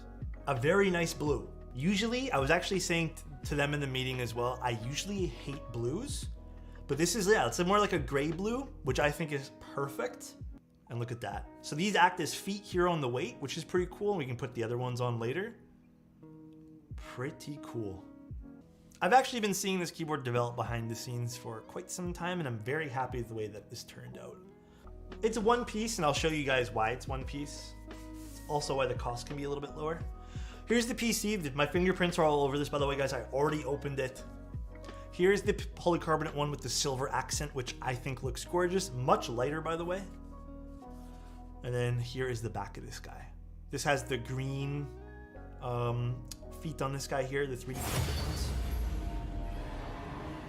Thanks for making me confused to choose the Envoy, Alex. That's what I'm doing. What's cool with the PC one is you can see the structure of the inside over here. There is RGB with this, by the way, guys. I'm gonna make a note to you guys right now. The keyboard piece, the PCB that I have has only one row of RGB. The final iteration will have 2 rows of RGB. So I will not have full RGB today. Steve, thank you so much for the tier 1, bro. I mean, it should be very easy to swap the PCB in and out from each case thanks to the design. So it should be easy to do both. Listen, Zeph, you're making a lot of sense right now. But that spoils the mystery of doing 2 keyboard builds. How do you live with the PC caps? PC key, like polycarbonate keycaps? I have no issue with them. listen. One thing about me that you guys are gonna unfortunately have to understand is I actually have very dry hands. Very rare are they oily. So for me, PC caps and even like the reason why none of my ABS stuff has ever shined, my hands are always dry as fuck. Hence why they're always dried out and have cracks everywhere. They're always dry. I don't have a lot of natural oils in my hands. So for me, the PC caps are fine. I don't know if I want to use copper tonight. Do I use copper tonight? That actually looks really nice with this. Although this has gold accents. So I don't know if the copper with the gold accents would work for me. And then we also have alu. Was there any other plates in the other one? Let me double check something, guys. Oh, carbon fiber. Okay, you guys pick. No copper tonight. I'm only not picking it for one reason, because it doesn't match the keyboard. That's literally it. That's why I'm saying we can do a second build. We'll use copper for the second build, okay? Thanks for answering my Twitter question about mode, where one of my friends constantly rags in them without actual reason. Just be happy, can be happy with my Sonnet Envoy. Yeah, you know what? I'm gonna be honest with you. Not nice. I don't know why your friend's ragging on them so hard. Again, even outside of me being sponsored by them and my affiliation with them, like, they've been nothing but good. This keyboard's such a good price too to start. It's like what, $189? So, what do you guys notice, by the way? What do you guys notice about the PCB? Listen, I know. What do you guys notice? Thank fucking God, there's no flex cuts. I would have actually fucking cried. Thank God, bro. No split backspace feels bad. Huh? There's split backspace? Yeah, I don't think I would ever use split on a 65, to be honest. That's kind of not my vibe either. So, here are the 3D printed... Wow, these are actually really cool in person. I don't think I have a great way to show you guys this. These are the gaskets. This is the 3D printed one that has a lot of squishiness to it. That's pretty cool. Same material, well, I don't know if it's the exact same, but same idea as those Nike 40 stupid shoes that they have. The Adidas ones, rather. I've actually tried a pair of those 40 ones. They're actually super comfortable. And then this is the solid one. Chew test? Bro. Alright guys, I'm just going to say this because I feel like I have to, alright? They're not snacks. I don't condone eating these things, alright? Don't eat them. The outline of the PCB is as small as we could realistically make it, so I wouldn't be surprised if it fits in a lot of 65 boards. Okay, there's your official answer from Obscure. He wouldn't be surprised if it fits in more keyboards. All right? My answer is still I don't know, because I don't know. What coffee is that? It's from a brewer in Japan. I think it's pronounced Kurosu. It's their light roast. I only bought a little bit of their light roast because I was not too sure if I would like it. But it's one of their like house blends. It's really nice. And then I also got their dark roast, which I'm really excited to try too. Earlier today I tried the Mode coffee for the first time. Mode coffee was really delicious too, the one with Onyx. Really like that one there. Cursey was dope. Yeah, I'm really happy I decided to make the plunge and try it. Noticing one thing. So little note from Mode. The mouse bites on the daughter board, blocking how flush it's supposed to be. I can't screw it in. I've also been noticing that the mouse bites have been really aggressive on some of the daughter boards recently. Not just this, but like any of the unified daughter boards. And it's kind of annoying because I hate kind of cleaning them up because it creates that FR4 dust everywhere. But all right, we're gonna use the new lattice or lettuce mounts, whatever you guys want to end up calling them.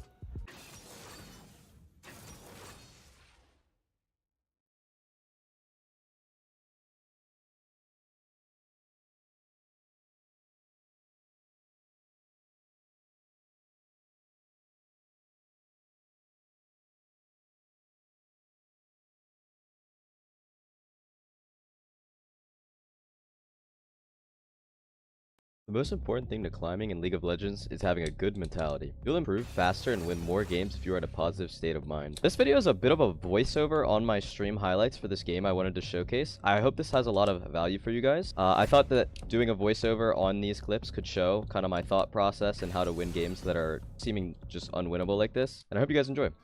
This early fight, Samira goes in without a lot of HP, and it just doesn't really make sense to me, but we try to make the best of it.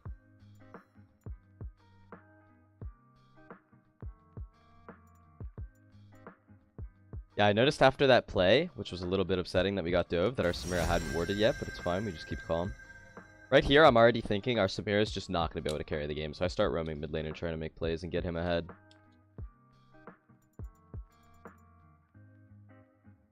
This clip actually just exaggerates the point even more. I didn't even notice here.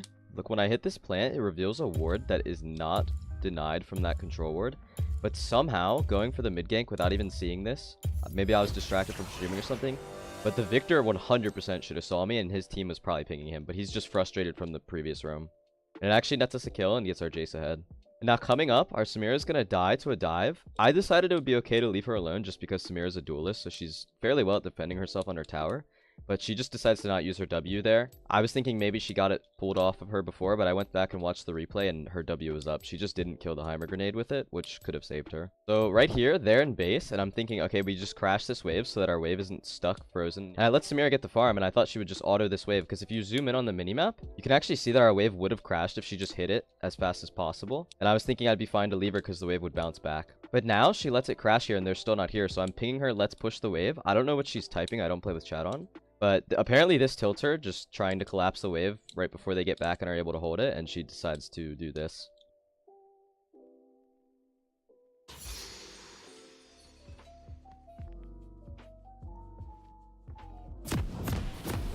Thankfully we escape and we don't throw another kill to them.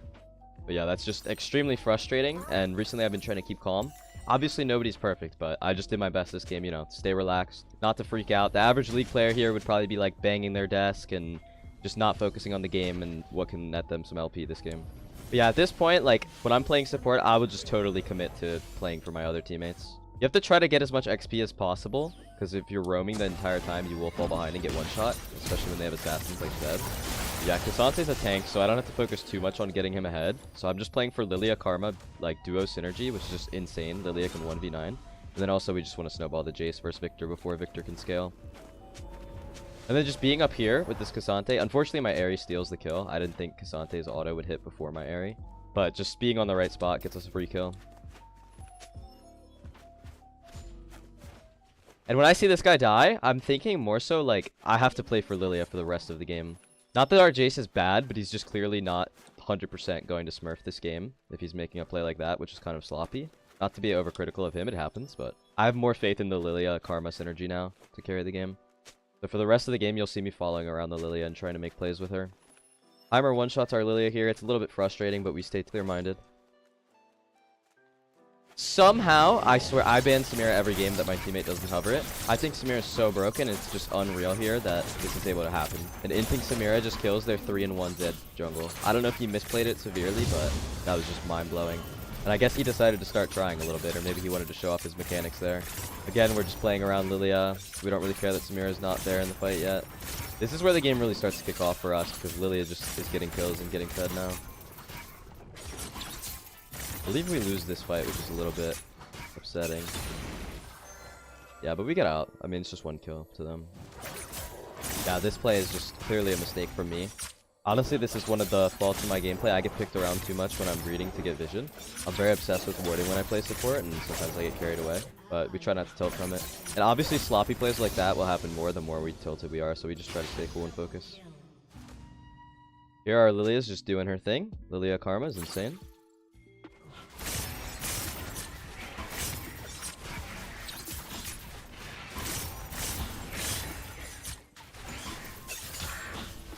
Oh, and here we get a really nice shutdown onto the Zed for our Jace.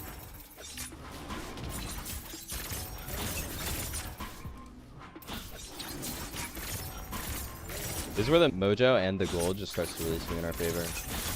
Here we get Herald. Samira does die in the mid lane, which obviously she should not be fighting. If anything, she should just be sitting on the tower. But as we know, the Samira is just trolling at this point. This Lilia surprised me here so much. I thought she would just run in with Kasante, but she gets a nasty flank off.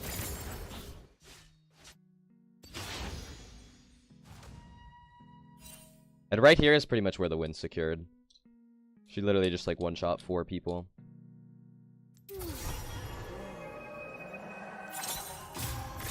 We got Baron. We're just looking to close out the game here. We're ahead. Irelia picks off the Jhin. I come over and help out. Her damage is just insane. This guy goes a more damage build than I normally see on Lilia. Yeah, so I just picked that game because I thought it was a really good example of how you can win games that are basically 4 versus 5 and why you should keep your mental in League. I know a lot of people would just spam FF votes, lose their mind, not improve, play thousands of games a season and wonder what's going wrong, and they just have this very negative mentality towards the game.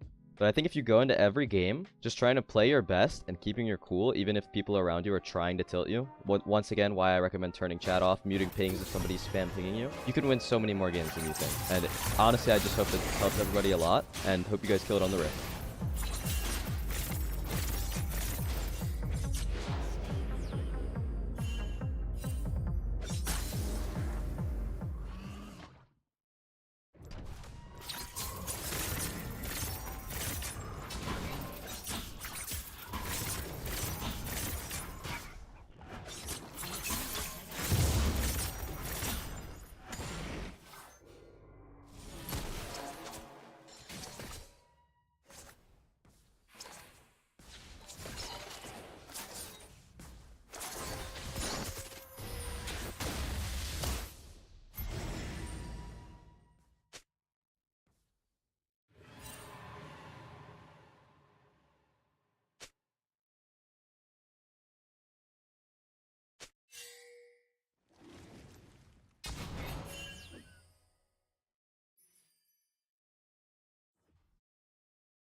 All right, Johnny.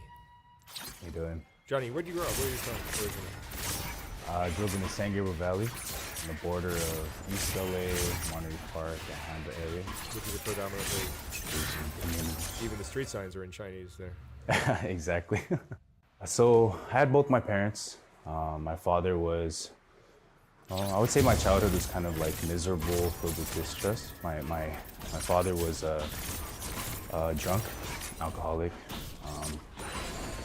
My mom was Taoist Buddhist, so you know it was kind of ran like a dictatorship, and you know we were really young, and my dad would actually beat us, me and my brother and my mom.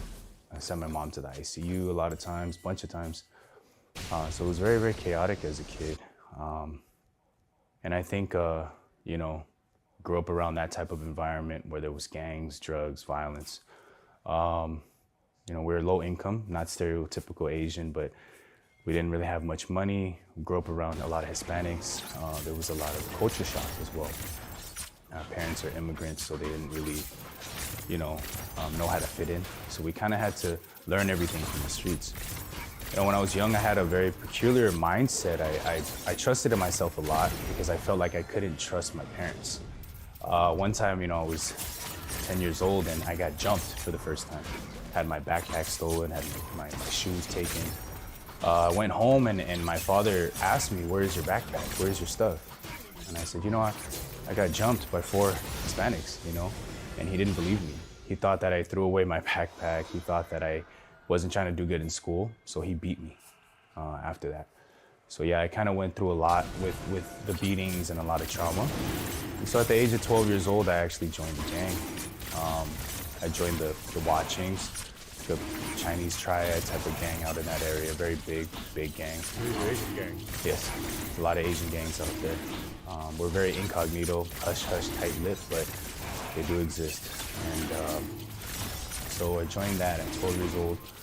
And a lot of people ask me, you know, why would you join that? You know, why would you join a gang, you know, at the age of 12? And a lot of people will say it's probably due to, you know, their broken home or a broken family or drugs or violence, just the environment. For me, particularly, in my opinion, I noticed that it stemmed from trusting and believing myself. When I was young, I thought that if I did everything I wanted to do, I would be happy.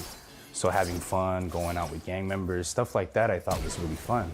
And the things that I didn't want to do, such as, exercising, studying, doing homework, I didn't do, because I thought if I did everything I wanted to do, I would be happy. And the things that I didn't want to do, I didn't do because I didn't think it would make me happy. So I looked at the gang life, and it started at the core of my heart. I really wanted to be a gang member. I really wanted to. I looked up to those people, and so I joined that type of lifestyle.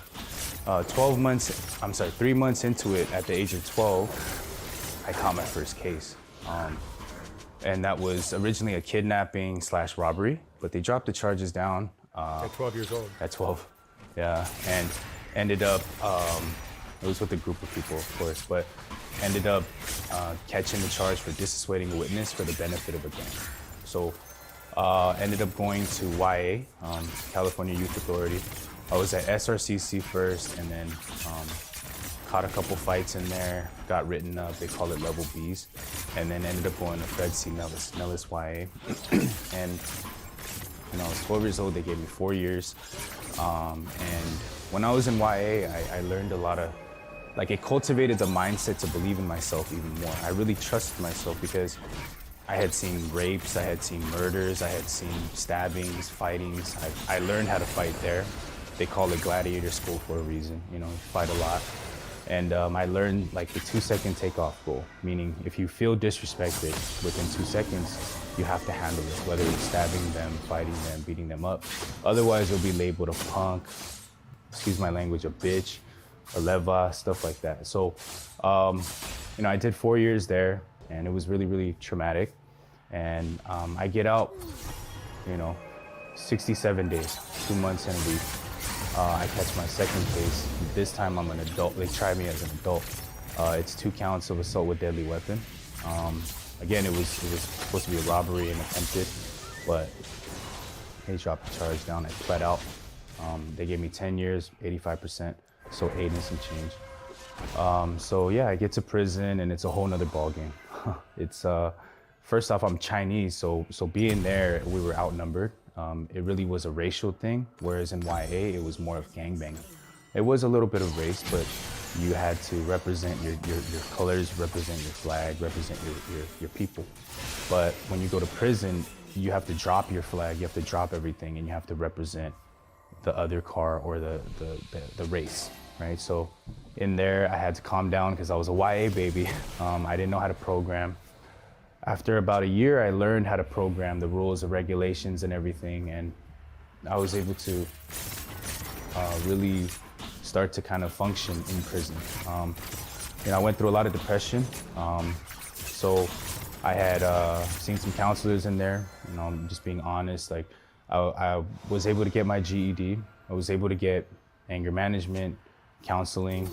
And everything looked on the up, but there was one thing that I really couldn't get rid of, and it was this emptiness and this void I had felt inside of my heart. No matter what I did, I really couldn't overcome this emptiness and this void.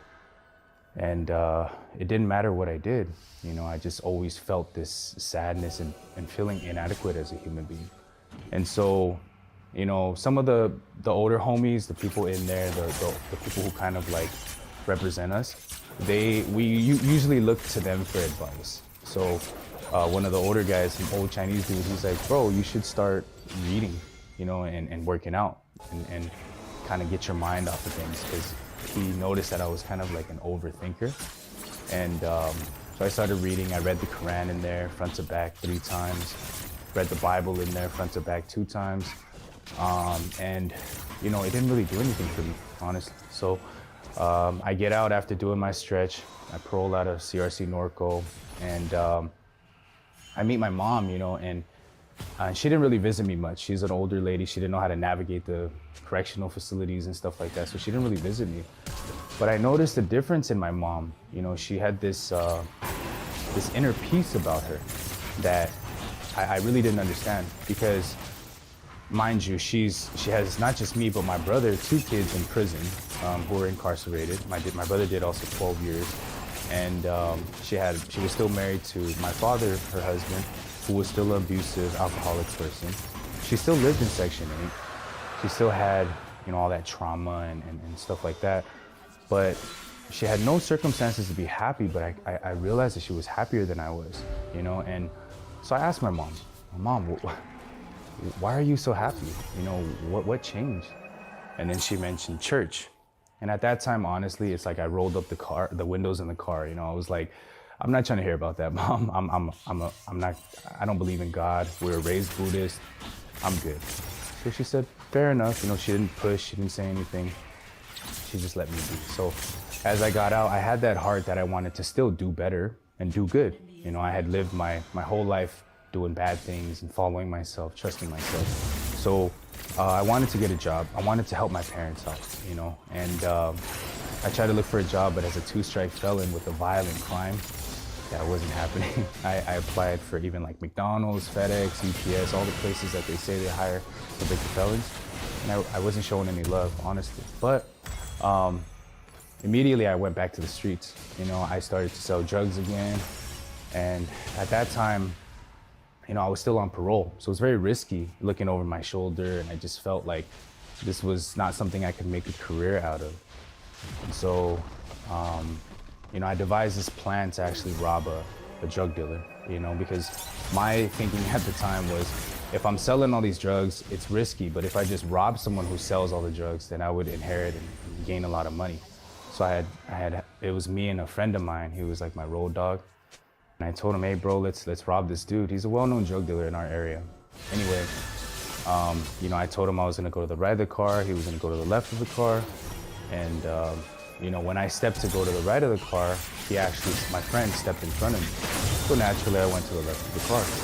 As I'm walking up on the driver's side of the car, I hear 3 gunshots, you know? And when it rang out, I actually assumed initially that it was my friend who shot the dude. You know, I was like, damn, you didn't even give him a chance. Well, whatever, you know, it is what it is. We'll roll with the punches. We're very cold like that. But actually, the car sped off, and I realized it was my friend that had gotten shot. And, you know, he was just laying there. I remember vividly, like, the sounds, the noise that he was making, and he was dying. And there I'm holding him, and he died in my arms, you know? And, yeah, so every time I think about that, I get a little emotional, but, you know, that moment was very pivotal in my life because I had thought about it, like, that was supposed to be me. Actually, if I went to the right of the car, I probably wouldn't be here today. So, you know, as I seen that, I started to really think in my life, like, I could feel death around the corner.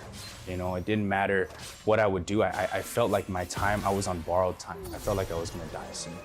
And 3 days after that, I had received a letter from one of my friends, just a childhood friend. He grew up with us in the projects in Section 8.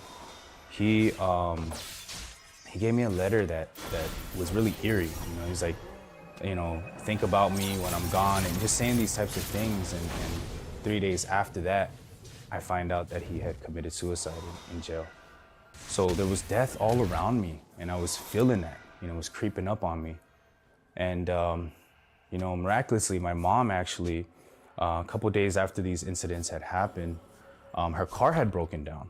And she was like, hey, Johnny, like, I need you to take me to church. You know, she's a translator. She was very, like, involved at the time. And so I said, yeah, there's no harm in that. You know, I want to help mom out. You know, I had spent all my life, you know, being bad to her, so I wanted to treat her well. So I took her to the church. But I told her very specifically, I don't want to be evangelized. I don't want to talk to the pastor. And so when I get there, I remember this pastor runs out and he's like, hey, Johnny, you know, good to see you, and why don't you come on in for some food, you know? And they had made like some black bean noodles. And that's actually my favorite dish. You know, I love eating black bean noodles. For those Asian Sundong people out there who know what I'm talking about, it's like a delicacy for us. You know, I grew up eating that stuff, so I was like, what's the harm in eating? You know, but I told the pastor, I don't want to hear about God. I don't believe in God, I'm Buddhist, et cetera, et cetera. So we get there, and I remember he sits down, and after we finish eating, he asks me 2 questions that really kind of shocked me. You know, he said, are you a sinner? And do you know what sin is? And at that time, I felt a little angry, to be honest, because I felt like that was a loaded question. Like, who's not a sinner? You know, we're all born imperfect. We're all flawed as human beings. We've all made, you know, bad decisions in our life and stuff like that. So I kind of got mad and I told him, yeah, of course. And he said, so what do you think about sin? And I said, well, sin is when you do something bad and then, you know, you go against God, or you shoot people, stab people, you know, lie to people. That's a sin. And he said, not so. And that was the first time that it kind of like, it shook my world upside down. I was like, what do you mean? You know, this is kind of weird, because that's what I always learned. Even though I wasn't Christian, Catholic or anything like that, I knew that doing bad things it's a no-no. You know, you don't do that.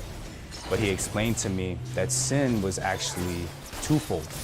The first thing is, it's trusting yourself above the word of God. So trusting yourself more than God, that's what sin is. And number two, it was inheritance. So he explained to me the analogy of, you're Chinese, you didn't choose to be Chinese, you're born that way. Your father was Chinese, his father was Chinese, etc. It was passed down. Likewise with sin, it wasn't that you did anything wrong, but your father, you know, Adam was evil, he was sinful, and then it passed down to us. So we were born in sin. And at that time, it really made sense to me, because my son, you know, he was like 4 years old at the time.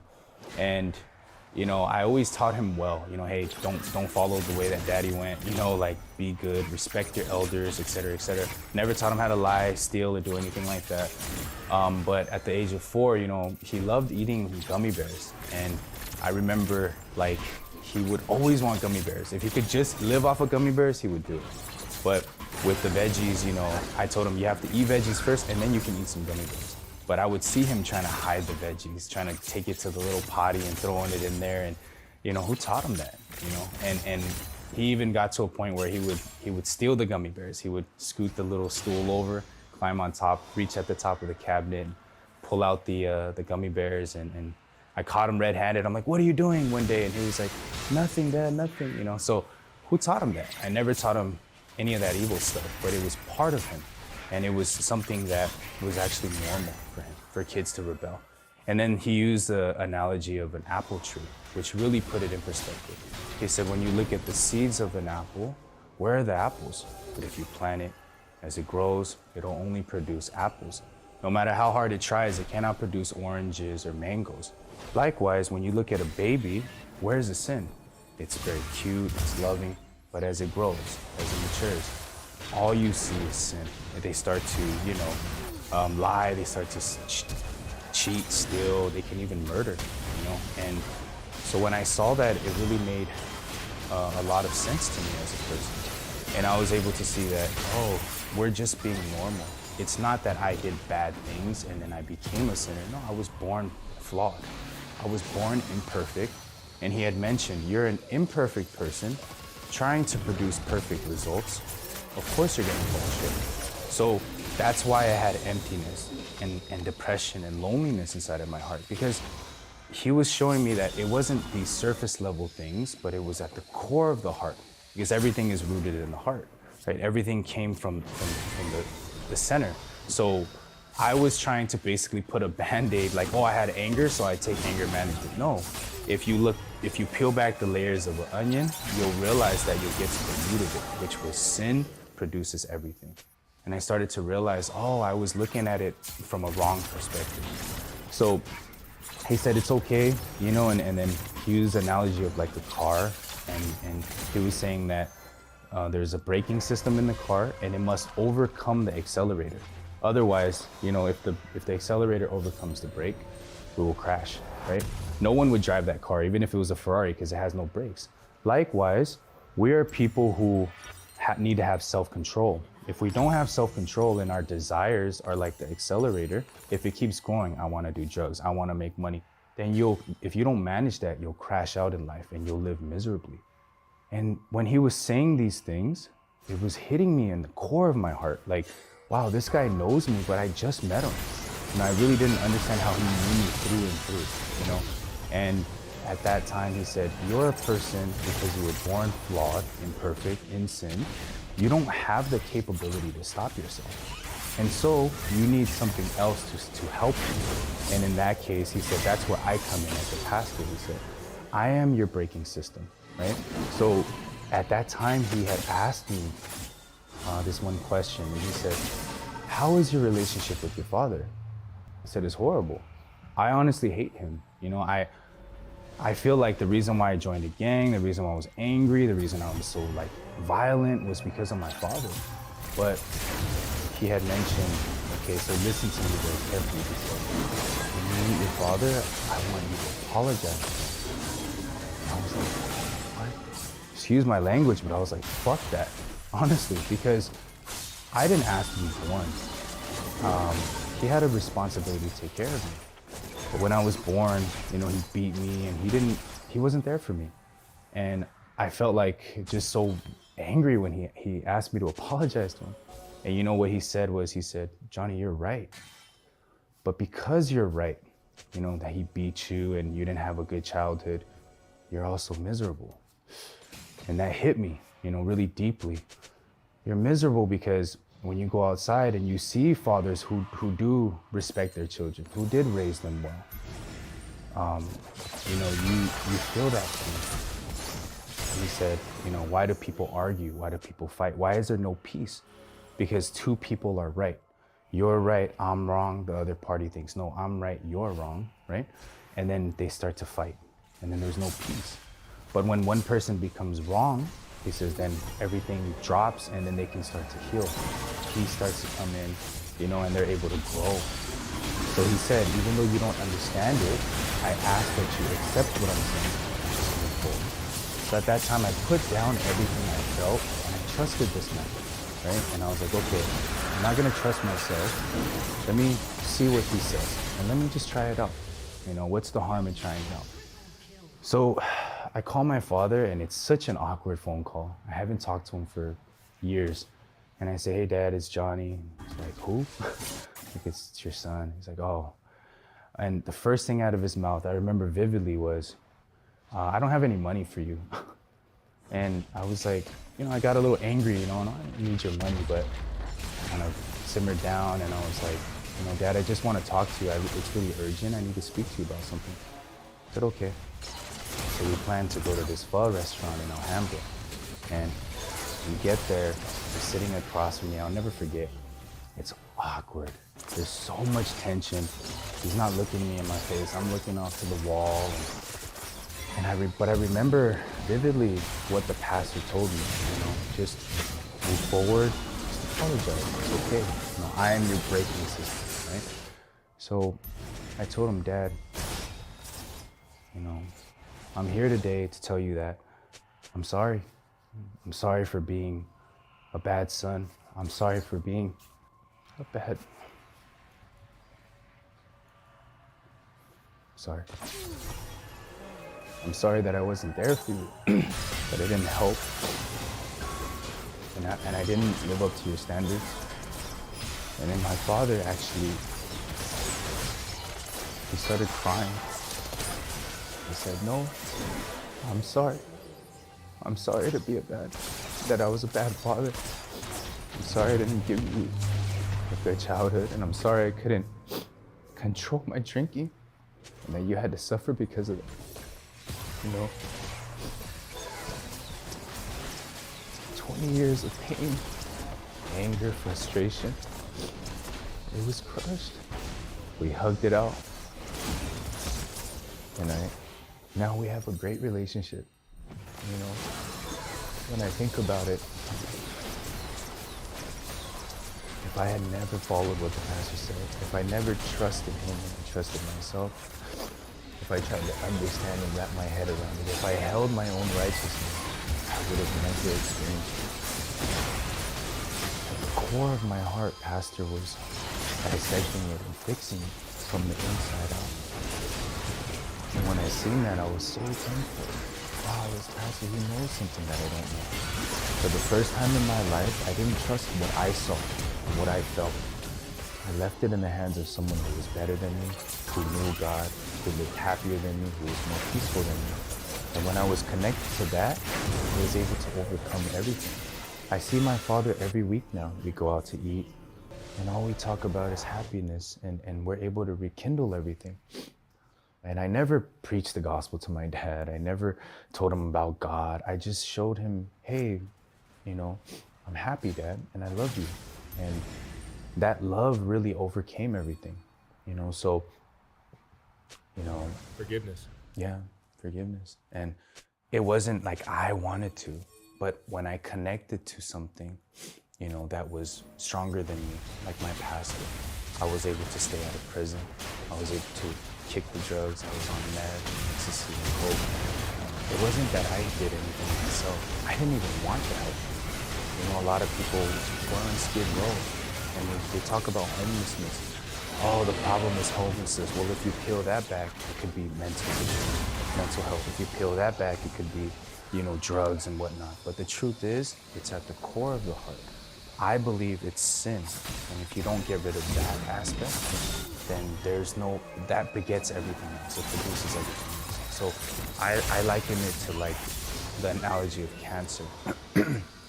Say I have cancer, and if I'm losing my hair and if I'm losing weight, well, if I put a wig on and I just eat and fatten up, it doesn't get rid of the cancer. So likewise, we have to get to the core of the issue. And the core of this issue right now is people's hearts. Their self-worth is completely gone. When the pastor planted hope inside of my heart, it casted everything out. He never said, don't do this, stop doing drugs, stop doing this. He didn't give me a dime, you know? What he gave was hope inside of my heart. And when that happened, we naturally dropped everything else that was hopeless. I clinged on to drugs because I thought that that was my hope. I clinged on to my gang because that was my hope at the time. But when God showed me another perspective, he talked about God. You know, he talked about Jesus, and he said, why do you think that Jesus had to die for you? Well, because you're a sinner, you're born into sin, you can't stop sinning, so you'll always be empty, you'll always be miserable. But when you think about God, he paid for all of your sins. He made you righteous. He made you righteous. Like, I'm a sinner, I remember my sins. And he said, well, God doesn't remember them. Hebrews 10:17 says, and your sins and iniquities will I remember no more.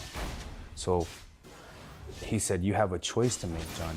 Are you gonna trust what you think and what you feel, which is constantly changing? It's like the ocean. It's high tide, low tide. 1 minute I love this woman, next minute we argue and fight. I hate her, I'm telling her to get out of my house. Am I gonna trust this heart that constantly changes? 1 minute I make a determination, I throw all of my pipes away. I'm not gonna do drugs. Next minute, I'm rummaging through the trash again, picking it all up. Am I gonna trust something that constantly changes? And he told me, if something is constantly changing, if a person says one thing and does another, he's a liar. So would you trust his heart that lies to you? Or are you gonna trust the word of God that never changes? No matter what, God died for you, he perfected you, he made you holy. Past, present, and future sins are gone. You know, and when I believed, I put, again, myself down and my thoughts down, and I trusted the word of God, that power became mine. And he likened it to the analogy of like a debt. Let's say, Mark, you know, I have $10,000 for you, and I say, let's go to Arizona, you know. In Phoenix, in 1 week, I'll give you $10,000. If you believe in me, if you trust what I say, you will make that trip and you'll go out there and you'll receive the $10,000. But let's say you don't believe in me. Johnny's a gang member. He's just a guest on Soft White Underbelly. I don't believe him. Even if I go to Arizona with $10,000, you will not receive the blessing, right? So it's important to where you put your beliefs in. People say, Lord is my savior. Well, what did he save you from? He saved you from your sins. So if he saved you from your sins and you still think you're a sinner, that must mean he failed. He did it. It says in the Bible that he's perfected us forever, right? So when I was able to believe that, that core of my heart changed. I went from emptiness to having hope. Well, where do righteous people go? Righteous people go to heaven. I always thought I was gonna die and go, maybe not to hell, but somewhere where evil people go, because I was an evil person. I did a lot of things that I'm not proud of. But, you know, as I had that hope that, hey, I don't have to live this way. This mind, this heart was deceiving me, telling me that I was, you know, not righteous, telling me that I was evil, you know. And when you live that lifestyle, you start to believe, well, I'm evil anyway, so excuse my language, but fuck it. I'm gonna do whatever I want, because your self-worth is gone. Your confidence gone. Everything is out the window.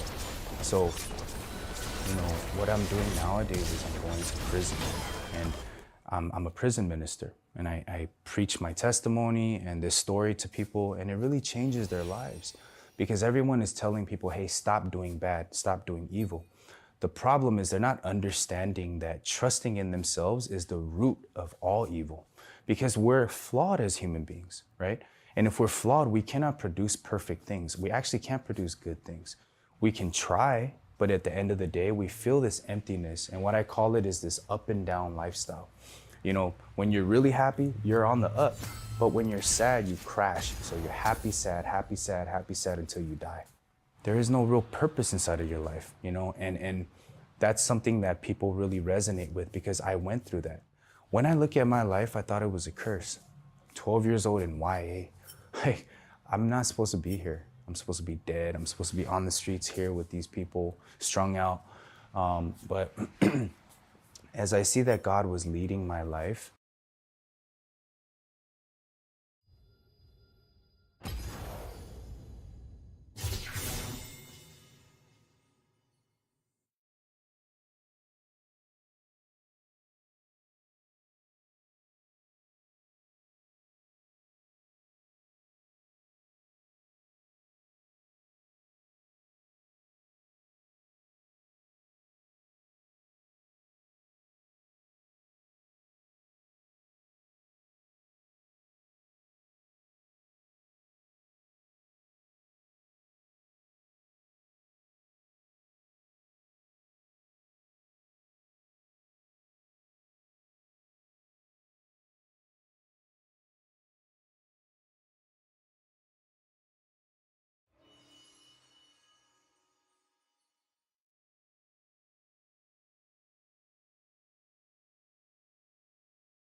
The island of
Welcome to Summoner's Rift.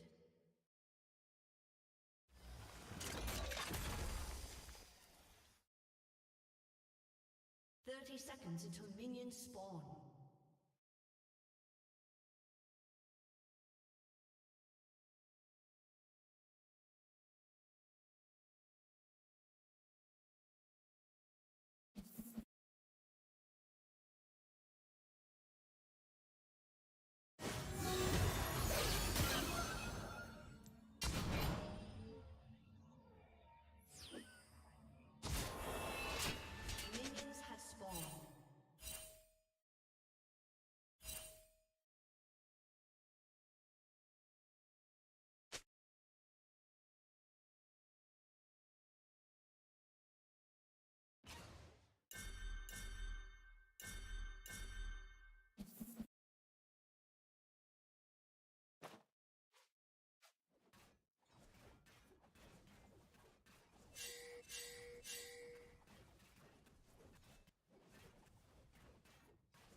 Double kill.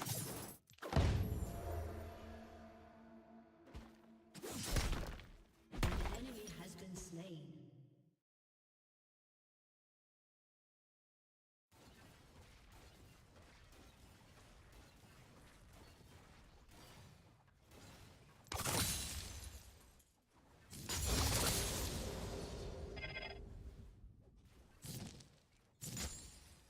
An enemy has been slain.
has been slain.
The enemy's inhibitor is respawning soon.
Summoner's Rift.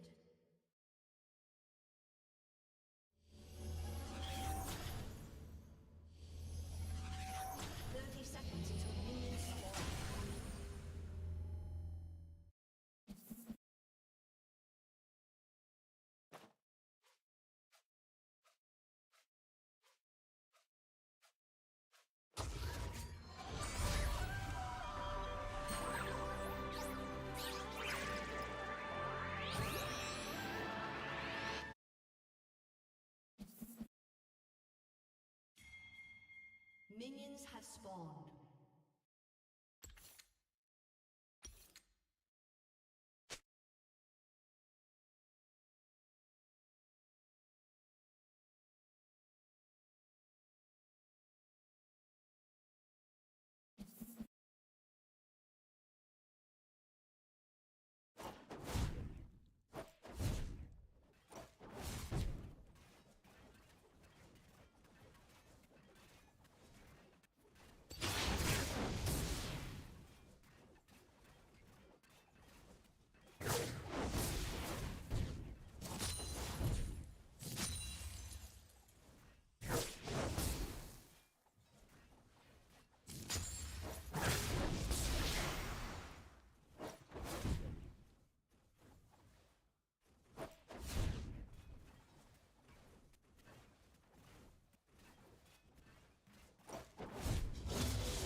down.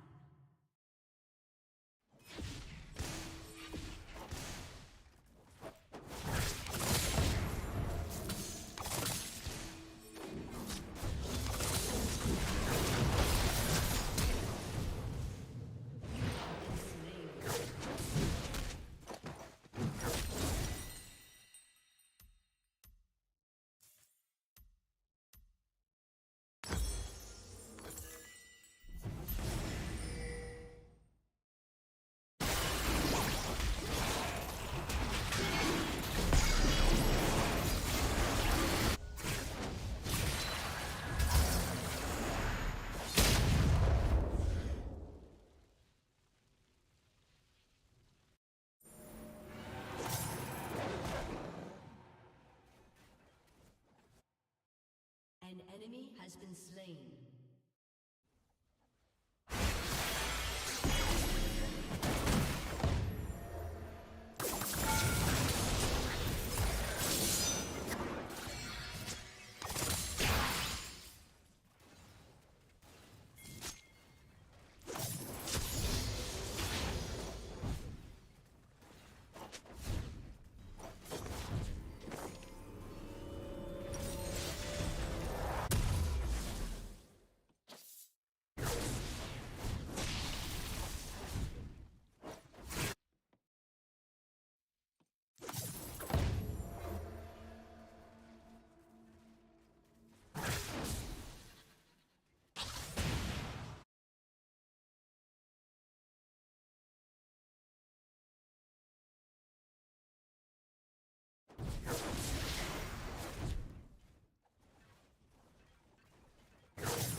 has destroyed a turret.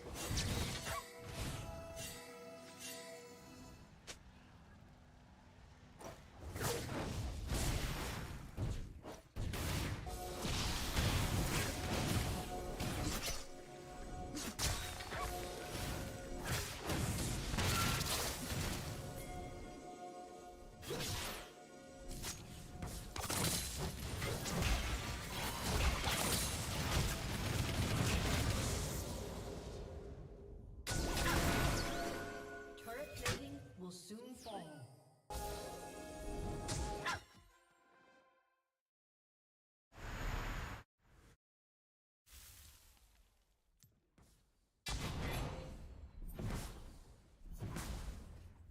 Enemy has been slain.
Has been slain.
30 seconds until minions spawn.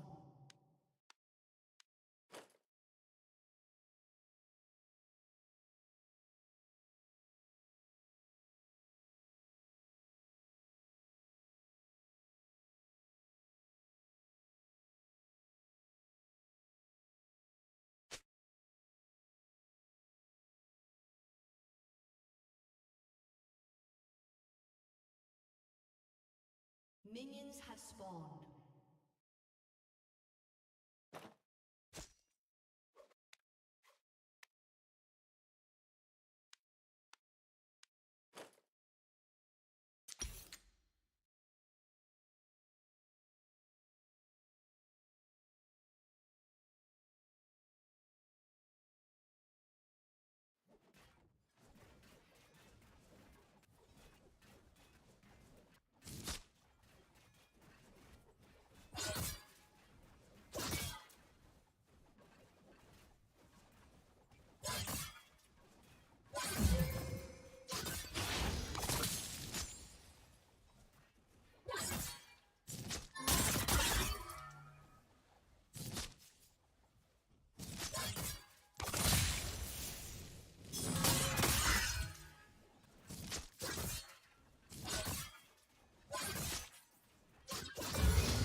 Enemy double.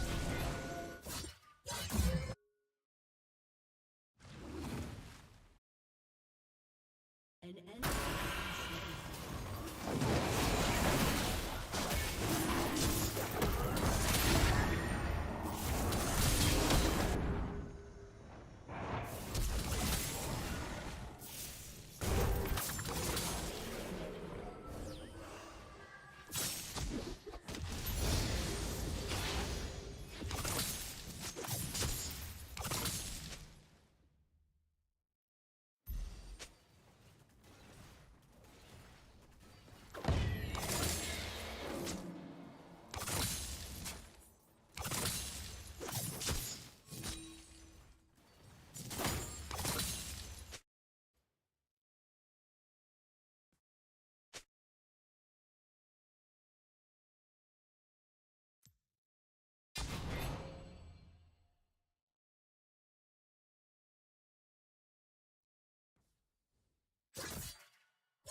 destroyed a turret.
Your team has destroyed a turret.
to Summoner's Rift.